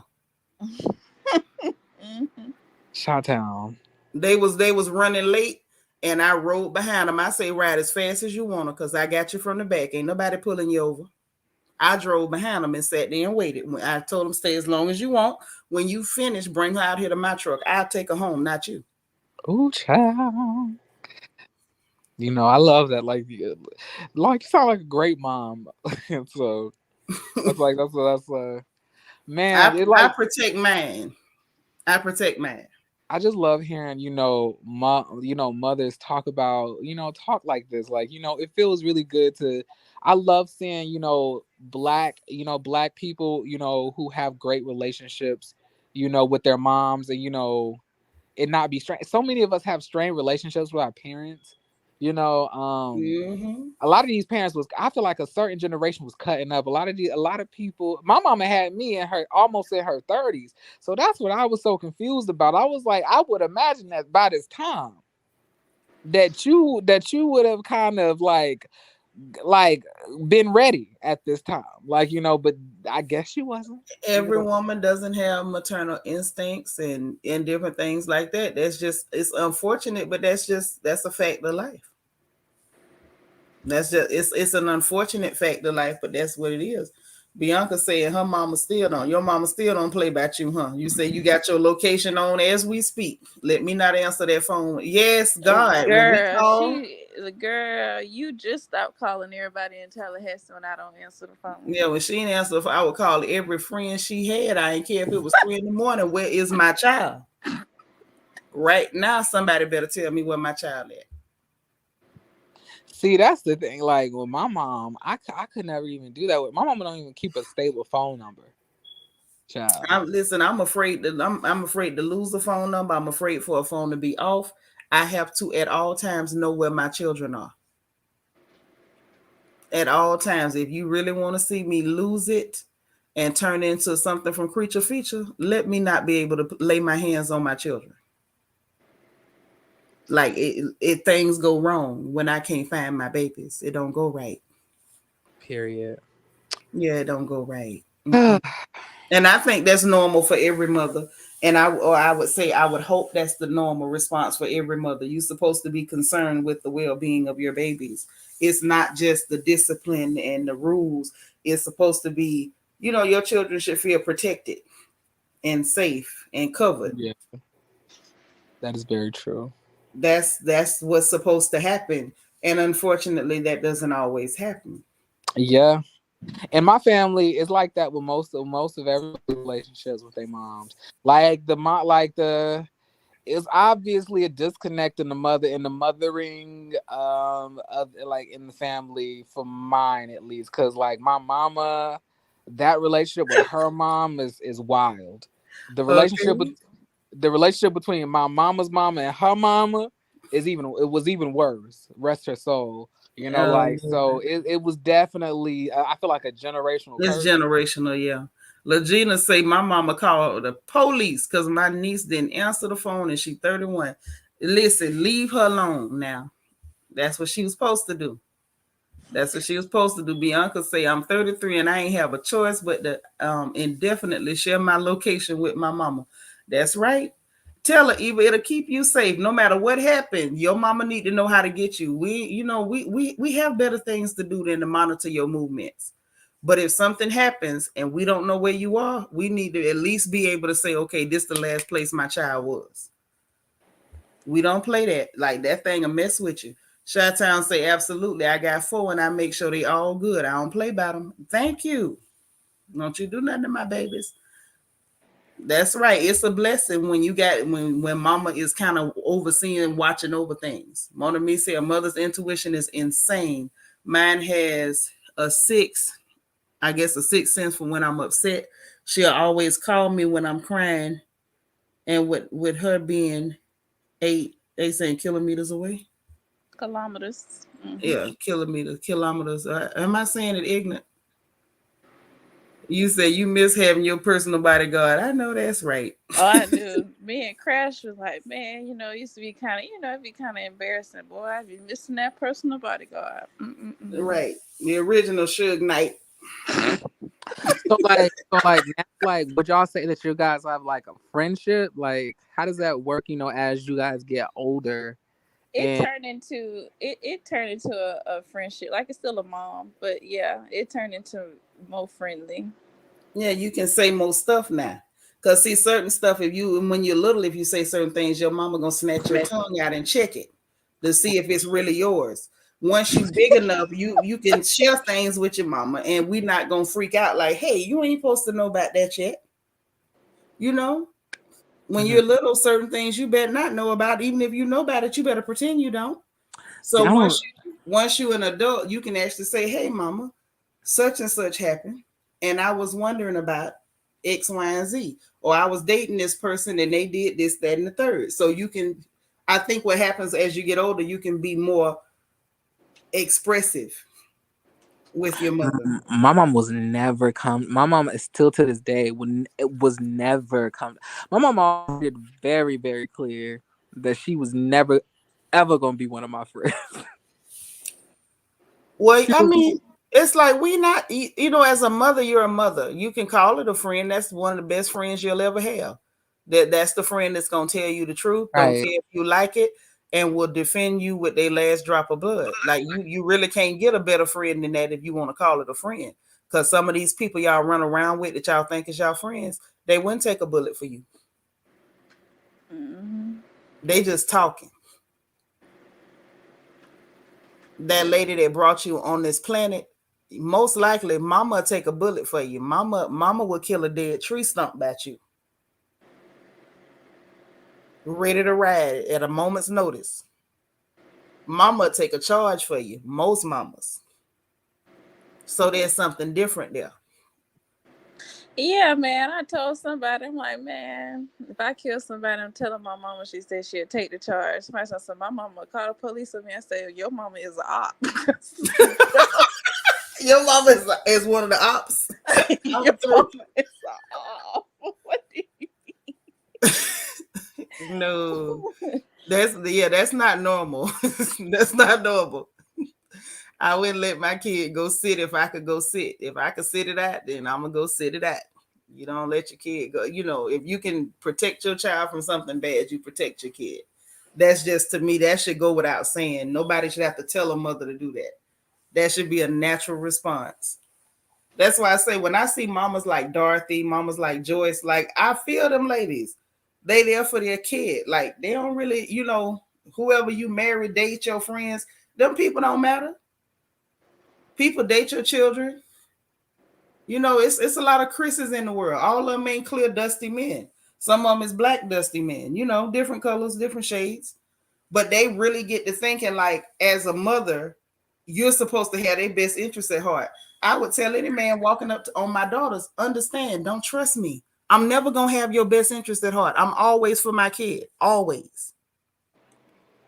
Even when I'm smiling at you, don't trust me. That's real. Don't trust me. Do not trust me.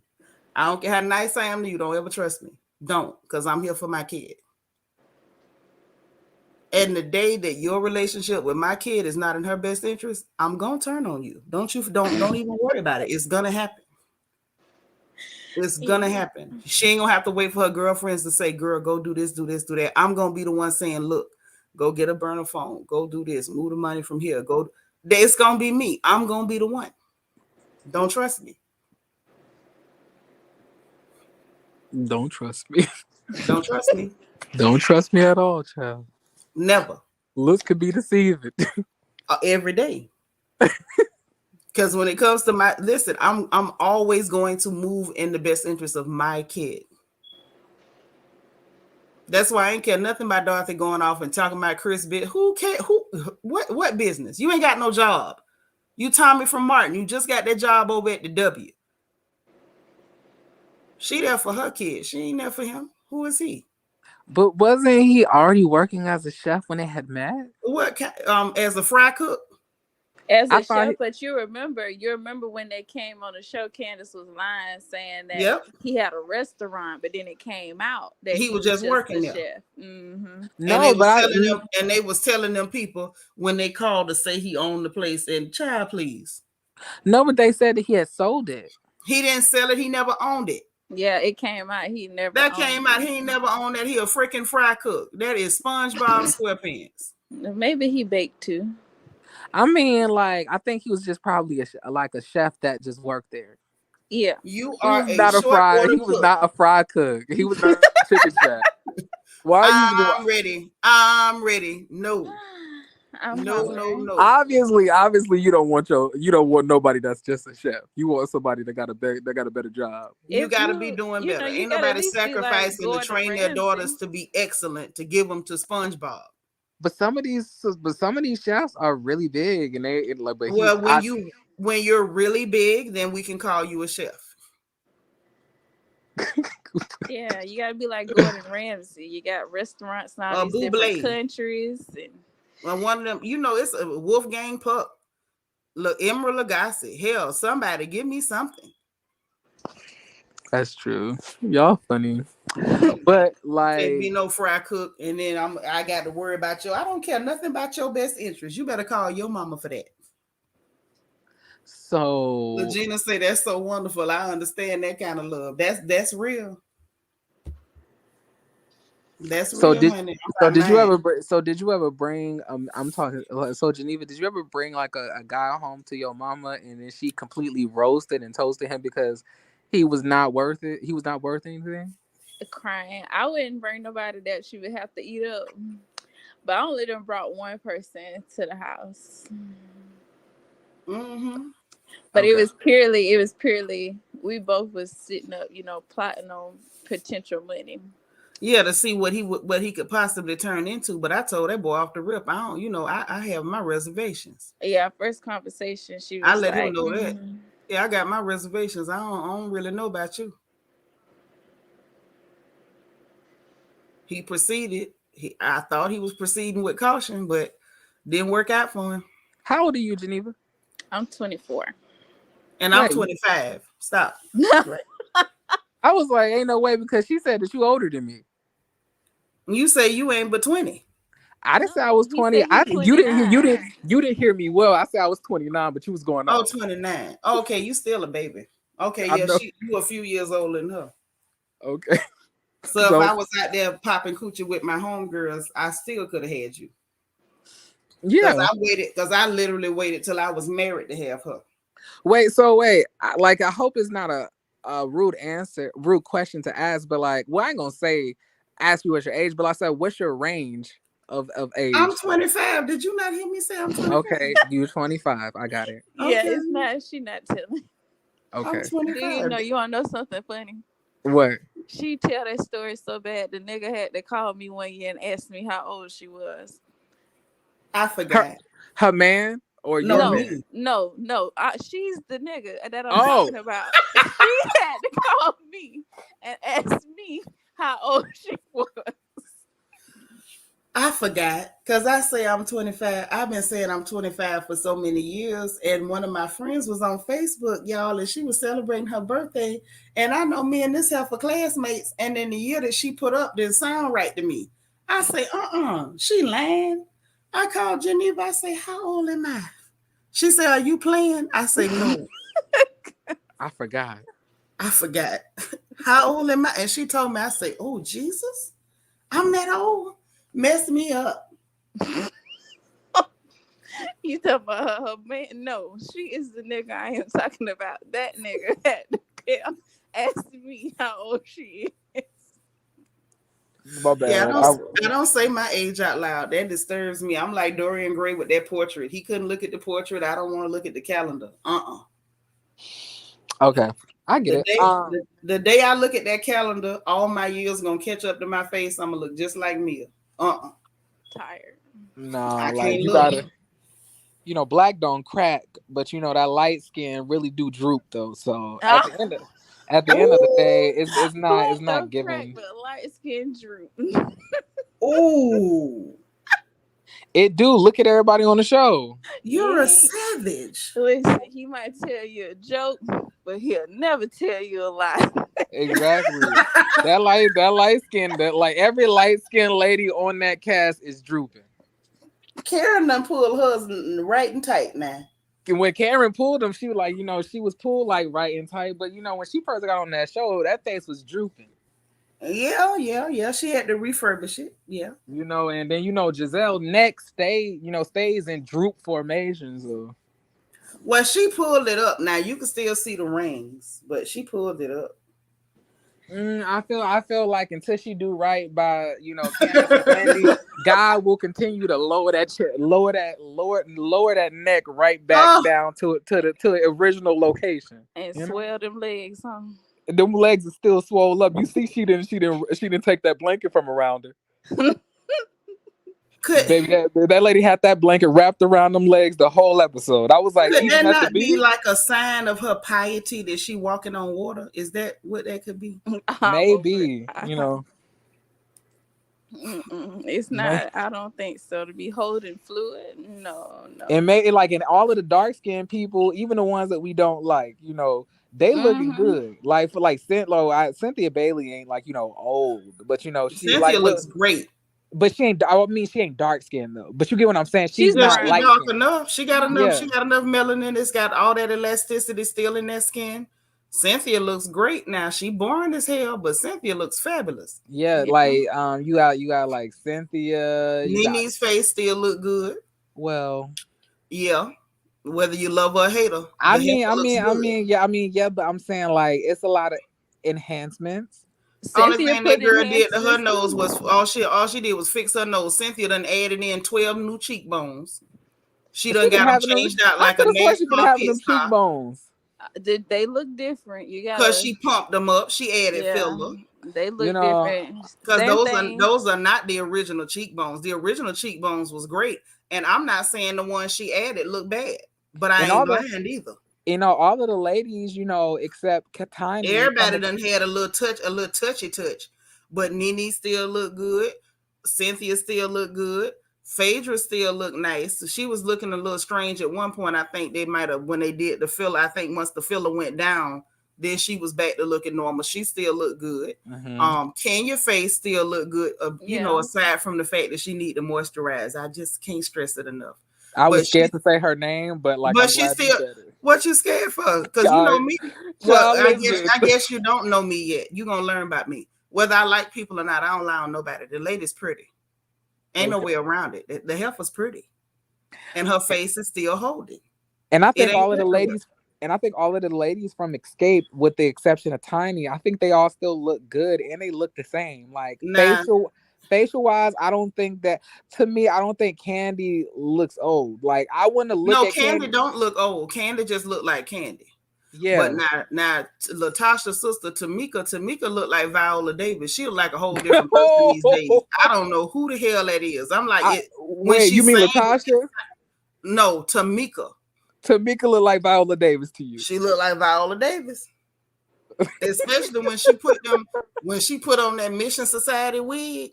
When they was on the red carpet in them tied dresses, she looked just like Viola Davis. I say, oh my God. I say, there go the woman king right there. Now I'm hollering. That was her. Oh my God. She got all them wigs that they issue out to the ladies in the Mission Society and the Pastors Aid Committee. She slapped it on there and had that drop dead funeral home makeup on. That was Viola Davis. What am I like? What is life like? I cannot believe you, Viola Davis though. Like yes, She looked like a completely different person. But Viola Davis. She looked like what's wrong with looking like Viola Davis? Ain't nothing wrong with looking like Viola Davis, but I'm just saying, if you could opt to look like Viola Davis and change your face to hers, would you do that? I wouldn't change my face for no reason. I don't care if you prettier than me. I want this one. Okay, well, I'm saying. Okay, but if somebody ever said, you know what, you look like Viola Davis, what would you say? Negro, you lying. Because I look like you. Tamika can't call us no lie. Tamika she don't look like herself no more. Pull up that picture and tell me she don't look like Viola. Give me a second. I'm about to say, let me pull up this lady. Let me see if I got it. Because I don't know. Now, if you said Latasha Scott, I can see that. No, Latasha don't look like no Viola. Latasha look like herself. The only difference on Latasha done lost some of that weight. She lost a lot of that weight, actually. I'm sorry. I don't see Viola Davis. I'm finna pull it up because I don't make up stories on people. That lady looks like Viola Davis now. That picture when they was up there, and why y'all laughing at me? I'm for real. The pictures when they was up there and all of them had the same dress, and Tasha had that different dress on. She up there in that old, Shirley Caesar dress, and she had on that Viola Davis wig, and she looked just like her. I'm looking. Let me see if I can find it. I'm looking. Maybe that just was a bad photo. Maybe, but because when I'm looking like she don't look like Viola Davis. I'm finna put it on the screen. I found the one she do look like how she holding that mouth. Oh, yep. Not okay. I'm not making up stories on nobody. I wouldn't do that. Y'all know that ain't like so me. I wouldn't do that. I don't make up stories on people. You know that. Yeah. If you looking at this picture, I'm looking at how she holding that mouth. Yeah, and that wig. Yeah. But is it just that one photo, or is it like every single? I don't know. Let me see. It's definitely that particular red carpet look that they did. I'm finna pull it up. What's she wearing? The one where they all had on the same dress. Had on that dress at the BET Awards, man. Don't worry, okay. I'm gonna show you. I'm gonna show it. That was the BET or the Soul Train. BET. No, Soul Train. So. BET Soul Train is the both of them. Okay. Let me get the picture right now, and I'm gonna pull it up. Because I don't make up stories on people. Y'all know this. Yeah, it's giving Viola. That's Viola. Oh man, I hadn't even paid it no mind. Not Viola. You know my eyes don't miss. Yeah, I hadn't paid that no mind. I could have lived my whole life without seeing that. Well, I mean, it came up in conversation, so I had to mention it. I thought everybody saw it. If I'm gonna be honest, I thought everybody saw that. I did not know that. Like Tamika was out here looking like Viola Davis. I did not know that. No. Nobody. Legina say it's the makeup. Nobody told me. Nobody told you. No. I'm tired. I'm just saying. But that's why I always say, like, I like to have proof. I normally have proof keyed up. I didn't know the conversation was going to go there, else I would have had the proof keyed up. Because I don't like for nobody to think I'm making up stories on nobody. This is what that lady looks like. Now, she don't look, like she aged real bad. G. Darling, you say I don't miss nothing. I don't miss. I pay attention. Yeah. I'm always paying attention, honey. She had to, Yeah. Okay. Child, I had a fun talking to y'all. I gotta go to bed. And I thought for sure y'all saw that.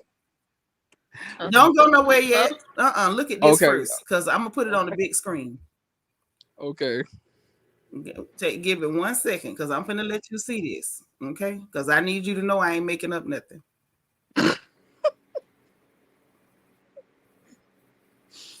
Is that not Viola Davis? Is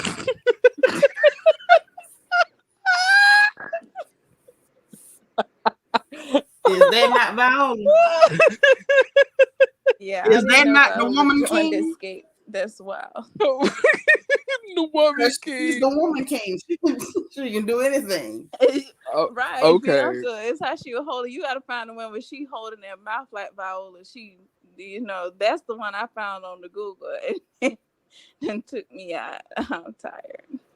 The fact that she had on one of Evangelist Shirley Caesar's dresses was really selling it too. Oh, jeez. That was She was funny. ready to go sweeping through the city. I'm not gonna hold you. That was so funny. But But like for was real, I right though? hmm? Was I right though? You were right. I'll give it to you. There you go. You ain't lying. That's right. Tell a Now, friend. now, Auntie, now, like tell a friend. Auntie don't lie on nobody. I that was probably a bad photo, some bad, not the best look. Probably bad, not the best look that she's done. But like actually, that probably was the best look that she's done. Baby don't know Yeah. how to dress, but And then when she was up on stage performing, she had switched to that orange wig, that Garfield the cat orange, and she still looked like Viola Davis.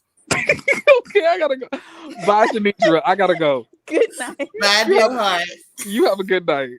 You too. That's right. That's all I'm saying. That y'all please don't ever say I made up a story on nobody. I ain't gonna do it. That lady looked like Viola Davis. I'm glad I got witnesses. I'm tired. I'm glad you didn't find a picture with that mouth tooted up, cause she. Oh, if I'd have caught that picture with that mouth, that'd have been it. I'm tired. I'm gonna send it to you. Because see, here's the thing, right? The thing is, if I'd have put that picture up first, then people would have said, "Oh, she just looked like that because of how she holding her mouth." But the fact that I put the one straight up, then can't nobody blame me. It wasn't my fault. I'm tired. It's true. I'm scared to look on Twitter. Oh man, I'm sure Twitter is in a frenzy.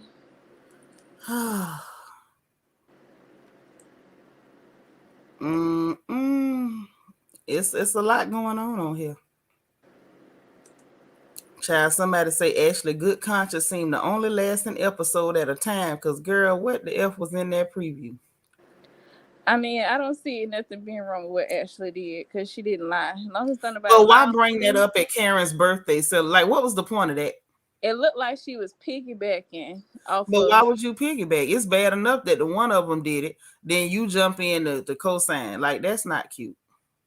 The fact that Robin went that far, you should have been like, Robin, really? At a time like this, you could have saved that for another time instead of piling on with her. Yeah. But they agreed that they was having a temporary truce, and I guess she meant that. Yeah, it was one day only. One night only. Mm-hmm. And what I don't understand is why you in such an uproar. You the one lied on her husband. Yeah. But she told us. She told us. She told us the same episode. That she being vindictive because it don't feel good, does it? Like you want her to feel bad about her husband because everybody know what your husband do. Uh-huh. So she told us why. But it doesn't make sense though. Just like Katie Rose told her years ago, I didn't call him gay. Everybody else called him gay. Hollering. So in the words of Katie Rose, Candice might have said it to you, but everybody else saying the same thing about him. Giselle say it, even about the man that he was going to do karaoke with, that if he looked like one, she surely believes it. I'm dead. Yeah. But you mad with Candice. Oh my God. Yeah, they still going in. So Giselle's sidekick at her giant age, in fact, her fermented age, she's behaving like this. The audacity to open that zigzag mouth and just speak nonsense is something else. And she's not embarrassed. Yeah. Ooh. Like Giselle is annoying, but Giselle is not the worst. I can handle Giselle's foolishness. That's why Robert and Myron have to go. But that's why people can G darling, thank you so much for the Cash App, sis. I appreciate it. Giselle is tolerable because she sent the other two to make a fool out of themselves. And some stuff she not with. She wasn't backing up me in her petty foolishness tonight. Oh, somebody caught on to that lime mess. They say Robin not upset about a lime joke. She wants a moment so bad. Mm-hmm. But I don't know why, unless because we don't know private conversations. But I don't know why she would think that Candace would align herself with them against Wendy. Why would you even think that? Like, it made no sense. And somebody say if the boy on the beach had touched her like that, it would have been a huge issue. But then Yep. again, do we expect any better from Robin Dixon? And because somebody had commented and said, "Why is Robin touching this guy without asking for consent?" Like, girl, that's creepy. And the picture they got of her with her back all exposed, that wide back. And this boy is standing there with his arms pulled tight to his chest in a defensive posture. This baby is scared. Real tight. And you should be. That's a child under you. You could have had him. That was That's very a little kid. inappropriate. He's 21. If you were a man and that was a young girl, they'd have had a fit. The internet would have been in an uproar. Child, they not letting up. This one say, Giselle Bryant, you a hypocrite. You were just jealous of Monique, so that's why you defended that little chatty Candy. You know the drink should not have been thrown on Wendy. Wow, I hear Monique is laughing now. I'm sure she is.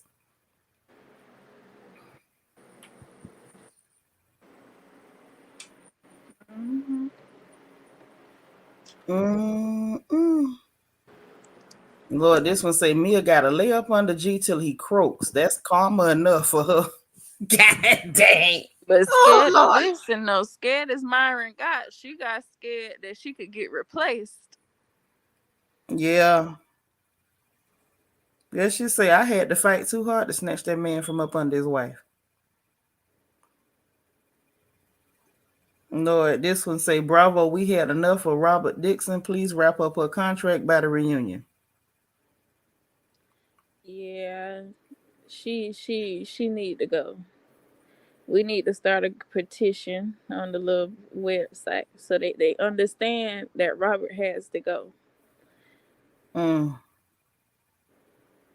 Lord, somebody played a clip of her saying, but I don't like Wendy. And it was like, and there it is, shaking my head, pathetic and sad. But that's Robert Dixon for you.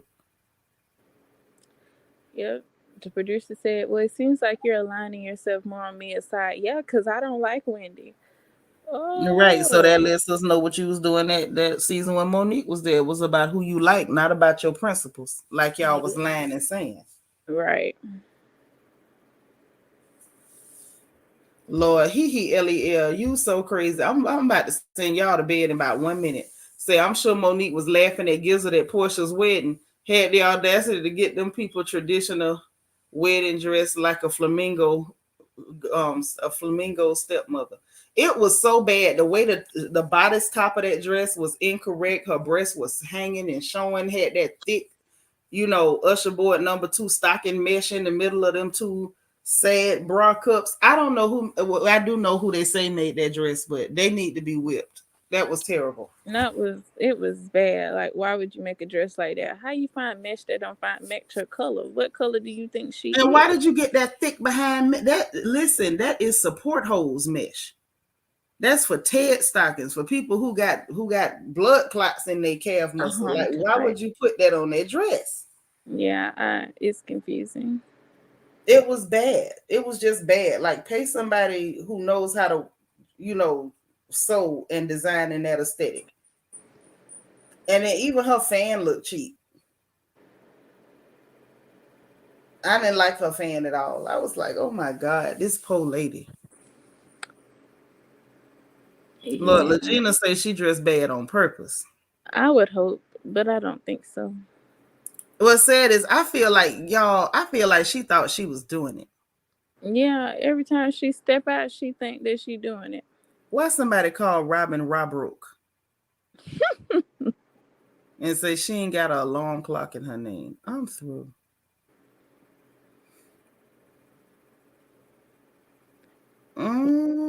Giselle have a hilarious season if she says she gonna start selling clothes. Oh, I don't know who this girl is, this thick girl, but she's something else on here.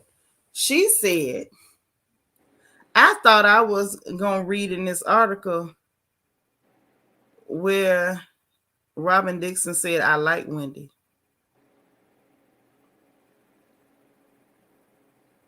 Okay, so I guess she's trying to justify something, but in that article, Robin was trying to make like, well, I was being her friend and I was looking out for her. Yeah, so full of crap. And she must do so much crap that she don't keep up, because then we see you using the footage for what we suspected to try to spin the narrative on Wendy. And paint that lady in a bad light.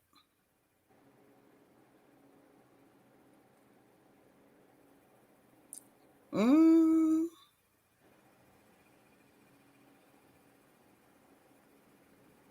Yep. So yeah, Twitter is really not doing it, and they're not taking it.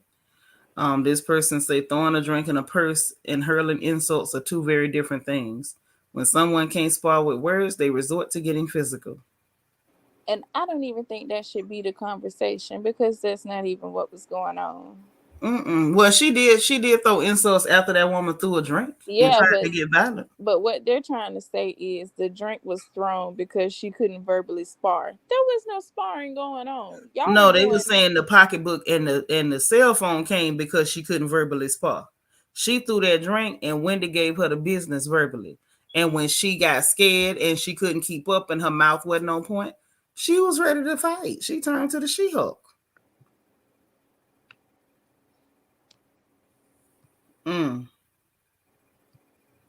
This is funny. Yeah, and the children ain't go to school. You seen that? on this episode? Robin children ain't go to school. I must have missed that part. Yeah, they ain't go to school. Why didn't they? What Juan part? ain't get up in time. He's not used to being there in the mornings. Oh, what was that on a phone call? I don't know how I missed that. Yeah, she called and she told Carter, talking about, I know y'all ain't go to school. He said, how you know? She said, because I called your dad at 7:45 and he was still in the bed. Yeah, he probably had to wake up early enough to drive over there. He probably stayed over at the house with them boys, but he's not accustomed to being there.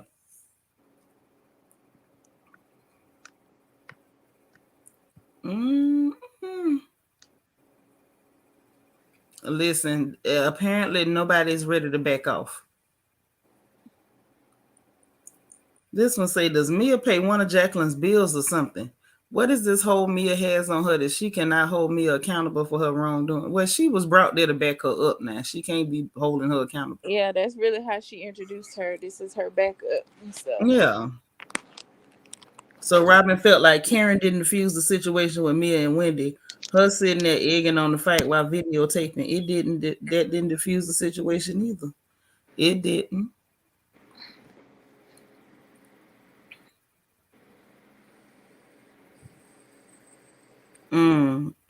Somebody said that they think they'll throw Mia out with ease. I think so too, because she ain't been there long enough to matter. Yeah, that's why the person we got to push for is Roberto. They gonna get rid of Mia.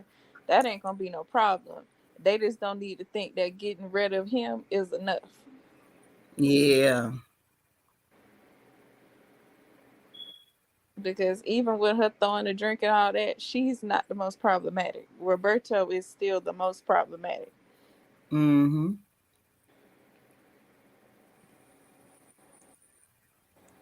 Yeah.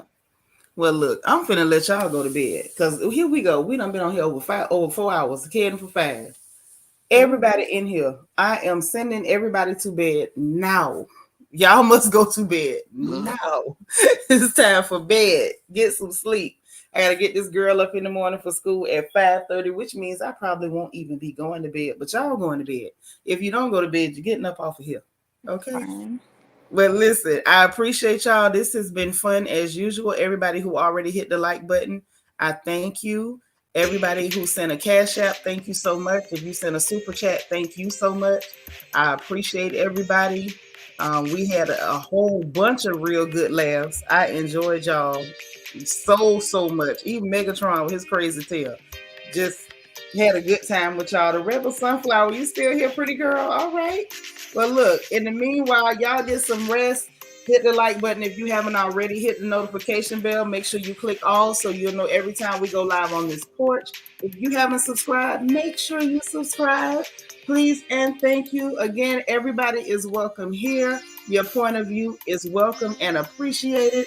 And remember, if don't nobody else tell you, honey, God loves you, I love you, and ain't nothing you can do about it. I will talk to y'all more than likely tomorrow. Tell them folks good night, baby. Good night. All right. Bye, y'all.